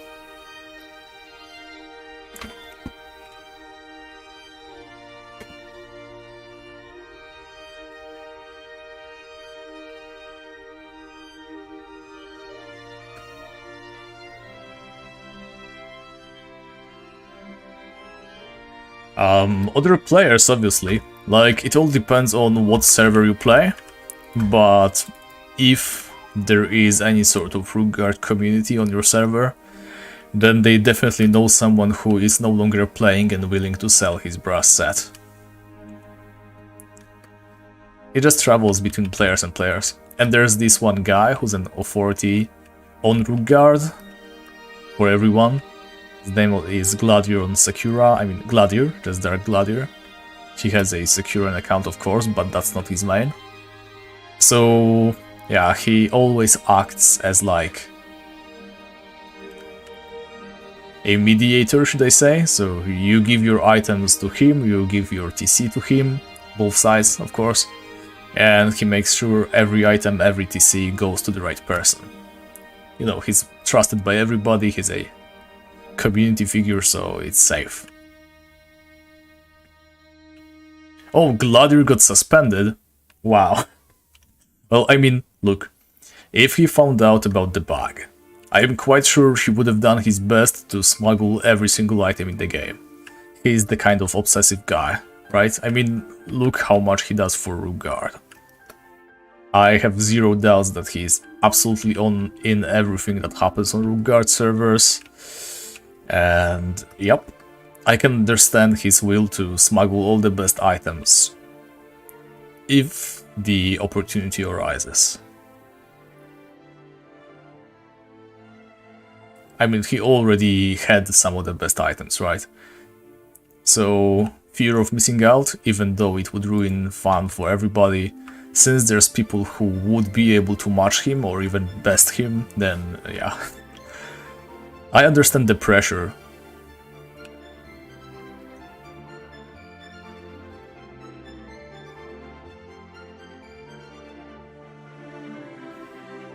He just wanted to stay on top.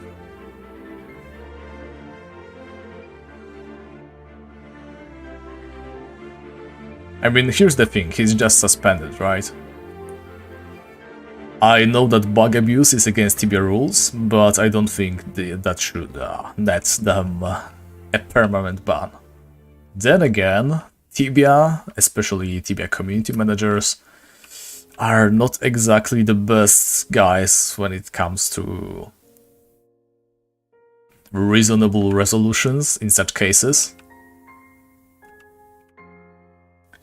So even though I think everybody should agree that the worst that could happen to them is like a reset, right? So take away their items, clear everybody, or do as HHH says, just limit the use of the items they have smuggled.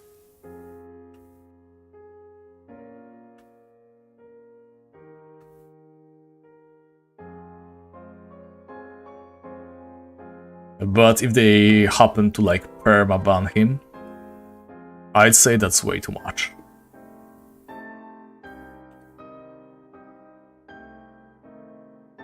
Yeah, I mean, so many times there was a bug with items being smuggled into Rookguard.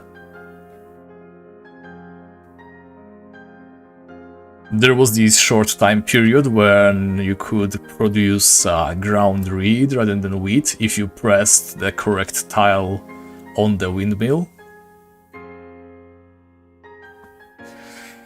I got a lot of that. Nobody ever got suspended for that. And since Zipsoft said they are no longer ever looking at Rookguard, I don't understand what the big fuss is about.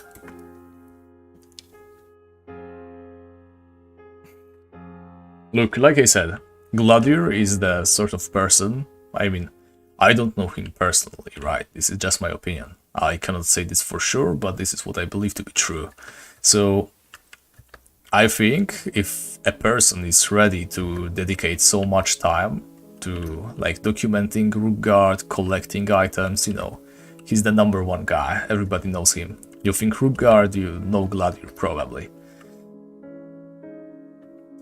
If you're that kind of guy, if you have already sunken so much, you are ready to pretty much do everything in power in order to expand on that. And I feel like being able to smuggle virtually every single item, I do not doubt that he was going to do that. You know, there's no limit to how many characters, how many accounts you can have. Having a living repository of every single item in Tibia on root guard, that's like the end goal for everybody.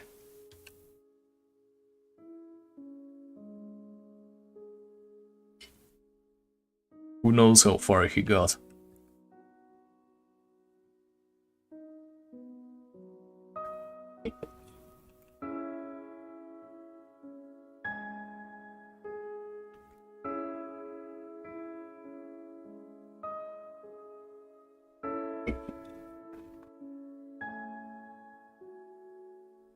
Yeah, obviously.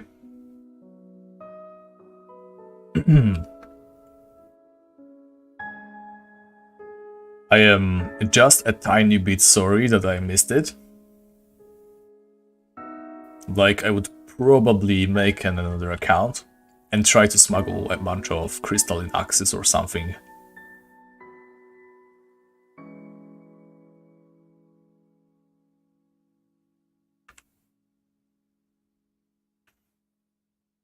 Yeah, but then again, you never know with Sipsoft, that's the problem. You know? Sometimes I feel like they're the most out of touch company. Like, everybody always makes fun of like Nintendo and stuff. How they don't understand the internet, how they make very stupid PR decisions. That's nothing compared to Sipsoft. At least they make decisions, right? Based on feedback, based on something. They may be wrong ones, but sure. Sipsoft is like a natural disaster. It just sometimes happens. Sometimes they happen to strike. Sometimes they care about what happens on root guard and suspend you. Sometimes they let everybody and their grandma transfer 20,000 brass sets to root guard and ruin the place forever.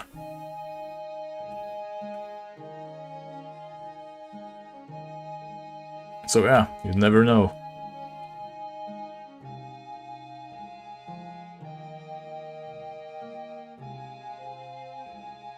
Yeah, I do remember that you are the voice guy. Good night, Kuba.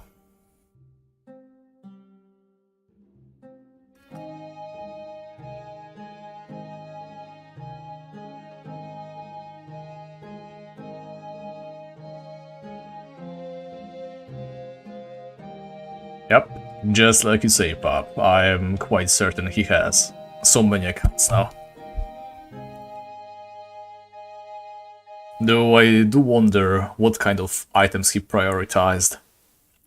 I mean, if I knew that there was a limited time, I would just want to transfer every single wearable item, right?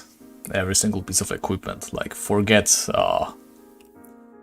consumables, forget decorations, all that doesn't matter that much, but...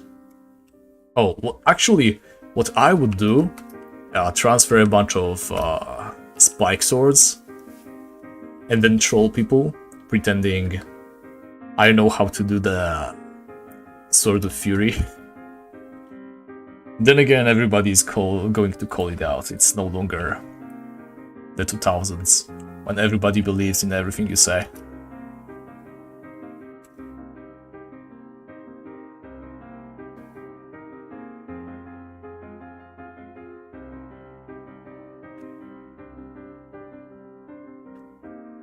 Oh, they transferred a Great Shield. You must be kidding me. Just having a Great Shield is already, well, great. They transferred a Great Shield through guard. Are they crazy? That's so useless as well. Like, cool, collectible, but you don't need that. Even if you were to transfer like a Bone Lord shield, it would already block everything and make you immune to damage.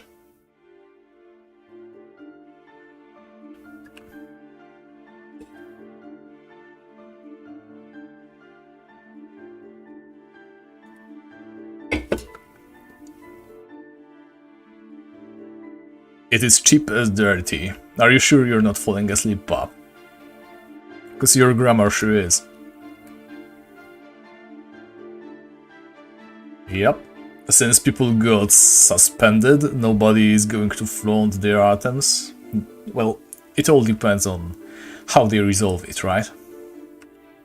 If they do it HHH's way, which I think it's fair, as long as they make those items for vocation, right? I'd say it's the best thing that can happen to Rook Guard.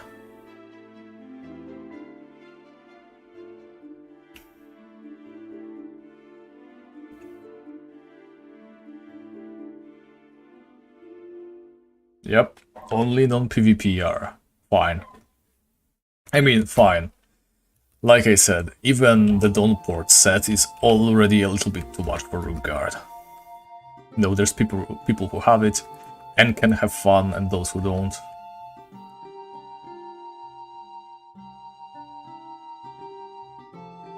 Well, here's the thing, Gene. Chipsoft has abandoned Rook Guard. They said they are keeping it. That's a nice decision. Like, they could have made it so much worse, right? They could have easily just deleted it. But they somehow recognized that it is an important part of Tibia. But they did mention they are not going to update it in any way. Now, over the years, they have actually updated it. You know how they added quivers for bows, right? So they made the quiver wearable by non-vocation characters and added a quiver quest, sort of, next to the blind orc. So you still can shoot your bow as a free-to-play account. That's great. Free-to-play, I mean Rook Guard account. Rook Guard character, whatever, Rook Stayer.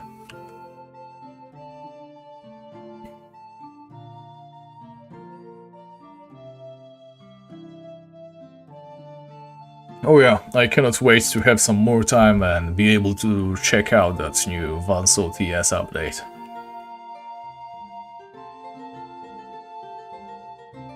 It would be great if we could all just sit down one day and have fun over there. I'm sure it would be amazing.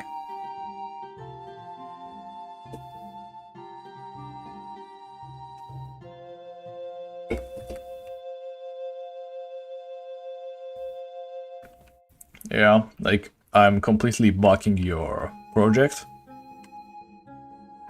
I don't really have the time to check it out right now. Get a little bit too much on my plate. I have to still finish that Torina review as well as the next weird OTS that I picked. We have already recorded that. Thankfully that next one is literally trash.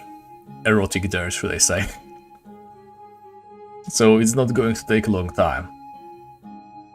But I want to put proper work behind Torina review.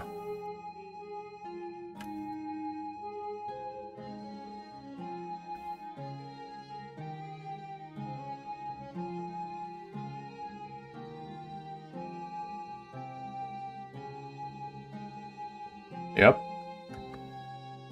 I mean, that was originally the idea behind Vans OTS, right? We wanted to make it like our streaming / video private OTS.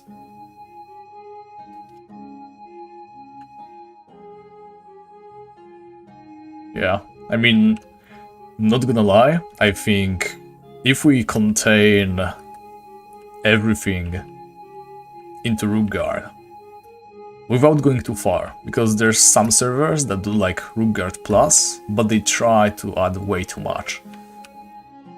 But I think that if we contain Tibia experience to Rook Guard, make level like 30, maybe 50, like the absolute top, the most that you will ever need, I think that makes the Tibia experience complete. That's where everything should stop. Don't know how about you guys, but whenever I play this game, I have the most fun in that level threshold. From 1 to 50. That's the most fun for me. And not because I still have the EXP gain bonus and it's faster, it's just because it's just decently quick progress, relatively often item upgrades, really cool stuff.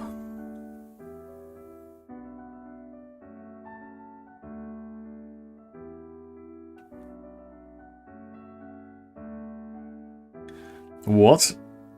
Those are some expensive skins, that's messed up.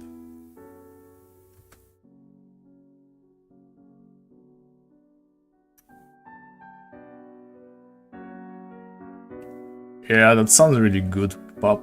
I cannot wait to see it.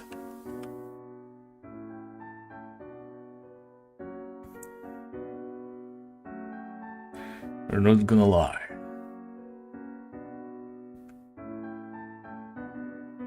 Still, I have so much to do, and I never really have the energy to do it. I'm going to do my best to finish the Torina review tomorrow. Let's hope that happens. Then I need to get started on the new series. I'm glad we have this stream that I am enjoying so far. Otherwise, we'd be pretty much in a slump.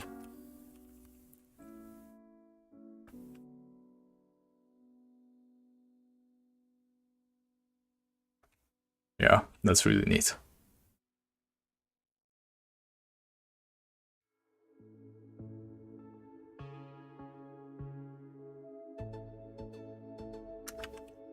Yeah, like, I've got the footage for the first time ever. I've got so much footage and simply no time to edit it. Wow. I mean, look. Not gonna lie. I prefer overpriced cosmetics over pay to win, right? I mean, sure, there's certain games where cosmetics do give you bonuses. There's games that kind of work around the pay to win aspect, you know. For example, in Terra, they said the only way to like monetize the game for them is going to be cosmetics, and they kept their word. Technically, you could only buy cosmetics for cash, except you could sell those cosmetics on the market and they were worth a lot of money. So basically you could buy in-game money for cosmetics, aka for money by proxy. But still, if it's a shooter game like Valorant, it is a shooter game, right? I have no idea, actually. But if it is just cosmetics in a game like that, I seriously do not mind it at all.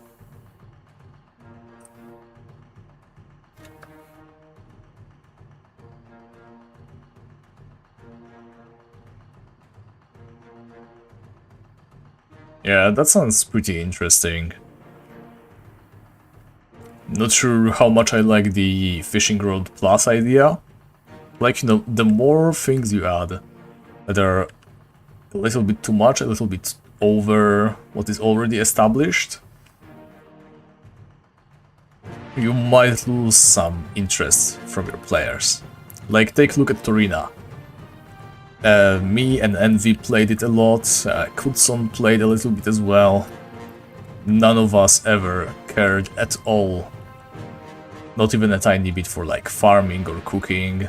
I'm sure those are systems that they put a lot of work behind, but they're just not interesting to the average player. So if you add like a Fishing Rod Plus, it's going to take you a little bit of time to code, but how is that any better than just adding a shop that sells those potions? Maybe add a little quest that you need to complete before you can buy those potions, but yeah, you know, don't add additional mechanics just to unlock something that normally is already available. Anyway, I'm standing here because I need to go to the toilet, so I'll be right back.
And I'm back again.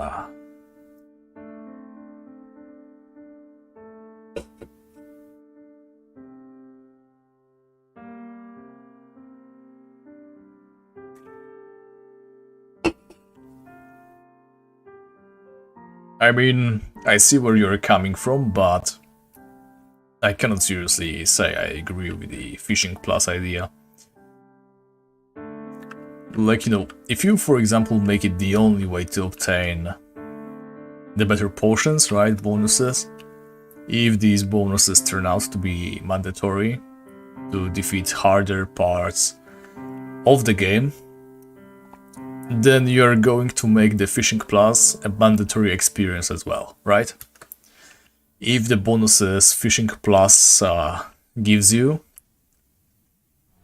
are too good, then they are going to become necessary to take part in. And not everybody likes fishing, let me tell you. Imagine having to fish in Tibia for an hour before you do everything. The reason why fishing is so optional in Tibia is because they recognize, at least I think so, it's because they recognize not everybody enjoys just clicking between your inventory and a water tile.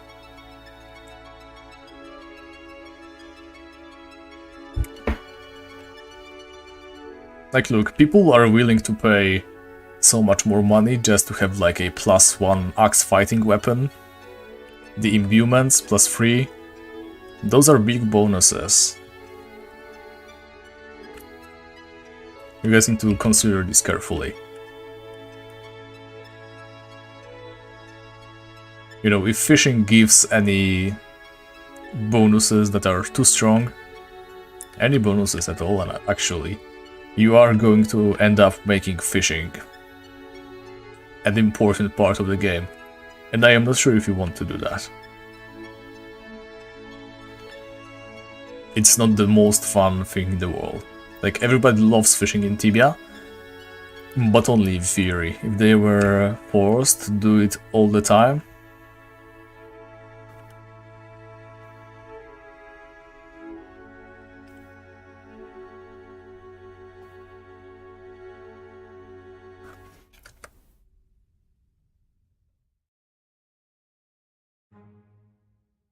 well, still, you're locking the peak performance behind fishing.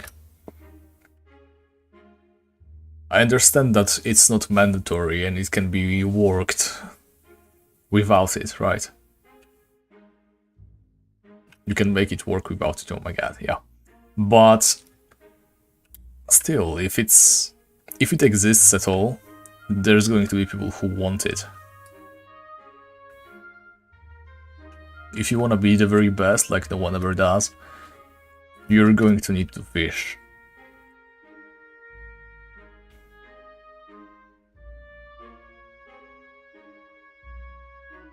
And like I said, not everybody likes fishing.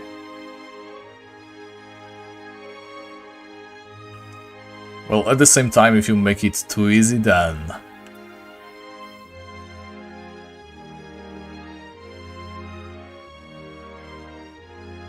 how is that different from just selling it in the shop? You know, if it's way too easy, if it's just 1-2 minutes, if it takes you no time to unlock the Fishing Plus bonuses, doesn't that also lose its meaning at all?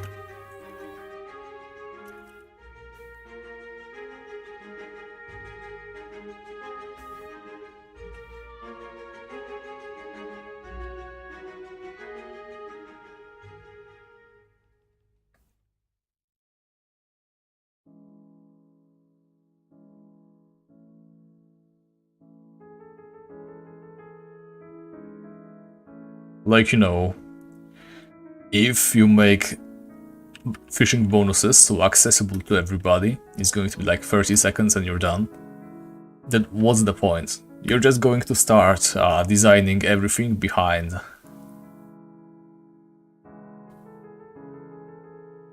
with the idea that they are going to be able to get those bonuses.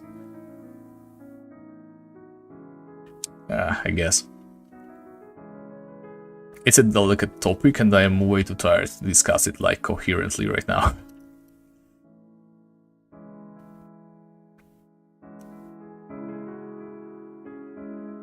True. Listen to Jin, he knows his game design. If you add Corrupted Ashbringer and have it drop from fishing, that's a good game design choice. No arguing with that. Let's see. How many more? We had 228. Yeah, we are like 4 crocodiles over the counter. So we need to have 604 crocodiles over here. I low-key hope we do not drop the life ring right now, just because I don't want to go hunt the tarantulas for 20 minutes.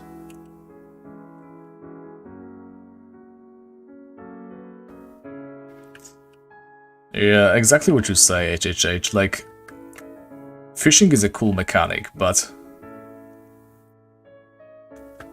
don't make it more than it's supposed to be. It's a little bit of a role-playing piece that also allows you to stay in a single place for a little bit longer.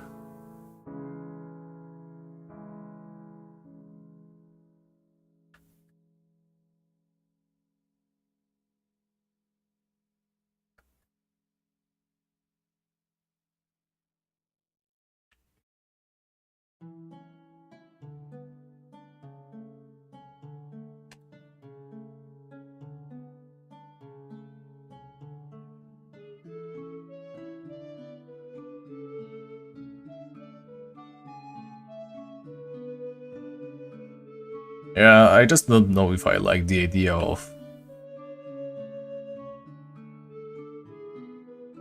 You know, if you want a temporary bonus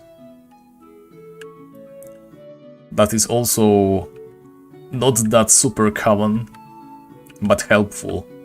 Tibia already has that and it's called rings. Just add rings to different drops, to different monsters, and you will have your temporary +4 to melee skill or speed or whatever. Just make rings obtainable. No need for fishing plus. If you want to make the fishing plus very easy to obtain, like, you know, it's pretty rare to get the special worm, right? But luring something with the special worm doesn't take too much time. Then it's just forcing fishing onto players, no matter how you look at it. Why can't the worm that you drop be the drop already? Why add another layer to it? It's just extra steps. It's a parasitic mechanic that doesn't add anything to the experience.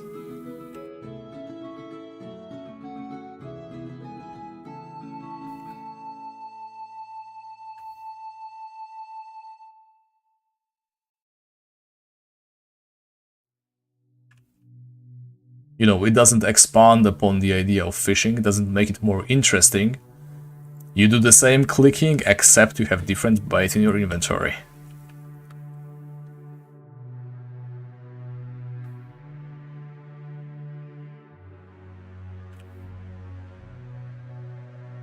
Like always, it's like cool to have new ideas, but you need to think what the idea is actually going to do to the game. Oh my god, yeah. I'm surprised I can still talk, by the way.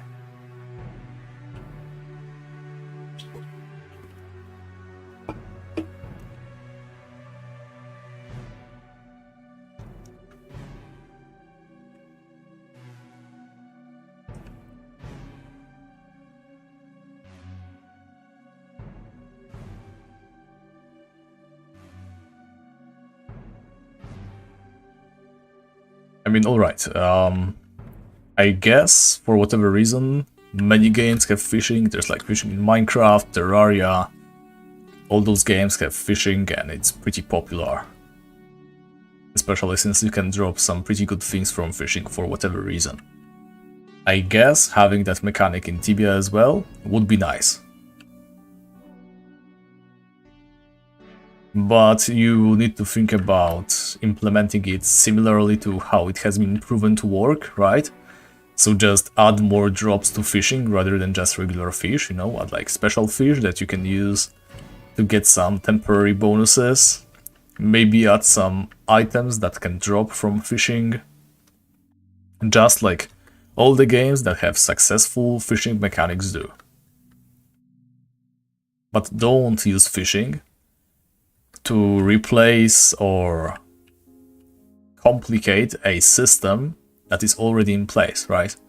If you want temporary stat bonuses, do rings, not fishing. Fishing does not need to be related to stat boosts, because we have rings in the game already.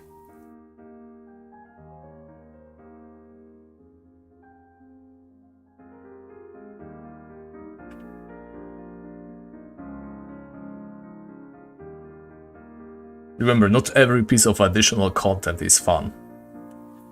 It's easy to get lost in adding new ideas, coding in stuff, just seeing whether you can or not, and then ending up not realizing it's not really fun to do.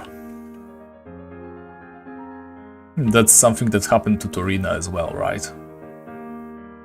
I mean, I did not do the review yet, but them adding a task system, it's cool, but a little bit overdone. Same for some other systems, but yeah, I'm going to talk about that later, maybe in tomorrow's video, if I release the video tomorrow. Yep. You know, just keep in mind, when adding new systems, make sure there isn't something that does that already.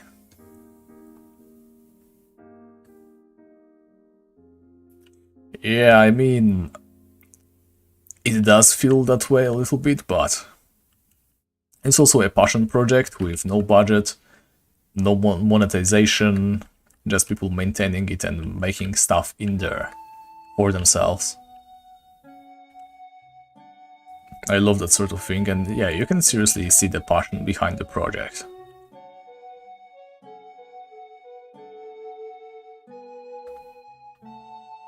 Yeah, being able to fish like, you know, super fish, just make them rare. You know, you can fish regular fish or better fish, and just make them some of the most efficient food types, perhaps. Like weight ratio to food. Or maybe even make a super special fish that can feed you, like overfeed you for like 30 minutes. I'm sure that won't be very hard to code in.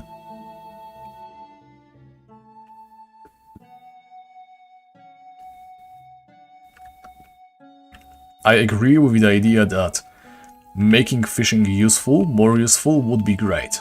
But don't make it too mandatory, too necessary.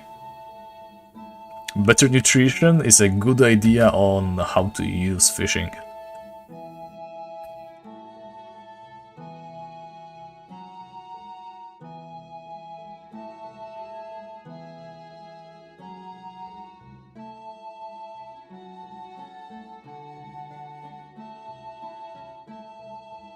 You could, for example, play a little bit with darkness mechanic, right? Make players unable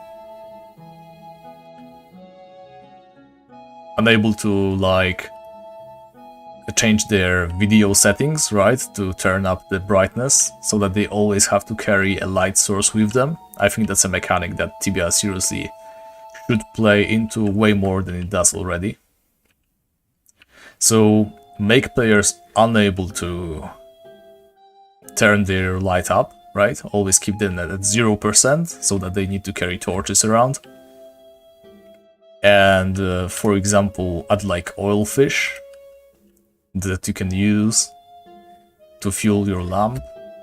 Or maybe even just let them use regular fish to fuel their lamps, like, you know, fish oil is a thing, I guess.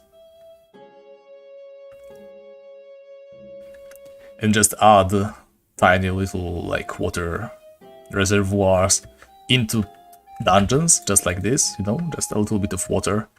Let players fish in there to refill their lamps should they need to. Stuff like that.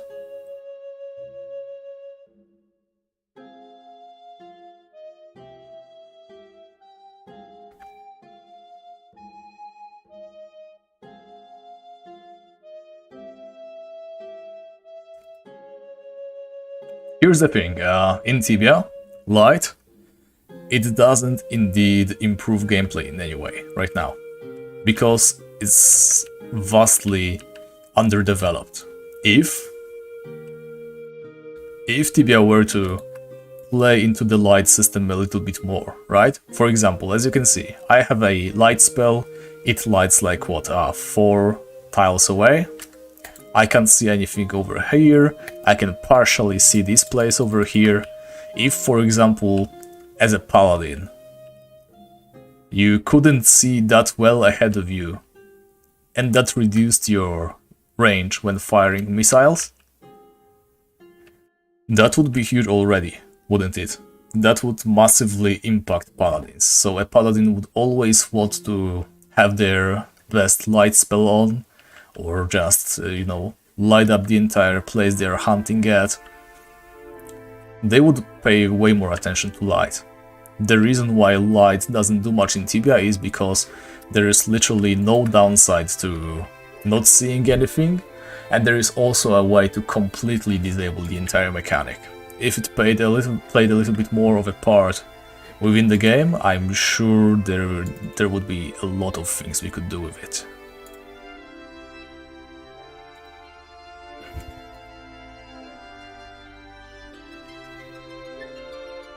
Exactly. When you're in complete darkness, make you miss more. Perhaps add some special debuff. If you're too long without a light source in a dungeon, then maybe, I don't know, have you take random damage every now and then. I know that's a lot of coding and pretty difficult, and especially hard to implement in Tibia, but you know, there's a ton of underdeveloped mechanics in Tibia that can be really turned into something interesting.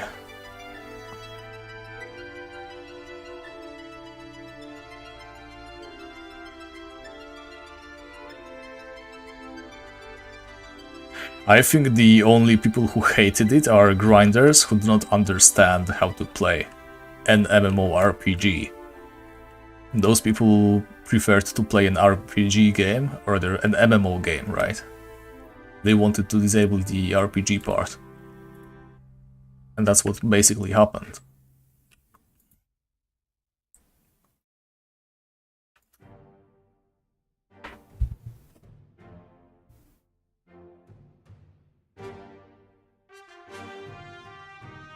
I mean, sure, it's your project and you're free to do whatever you want with it. That was just an idea that I was throwing around.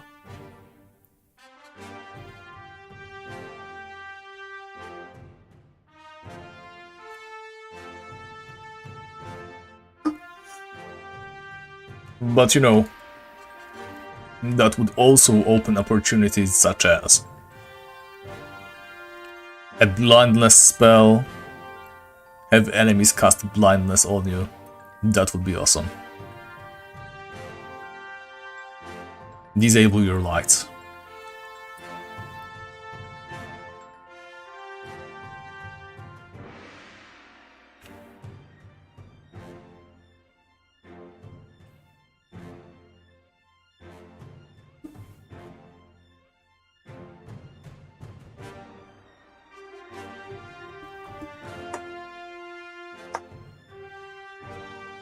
Yep. I mean, the reason why while we are here still playing Tibia, it's because you can be inefficient, right? You can choose not to wear a backpack. You can choose not to use certain aspects of the game. You can choose to pay way too much attention to a certain mechanic in the game.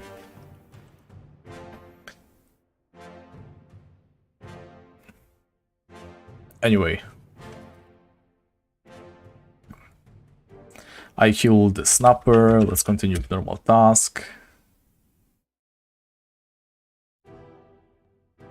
Snapper is ready again, and we can once again pick up a task, and we can pick up Crocodile's task, and we say yes, okay. So now once again we have an active task for crocodiles, that's perfect, and we can kill the Snapper once more. So let's go ahead, hope we get the legs or the knight armor, better yet. And yeah, we are almost guaranteed the life ring as well. So let's obviously grab the life ring and go kill some tarantulas.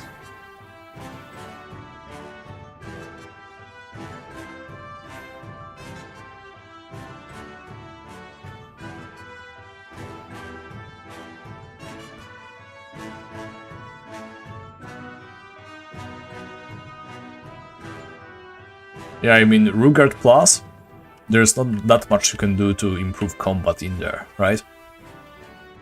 It's already cool enough that Rugard combat implements this cool fusion class mechanic, right? You're like mostly melee, carrying around a couple of spears is always a good idea as well. If you pay special attention when designing the game, designing your new areas, you can really improve on that and really drive in the feeling of a non-vocation player being a jack of all trades. Non-magical, of course, no magic, but being able to use both melee and ranged. I mean, they suck at both, but if that is the only thing that exists, then they are good at both, right?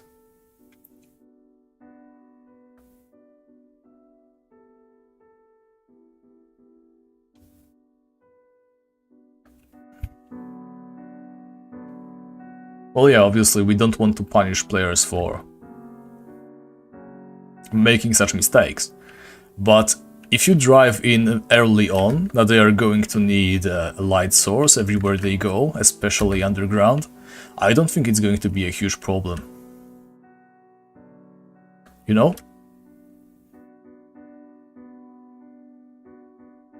Okay, let's see. Life ring, plate armor, plate legs. Okay, plate legs, that's something I'm happy. One more try, maybe we can get the knight armor next try, but still, this is already an improvement. I mean, only one armor, but that's something, right? Life ring, plate armor, plate legs, beautiful. Alright, so let's get out of here. Ring on the ground, there we go. And we're throwing it all the way over to tarantulas. We might want to put the ring on when we go through the city, but we can worry about this part later.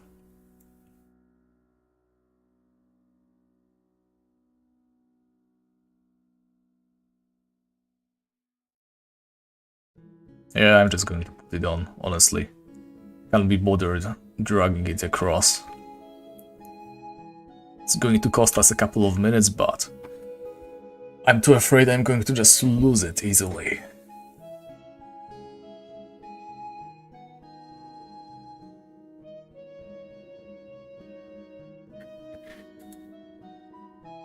I know, right? Especially with the creamhorn helmet rather than steel helmet. While I do appreciate the clean look of steel helmet with the plate set, I got to say, creamhorn also looks great. If it was a little bit less silver, a little bit more like, yeah, less shiny, more matte like this, it would be even better, but still, really sexy.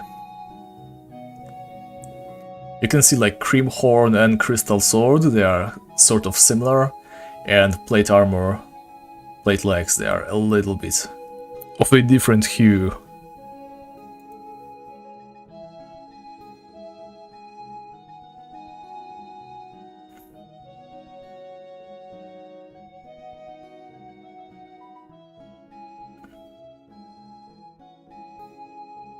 Yeah, it's definitely difficult to balance things out, but I think if you keep spears like super tedious, you know, by having them always land on the floor, etc., I think that's good enough.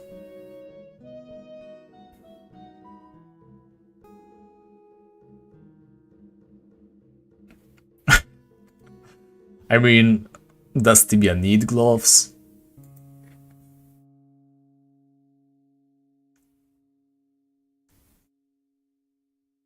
Well, I guess you're right. There's nothing protecting your arms. Very few armors have like visible signs of arm guards.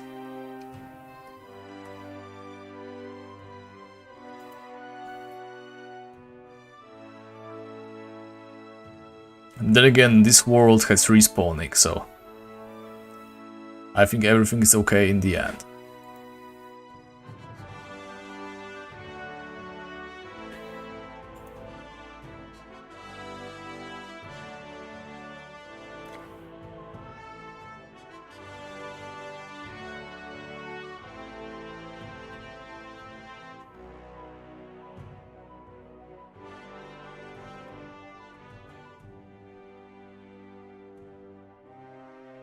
Yeah, you're quite correct, especially early on.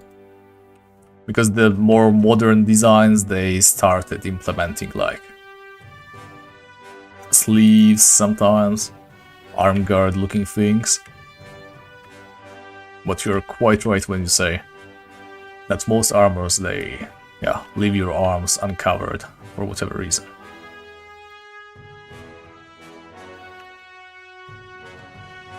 Okay, Panda, I'm going to need your meat and ham.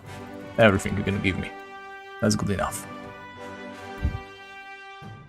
Alright, a little bit more of attention to the game. I don't want to die too easily. I don't want to die at all, actually, while fighting these tarantulas over here. So let's be careful.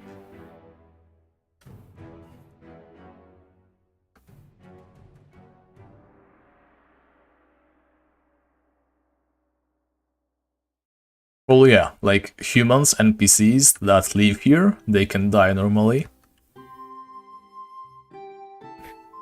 That's like what, 51? This weighs 46. If we cared about carry weight, we would probably switch to a steel helmet, but this is just way more uncommon.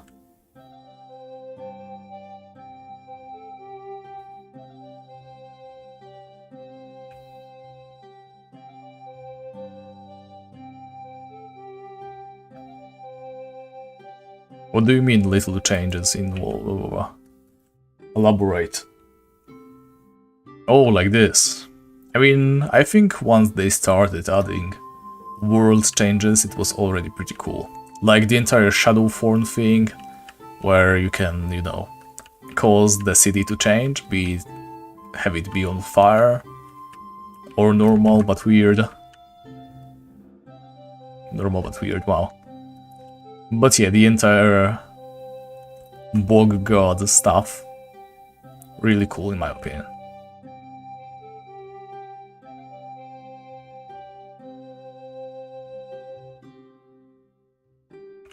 I mean, lore adds flavor. In the end, Tibia is a rather simple game. You know, you have like the Deepling Scouts. It's basically a place that you can unlock to have access to a new type of enemy. There is a little bit of lore, right?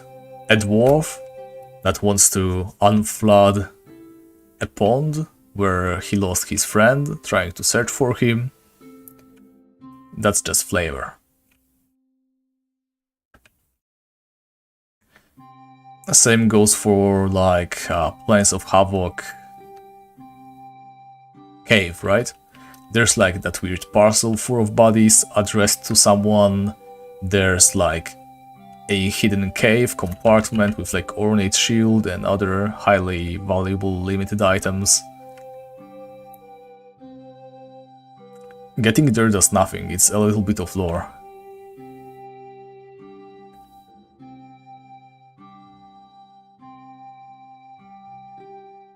you might stumble upon it while you do other stuff. I mean, let's be honest, Skyrim doesn't have that much lore. It has a little bit, most of it has been built before. Skyrim did a good job of actually bastardizing it. Like, Skyrim, the region of Skyrim in Elder Scrolls, had way better lore before the Elder Scrolls Skyrim 5 was released. Skyrim was supposed to be such a cool place. Reading about it in books in Morrowind made Skyrim feel truly amazing, but they made it like, you know, seriously way too bland compared to what it's supposed to be. Yeah, it seems stupid because some of this lore has been written while they were working on the earlier Elder Scrolls parts, right? They came up with pretty cool world building and they decided not to implement most of it. They made it like a mostly wintry, not even mostly wintry, just, you know, very, very generic region.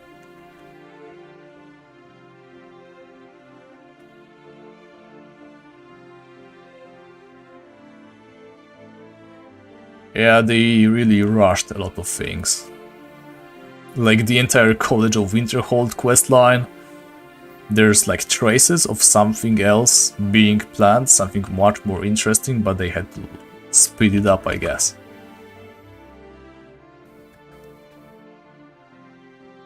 But you know, Nords, they were all supposed to be naturally able to use shouts. You weren't supposed to be the only one who learns shouts. Meanwhile, they made it like a super rare thing when the only people who can use shouts are the Draugr, Jarl Ulfric, the one guy, right?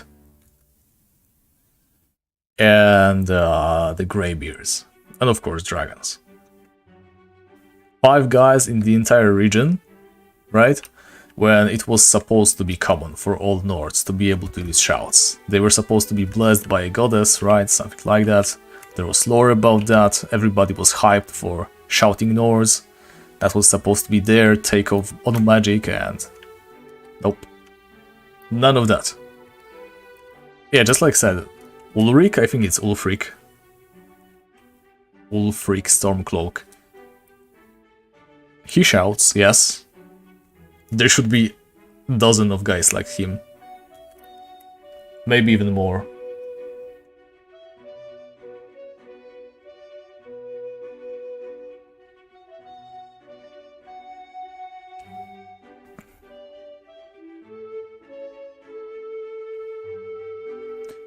Yeah, Greybeards lacked a little bit of fleshing out.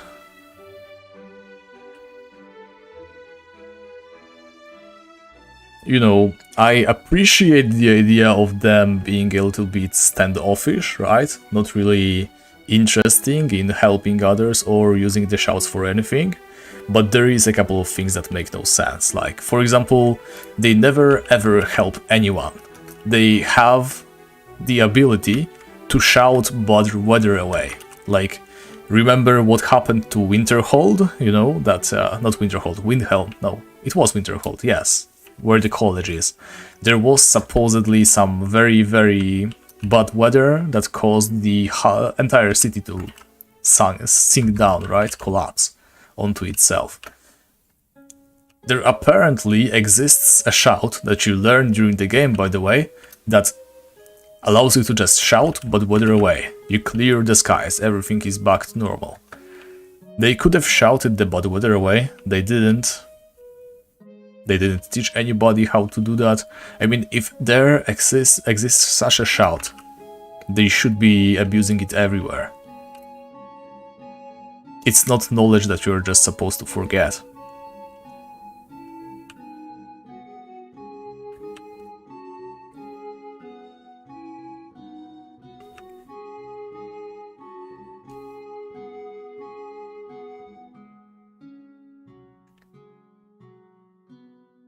I mean, it makes sense. Like, I don't mind a faction of people who hold all the power and are unwilling to use it in one way or another, afraid to abuse it, sure.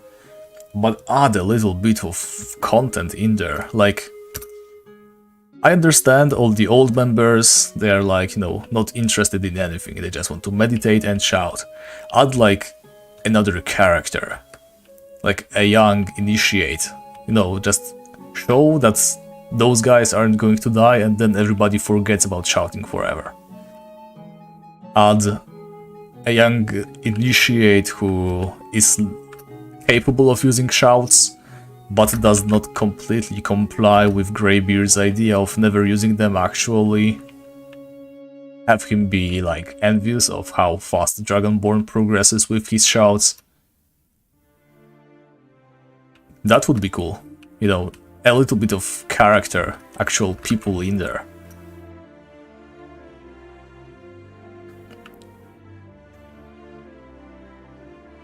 There is this really cool mod that adds a lot of interesting characters to the game. You know, added by a person who clearly played the game and asked the proper questions, like why isn't there a person who notices this weird thing?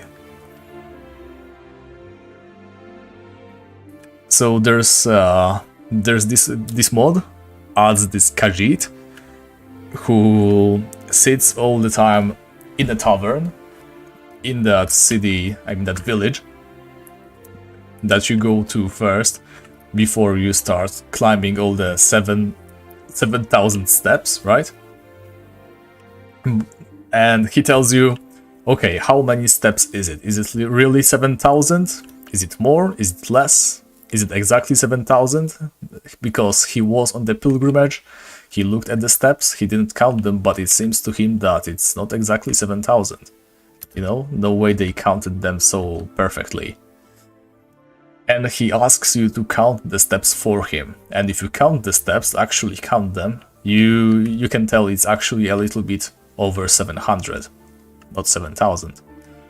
So you go tell the guy, right? And you can tell him that, yes, it is exactly 7,000, I don't know, or it is just a little bit over 700. And the guy ends up committing suicide because he feels so betrayed. I mean, that part is weird, but just the fact that there is an NPC that asks the right question, right? How many steps are there exactly? You know, people who actually care about the world around them. Skyrim feels like a lot of guys who have sort of been dropped in there. They feel so artificial. They do not look at the world around them. They do not interact with it properly. They exist to just come up to you and say, hey, I would be a lot happier and a lot warmer with a belly full of mead. Are you an alchemist? Can you brew me an ale? You have the hands of a healer. Nobody cares about that stuff. Have them actually do stuff, you know, be people.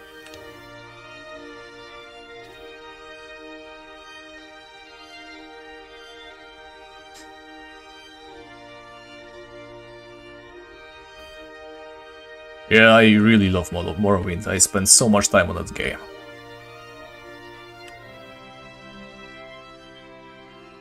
If I wanted to do something very comprehensive about Morrowind, it would be such a long project though. Just making a video on Warriors Guild, right? If I wanted to just do my experience with Warriors Guild, it would be one thing. But if I wanted to explore every single possibility, every single chain, every single way of finishing the quest line, there's a lot of that, by the way. Depending on what connections you make beforehand, and you know, you can just do the Donbass quest giver way, or just going from place to place, doing all quests without questions. I mean, that is a way of role-playing as well, right? If you're just a warrior who is looking for easy pay, then you won't be asking too many questions.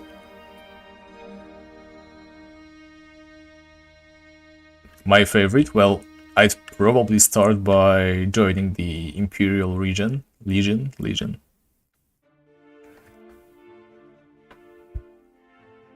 Well, I don't think I want to do just a single Let's Play. If I were to do anything, I would start doing those series. You know, comprehensive everything about a quest line. Not even a Let's Play, but more like a lore video, you know, the story of Morrowind's Warriors Guild, and just explain everything that happened in there. That can happen, all the possible paths, that would be cool.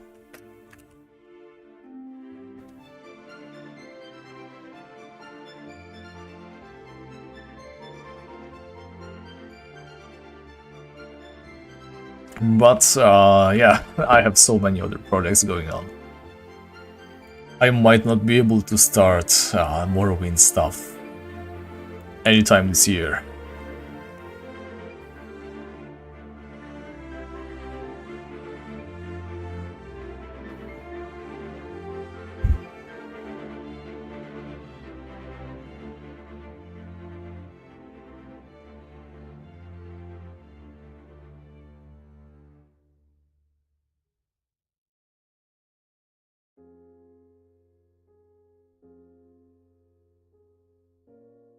Yeah, but then again, I need to find out what the actual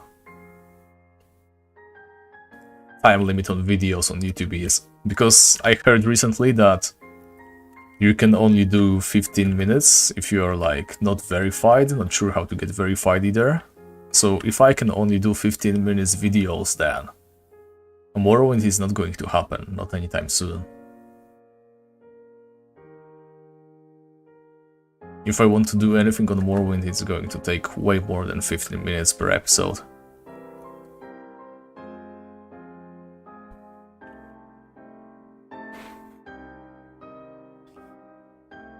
Like, the only reason to actually circumvent that would be to record the video, then do a stream, and only stream that video, right? You can do that via OBS. Just play the video as a stream. Dumb, but it would work. Because you can stream as long as you like, as you can see. We're almost at 6-hour mark. Alright, life ring's over. Let's clear this tarantula over here. Maybe another one if it happens to come closer. Yeah, the tarantulas are going to take a while. Let's see, killing in the name of tarantulas. Yep, 300.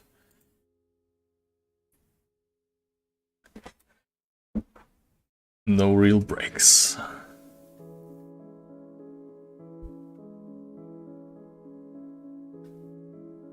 Yeah, I mean, I'm not sure if that is true, but I heard that you can't do a video over 15 minutes. I don't know if I have ever done a video over 15 minutes. I mean, yeah, like I said, you can only do videos up to 15 minutes if you are not verified. And I don't know how to get verified on YouTube. I guess it requires you to be like 1k subscribers and X hours of watch time and something. No, I'm fine. I'm only playing this character on stream, right? So if I don't finish this right now, we'll have to go after the rope and shovel some other time, and I'm not about that.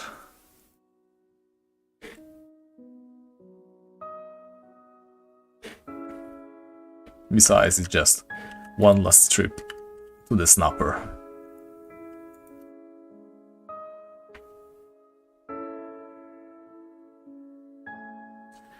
But if you are tired, you are quite welcome to go ahead and throw in the towel.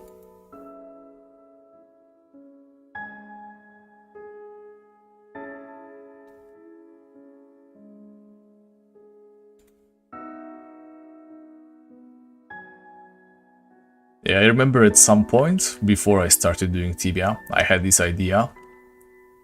And look at this house, it's so ugly.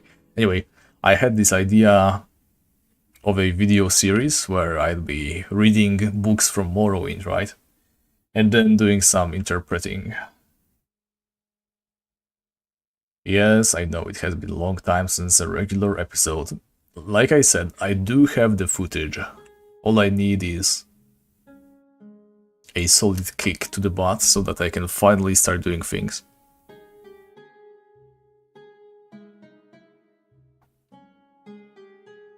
Yeah, don't worry about me. When I get too tired, I'm not going to joke around, I'm just going to go to sleep.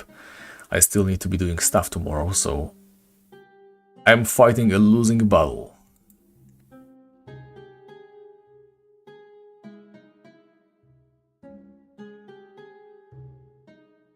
Oh, hey Siren, you're still around, aren't you? Okay. Let's relax. Do the final 300 crocodiles.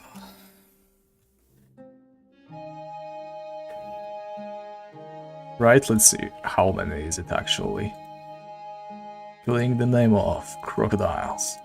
We killed 8, so yeah, it's 904 that we need to have on this here counter.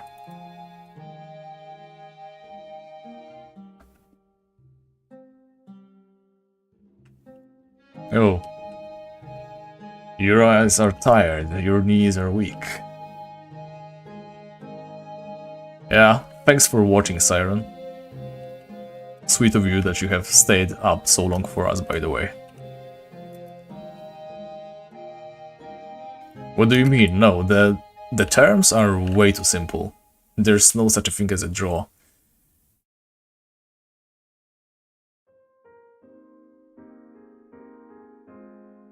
Sure thing then. Remember, 5 hours 30 minutes. This is where we say goodbye.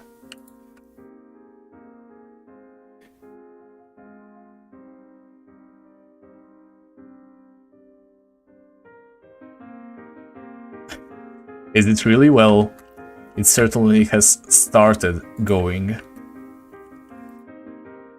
Imagine we could have still been stuck killing ghouls if we got very unlucky. Now, I mean, if we were to say it's a draw,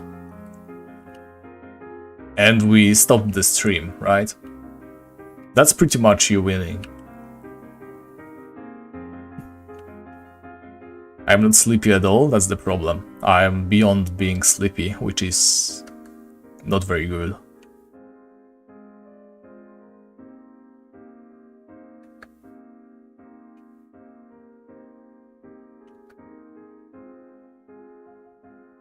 Our viewership has fallen, taken a heavy dip. I can imagine it's a little bit late for our usual viewers to continue sticking around.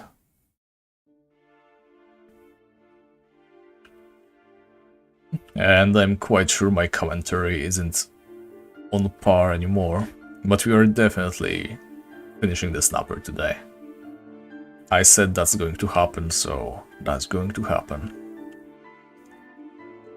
Everybody is welcome to just watch the stream back later.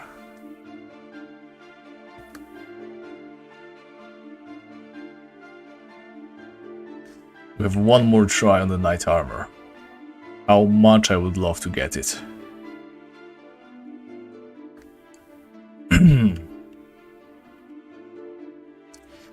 Like, it's not mandatory. We can survive if we don't.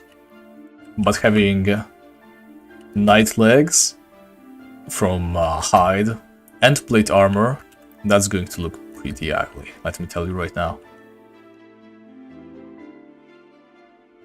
Then we're going to upgrade to crown armor, which is also not going to be very pretty. Crown armor plus knight legs, we're going to look like clowns. Oh yeah, I could never do that. I mean, maybe if it was my job, if I literally had nothing else to do but stream for like 6-7 hours.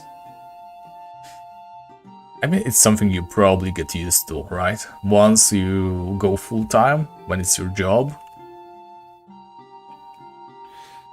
I cannot imagine that getting too difficult. I'm only letting the tiredness get to me today because I have already worked like 8 hours.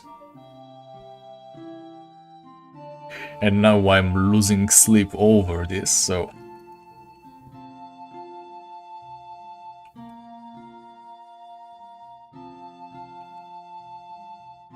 I can definitely see why I am not doing so well.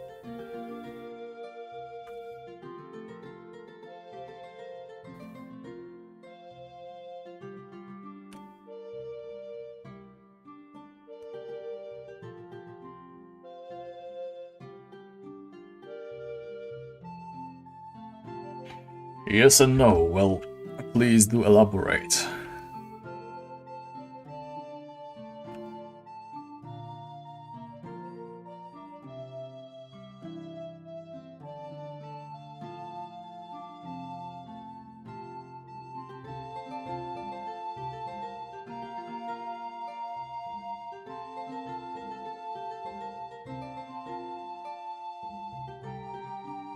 Well, maybe you're right. Depends on the job though, I'm sure there's tiring jobs that do require you to do that. Besides, not every streamer is all about having a happy face and pretending to be like this hyper person. There is a lot of people who just sit there and watch videos with other people, right? Just being themselves. Like, look at me. Somehow I still have like 5 viewers. Despite being deathly tired. Just hunting crocodiles for like 3rd hour now.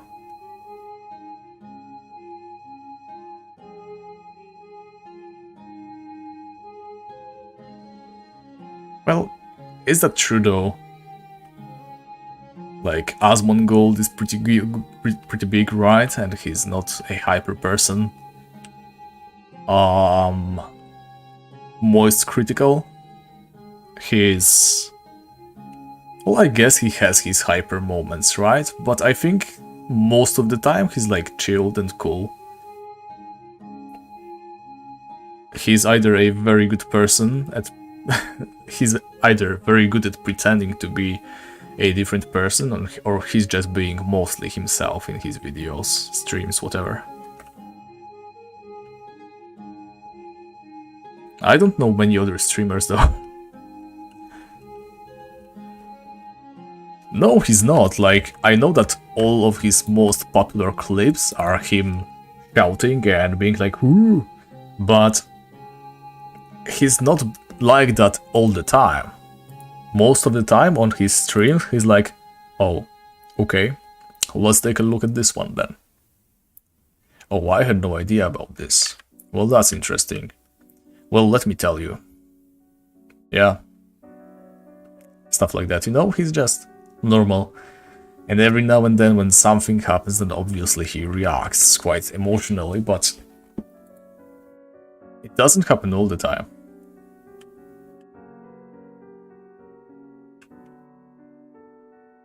What's Zakroar? I don't know. So now you're arguing against your own argument, like...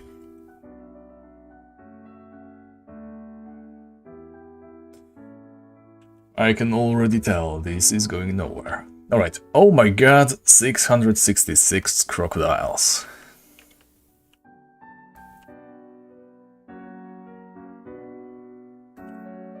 Those final crocodiles are going to be pain.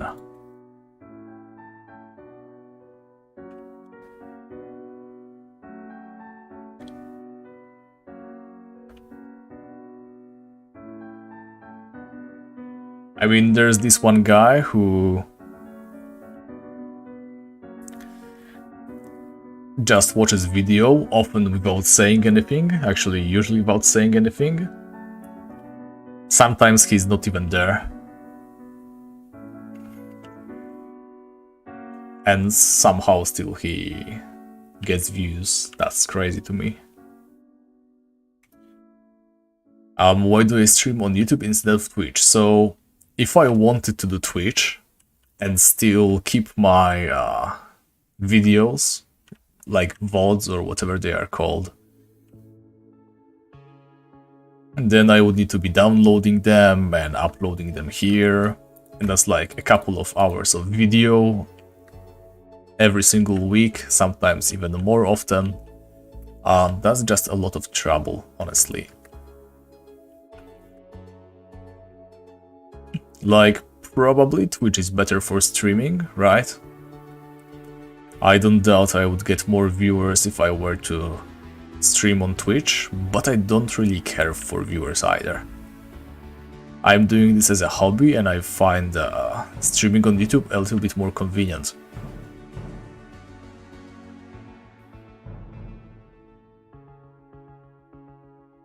So that's why I am sticking to YouTube.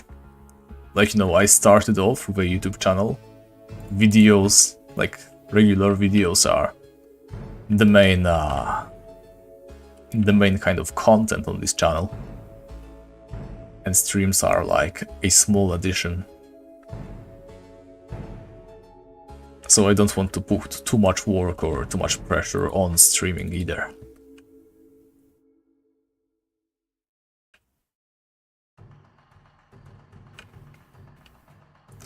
Watch videos while watching streams. I mean, there's already those guys who are doing like reactions to reactions to reactions, right? Let me tell you one thing, if I ever do a reaction to something video, then you're officially allowed to kill me. If you ever see me do a stream like, watch me mod react to X by XX, yeah, that's your pass. You're welcome to come and end my life.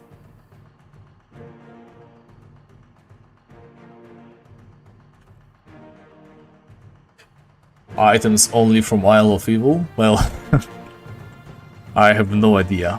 I mean, Isle of Evil items, aren't they like Rook Guard level items? I don't think they go very far beyond that, so that might be problematic, no? Oh, reaction to a patch? Sure, like, I will probably not do a separate video on that unless it's like huge news that I want to talk about. But frankly, there's people already doing such content, right? There's this cool guy Zarkost, he does guides on bestiary and bosses and events. If you want to watch something comprehensive, he does really good videos on those. So if there ever is a patch that introduces something I'd like to talk about, I will probably just mention it on stream.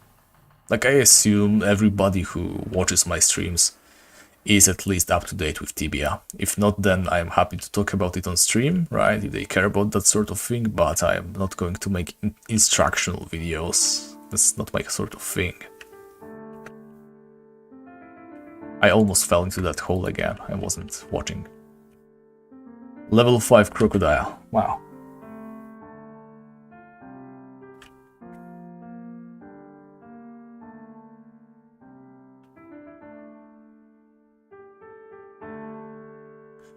Right, as Paladin you can get the Musician's Bow, right, which is basically just a harp or lyre or whatever.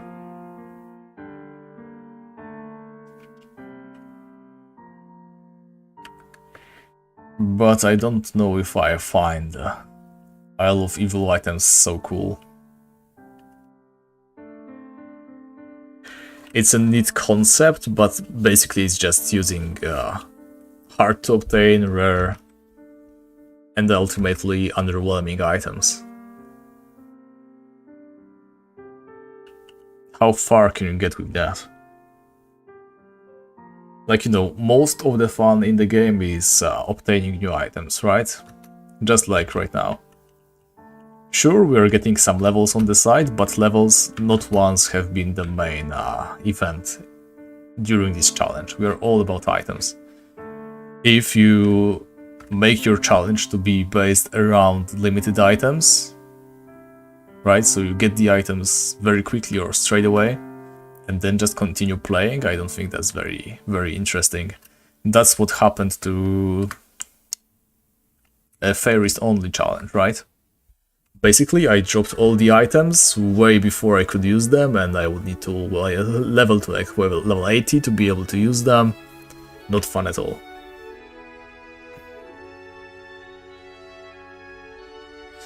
All quests in release order in Tibia? Well, here's the thing, there's a bunch of quests in Tibia that have been released simultaneously, no? Every single time they add a new region, they add everything at once. You know, when Svargrund was released, they did everything straight away. Sure, it would be possible, it's actually a pretty cool idea, but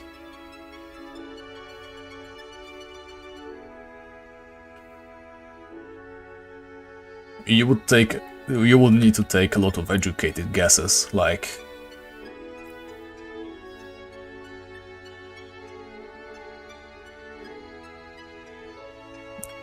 you know, for example, on Rookguard is younger than mainland, right? We know that much. So am I not supposed to do any quests on Rookguard then? Because I need to follow a schedule? Or is Rookguard okay? Stuff like that. And I'm not sure if there is such great documentation on Tibia updates. Like, how old is the Scale Armor quest? Can I do it before I do, like, the Dusok clan quest?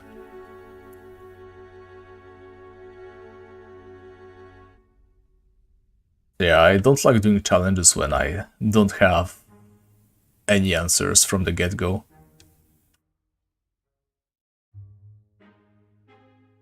I enjoy figuring things out, but this would be just a tour, you know? You figure out what the correct order is, maybe allow yourself to switch things around a little bit if they have been introduced at the same time.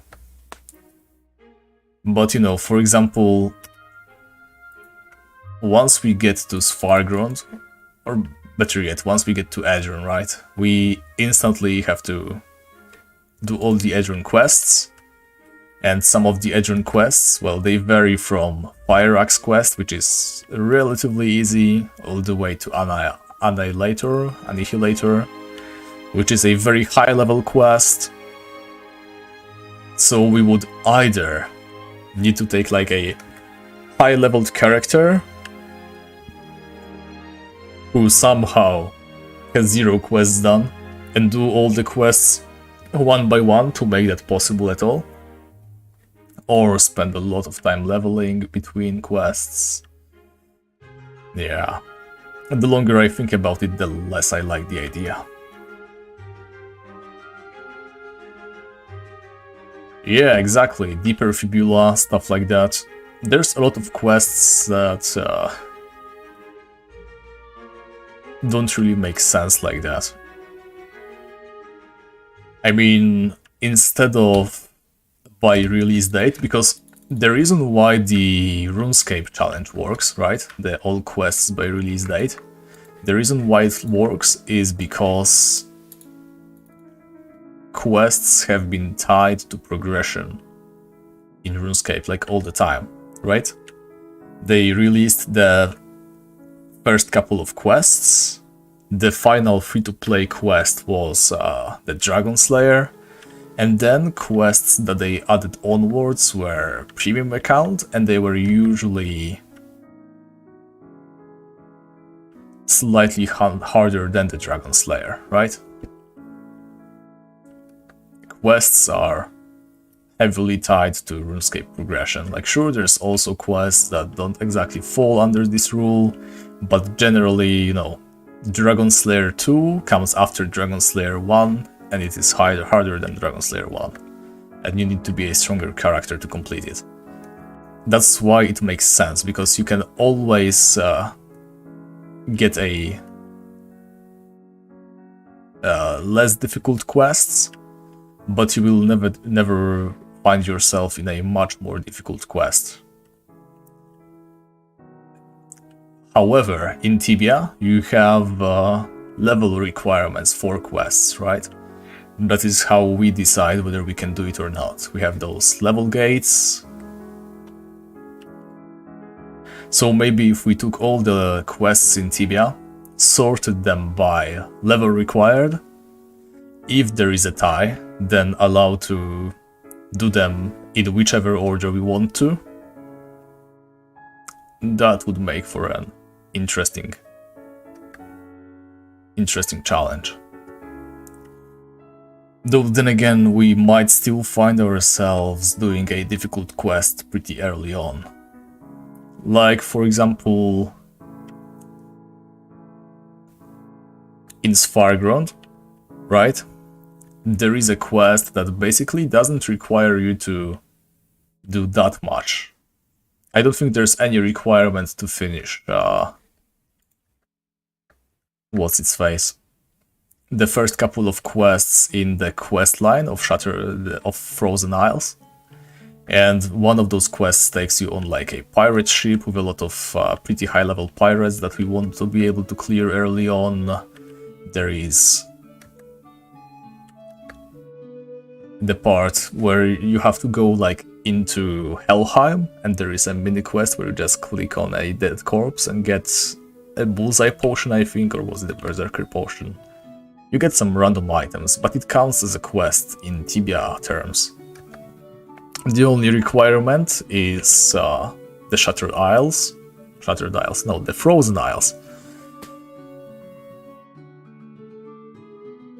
So technically, that could end up very early on the list. And yet be incredibly difficult, because we need to go into pretty deep Helheim with demon skeletons and bone beasts. Not sure how well it would do.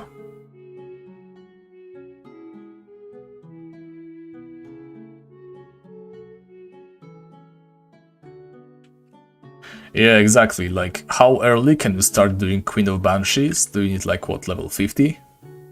Or is it 60? I think it's 50.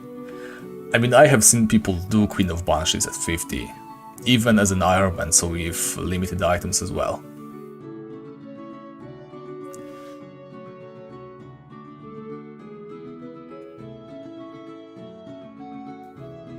But I am much more concerned about such weird quests that just happen to be there, ones that you will need to complete, even though you're heavily underpowered. And yeah, if I am allowed to do anything in between the quests, which I have to be, because otherwise there is no shovel quest, no rope quest, I won't be able to do anything without such items.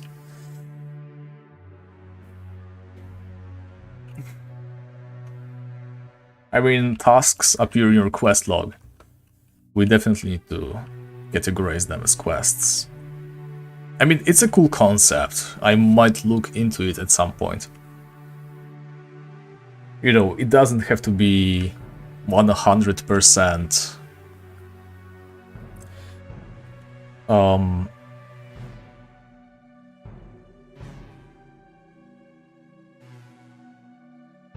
I forgot what I was supposed to say. Sorry, I'm pretty tired already. Yeah, it doesn't have to be 100% categorized, right?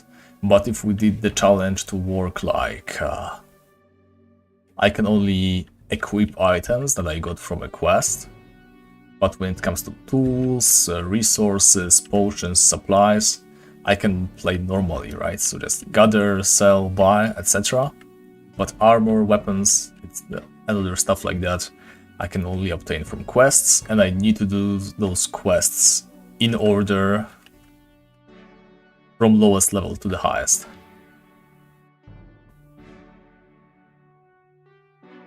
Well, level recommended, you're probably right, but you know, every fun page that you check, they usually have different recommended levels. And besides, there's a lot of quests that have the level required, of the same level, of different difficulty. Yeah, I would need to look into it. It's an interesting concept, though. I might do something about it at some point, if I don't forget. Yeah, thanks for the idea, by the way. Really cool.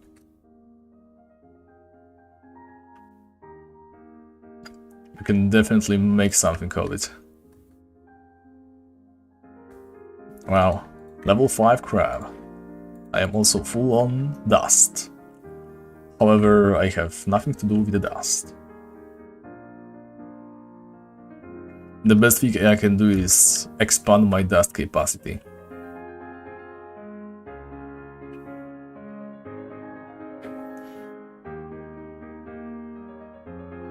I'm so tired. Just a little bit more. Just a couple more crocodiles and we can be done with this.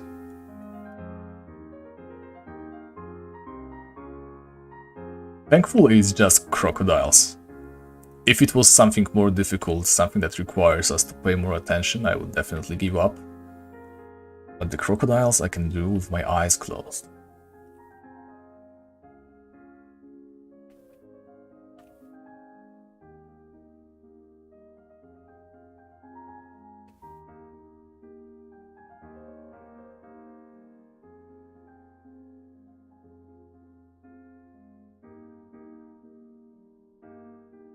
Yeah, I never considered quests to be something to base a challenge on. Like, my most recent idea that I thought about was a very hardcore limit, right?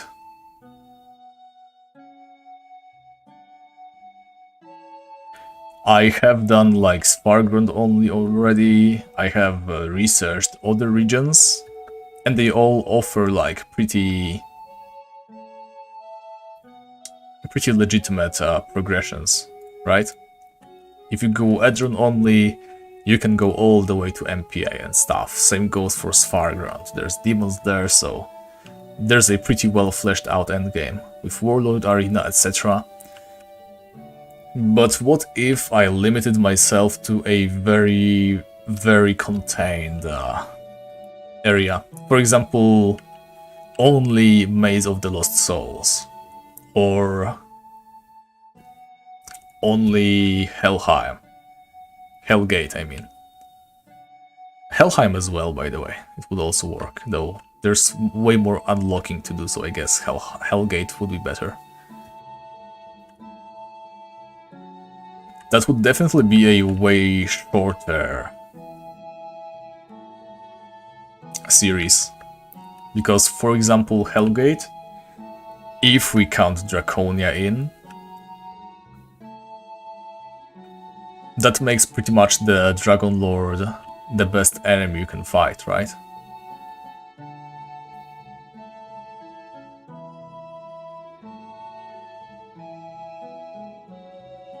Some cool items, quick series, maybe even a single video. Something to do on the side. Same goes for Maze of the Lost Souls, right? If we include the Mona, then sure, the warlocks and stuff, that's a lot of things to go through. But if you just took a knight, placed him in the maze, there's like giant spiders, there's monks, there's different kinds of minotaurs, dragon lords as well. Also a lot of items you could drop. And the problem is potions though, right? The problem is always potions in this game. I haven't tried Medivia myself. Some of the guys from my Discord have. So I'm a little bit familiar with the server.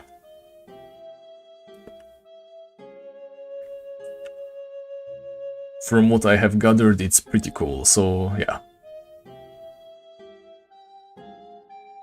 The only thing I dislike is some of the artwork.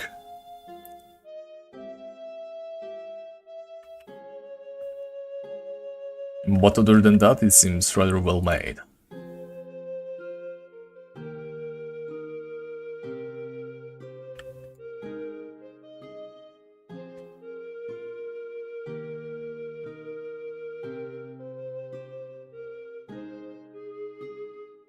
What's the Diablo challenge?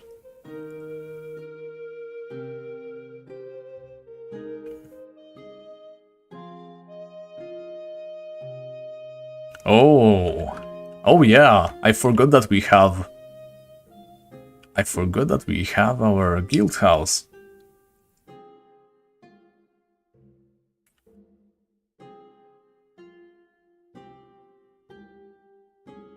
True. That would be pretty cool. All I have to do is hire a hireling, that's not a huge problem. That would give us access to potions. That would completely disable the entire problem with supplies, right? Yeah, I like it. Actually, I like it a lot.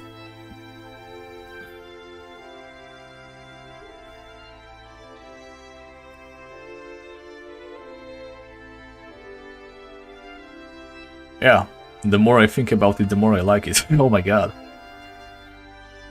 I mean, I need to do some research as always, but yeah, Maze of Lost Souls has it all. You start, you go downstairs, there's like wolves for food, there's trolls, there's items laying on the ground, you can get yourself equipped with like a club and other cool items.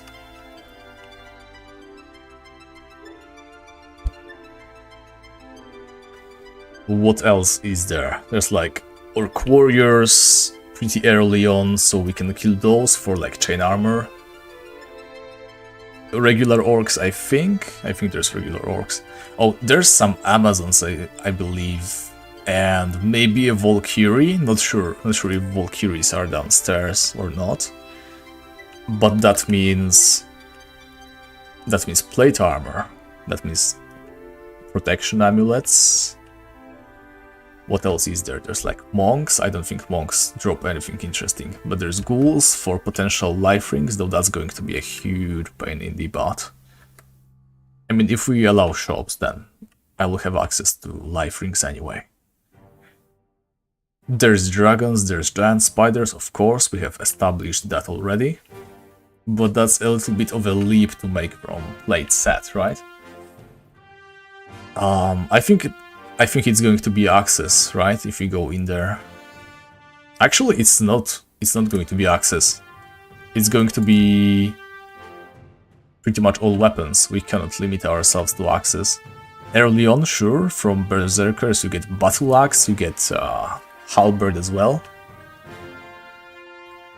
But yeah, if you stick yourself to access, you're going to be miserable because the best weapon probably is the Dragon Slayer from Dragon Lords.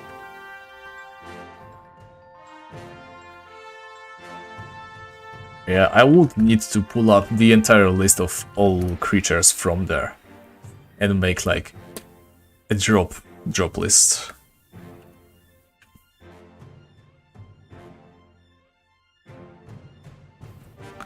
Yeah, there's like regular minotaurs, I believe, rotworms.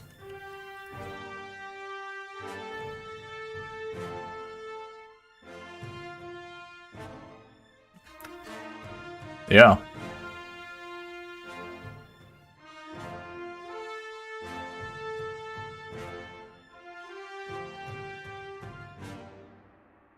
Man, I like it. That's a cool idea. I mean, it's going to be a lot of tedious, boring challenges.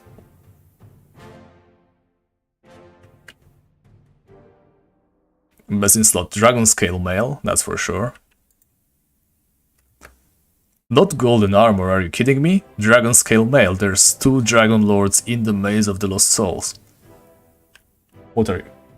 Like underinformed or something? Oh my god, have you not been watching the streams? Yeah, so Dragon Scale Mail, yes, was I saying Magic Plate Armor? I probably was, never mind. Dragon Scale Mail, right? Royal Helmet. I mean, I think it's easier to kill a Dragon Lord than it is to kill a Warlock. But as you say, Royal Helmet, Dragon Scale Mail. For weapons, I think it's going to be Dragon Slayer, right?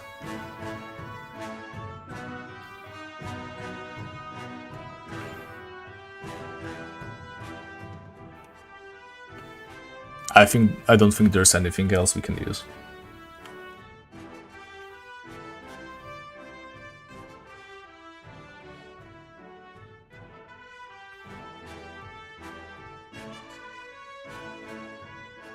Oh yeah, there's Minotaur Archers. That means brass set.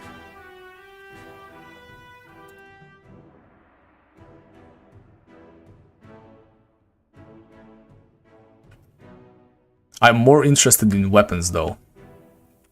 So immediately when go downstairs, if we consider I'm going to start with 0 equipment, what we have to do is rush a hand axe. I think there's hand axes in there. Either that or clubs. There's also spears. Then we can continue killing trolls for whatever. Oh, Zarabuster drops golden helmet. Well, I don't think I'm going to spend that much time, you know? Never was much of a fan of ultra rares. Yeah, but this seems like a fun side challenge.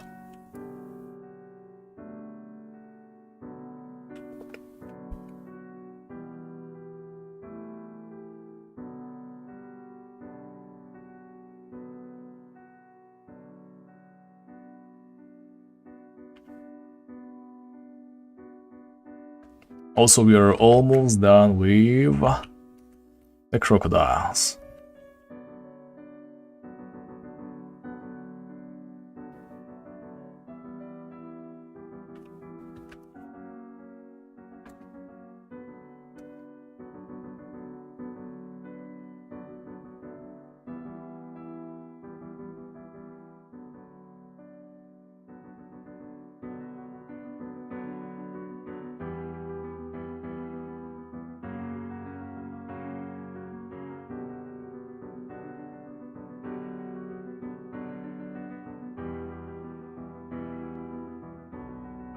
Yeah, I'm really worried about the weapon progression.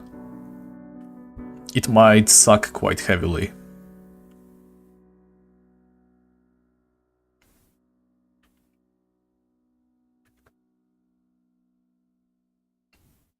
Yeah, Zarabuster is possible.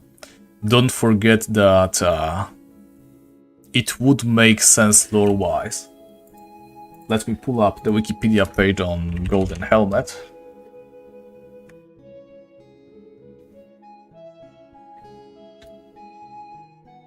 Right? So, you see a golden helmet, 12 armor, imbuements, classification.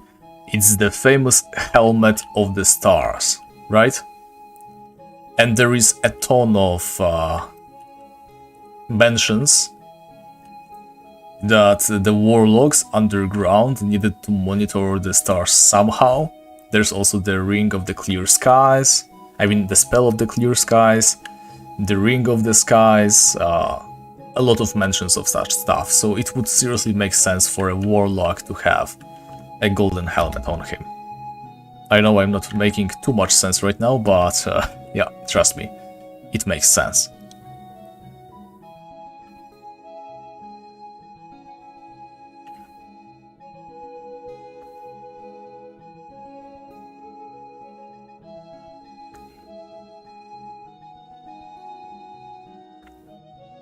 I mean, that's the idea, Pop. I don't want there to be too much progression either. Just a mini series.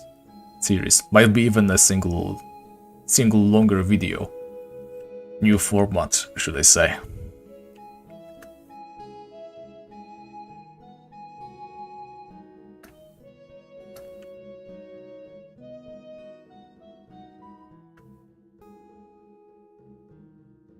Oh yeah, Dragonbone stuff.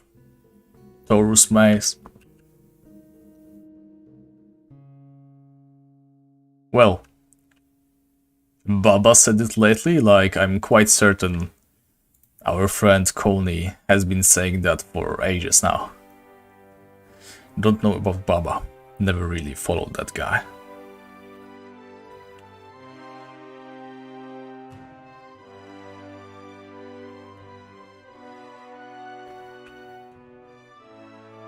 Yeah, what I like about the progression is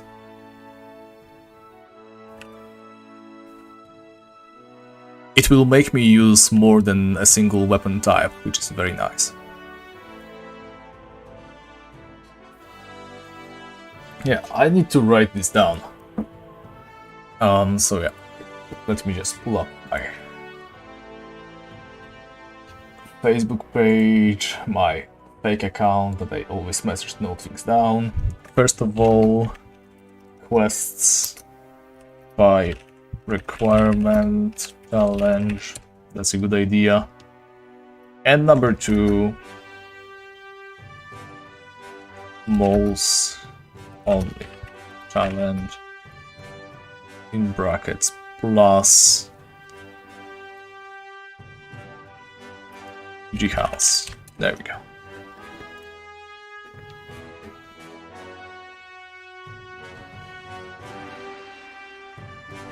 Yeah, Maze is a little bit of everything. It's going to suck for EXP, but progression is there.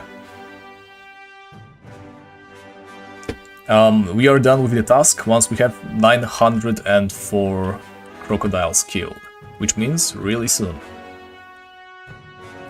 32, 31. We're almost there, boys. We're almost finished. Yeah, I mean, I'm pretty much used to the fact that there's no demons anywhere, and I don't mind it that much. Like, demons are pretty difficult. To make the leap from Dragon Lords to demons, if you want to beat a demon with Dragon Lord equipment, oh baby. Will I be? Like, can I hunt Dragon Lords at level 45 to 50? Exactly, Dragon Lords, giant spiders, they are quite difficult. If I wanna kill warlocks, also quite problematic. Warlords are not exactly that easy. Warlocks, I mean. I'm going to need to use the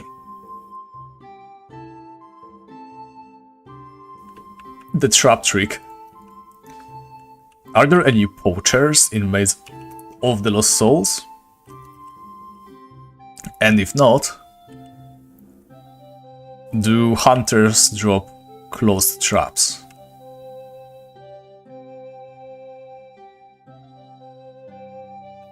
If I can get a closed trap, then warlocks are going to be easy. Oh, I forgot about the quest, right? You can get Dwarven Axe, you can get Griffin Shield. Those are cool items. Holy hell. Also Obsidian Lens, but that's not a cool item.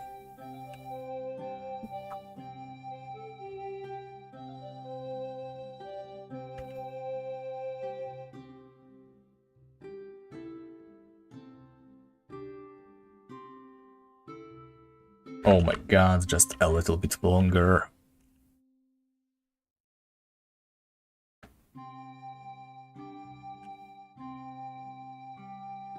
Yeah, but Griffin Shield, Dwarven Axe, oh my god. Axes are so viable. So I'd say the best way to start is to get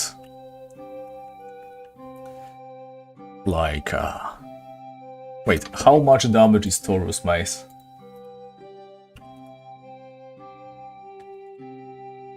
Oh, it's 30 attack, but it's two-handed. Okay, it kind of sucks. Yes, I mean, that's what I said. I'm going to get the hireling.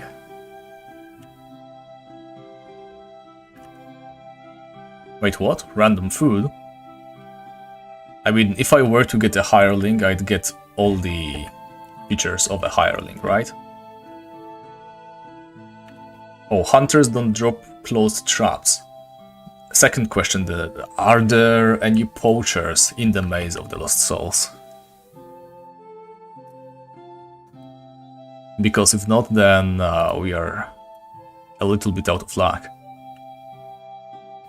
If we can somehow get our hands on a closed trap in the Maze of the Lost Souls, hunting warlocks is going to be a cakewalk.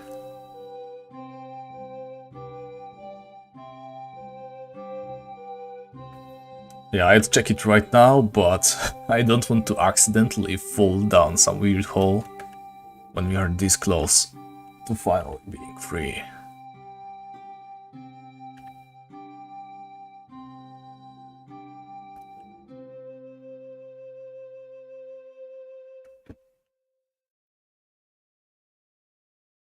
Okay, is that it? Or was it 904? Killing in the name of... yeah, 2 more. You die. No poachers, dang it. I know that there's poachers, like, right outside the maze. But I guess we shouldn't be allowed to take it. Well, okay, I guess I can somehow manage without a closed trap.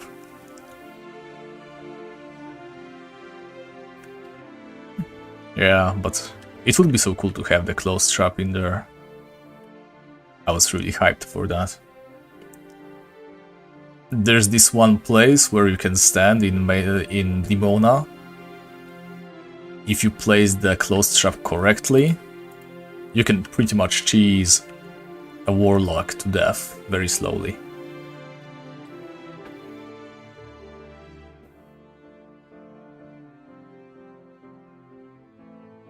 Oh, they do buy the trash items, that's going to help us with... yeah, with goals. Because obviously for that challenge I don't want to use the market. Yep, I guess I'm going to have to pay for a hireling.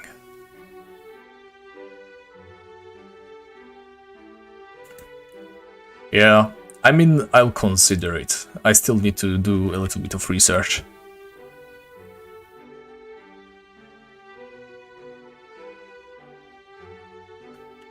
Where am I going? To Grizzly Bear guy.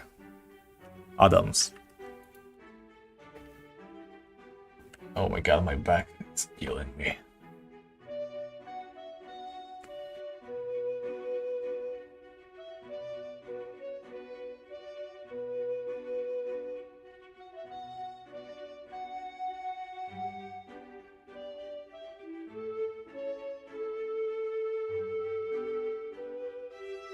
Yeah, I'm 100% doing it. I might even start tomorrow. Yeah, I know, that's why I really like the idea.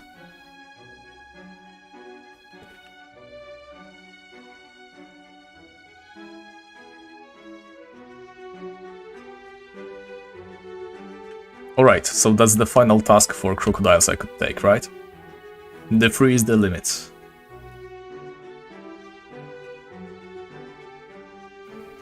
Yep. That's a really great idea. It's official. I might even postpone that other thing I had in mind. The footage from that isn't going anywhere.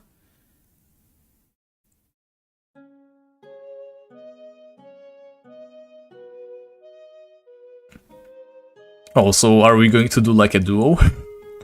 Oh, that would be cool.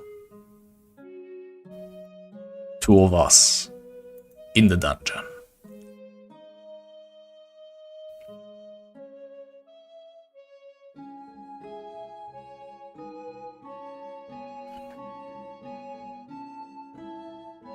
And I know what outfit I'm going to take. So it's going to be... let me find it. There we go, this boy. Along with one of these horses. So Pup, aka 1 pixel too much, says it's kind of like Diablo. But the idea is Maze of the Lost Souls only, but to make the challenge possible, we need to have access to potions, right? And since we have one of the nearest guild houses, the one in Northport, right? We decided it would be a good idea to allow the guild house as a base, right? Because there's a depot, there's... we can hire an NPC in there, which we are obviously going to do. Yeah, so basically just NPCs, depot, and only access to the Maze of the Lost Souls. Really cool stuff. Alright, guys. Now this is the moment. This is... Oh, did I... What? Oh no, I am dumb. Oh my god. I was supposed to tell Tusk again. I was supposed to say Tusk again, to tell him that I have finished the crocodile task, and then I could pick up the task again. I don't think it will be pop. There's so many trolls in the upper levels. And wolves and easy food, like... Especially with like stamina bonus and level up bonuses. I'm sure it will be fine. And besides, it will be super fun to navigate the maze. Like, we are going to become like experts on the maze by the time we are done with it, and that's kind of something I want to do. That's definitely an upside. Yeah, wolves, trolls, but also Amazons. Don't forget about the Amazons. Yeah, so we are once again going to Grizzly Adams because we did not finish the crocodile task, and we could not pick up the next snapper task. Oh my god. I wish I could pay attention. But I'm afraid, yeah, that is an ability that I have lost like an hour ago.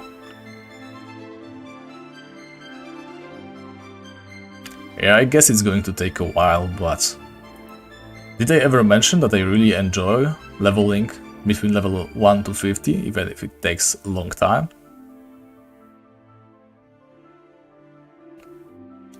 There are Amazons.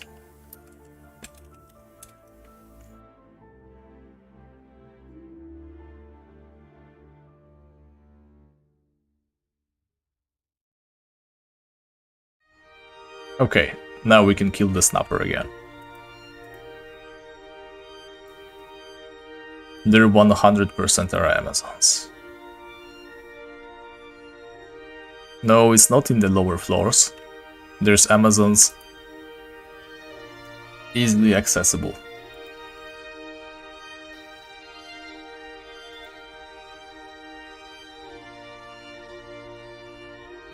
Yep, you go down the hole, you're there. So, Durama, Menor, Khazard-dûn, Abdendriel, Maiza.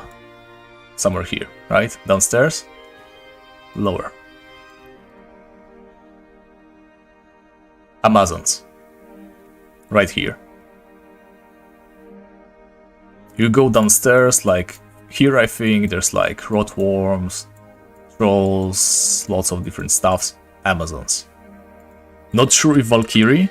If there is a Valkyrie, that would be great, but just Amazons is enough for EXP.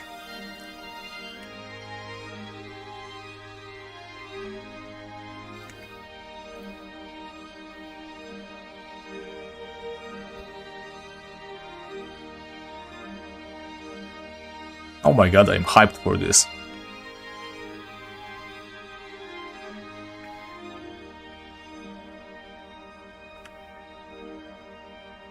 Yeah, I might even make the character today.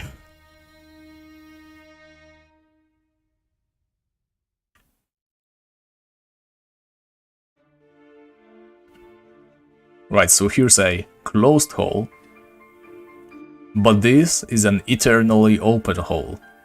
That is such a good thing to know. I don't want to kill any more crocodiles than I need to.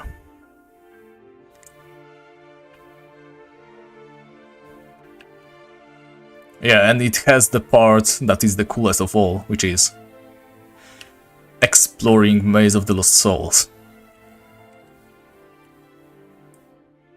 Yeah, 10 minutes to kill the boss, I get it. Okay guys, wish me luck. We need that knight armor. If we don't get it, well, we are going to survive, but we are going to look like absolute clowns for like the next 20 hours. Health potions, life ring. Nope. Let's drink the potion. Let's put on the life ring. Let's rush over to depot, and we can finally end this for today.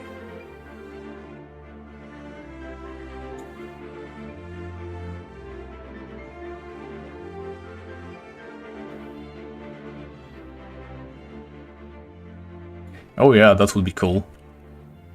But it's not going to be a streaming character, and like I said, if I were to do that challenge, I would do it in one video. You know, just do it, start to finish, gather all the footage, and one video only. It's really not that much stuff, and I think it's going to make for a way better watch. Maybe invent a little bit of like, you know, lore? That would be cool. Alright. So, log out. We are not wasting our very super precious... what's its face? Life ring. So, thank you guys very much for watching. I am going to be slowly wrapping things up, but first what I need to do is confirm something about the Maze of the Lost Souls. So let's go to Abdendriel. Yep, and let's go. So, what I want to check is those Amazons, right? My hotkeys, and let's rush over there.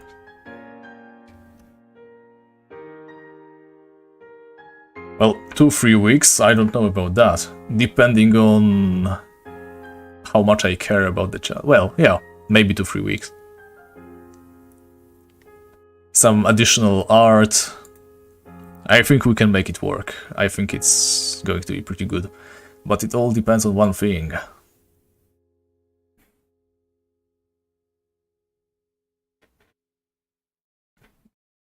Yeah, I had something slightly different in mind.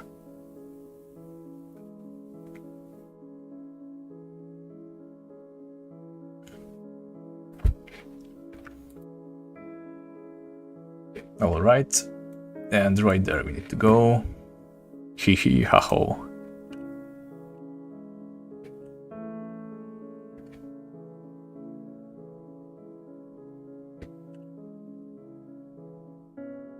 There's trolls, flowers, everything you need.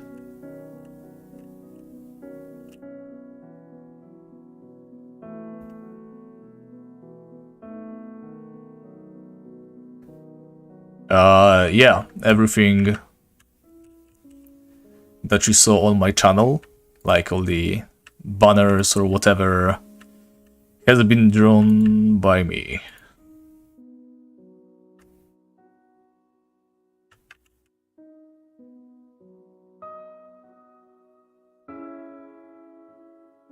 Oh, by the way, Pop, would you be able to animate the feathers that are on top Spencer's art? Just the feathers, nothing else. Just have the feathers like float around or something.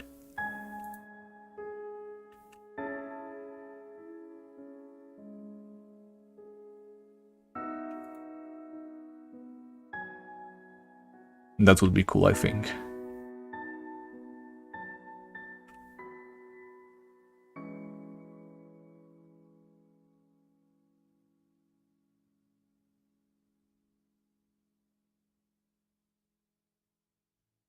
Okay, Amazons, Amazons, Amazons. As you can see, it's not a small amount either. 4, 6, 7, 8. Yep, Amazons. Sadly, no Valkyries, but Amazons. I'm pretty certain it's on a different layer, yes. Actually, 100% sure it's a different layer.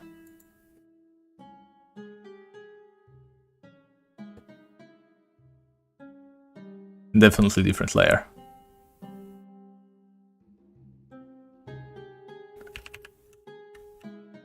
Oh, the octopuds. Oh my god, I forgot about this guy. Let's get to sleep then. Alright guys, thank you very much for watching. This time it's goodbye for real. It has been real. Yeah, I need to stop saying real. 6 hours, 30 minutes of streaming. I don't think I've ever done such a long one before. Definitely not against that though. We should try that again sometime, I hope. To the people who still are watching, somehow still 7 viewers, amazing, thank you very much for sticking around. I hope to see you guys next time, thank you for talking to me. A lot of cool ideas, I feel like we've done a lot of progress today. I'm also really happy with how much we did on Fencer himself. A ton of progress. We did the Snapper. I did not believe it was possible just 2 days ago, but we somehow managed to make it, right? All we need to do is push through the tarantulas now. Yeah, we're on our way there. So, thanks very much for watching. I will see you guys next time. Goodbye.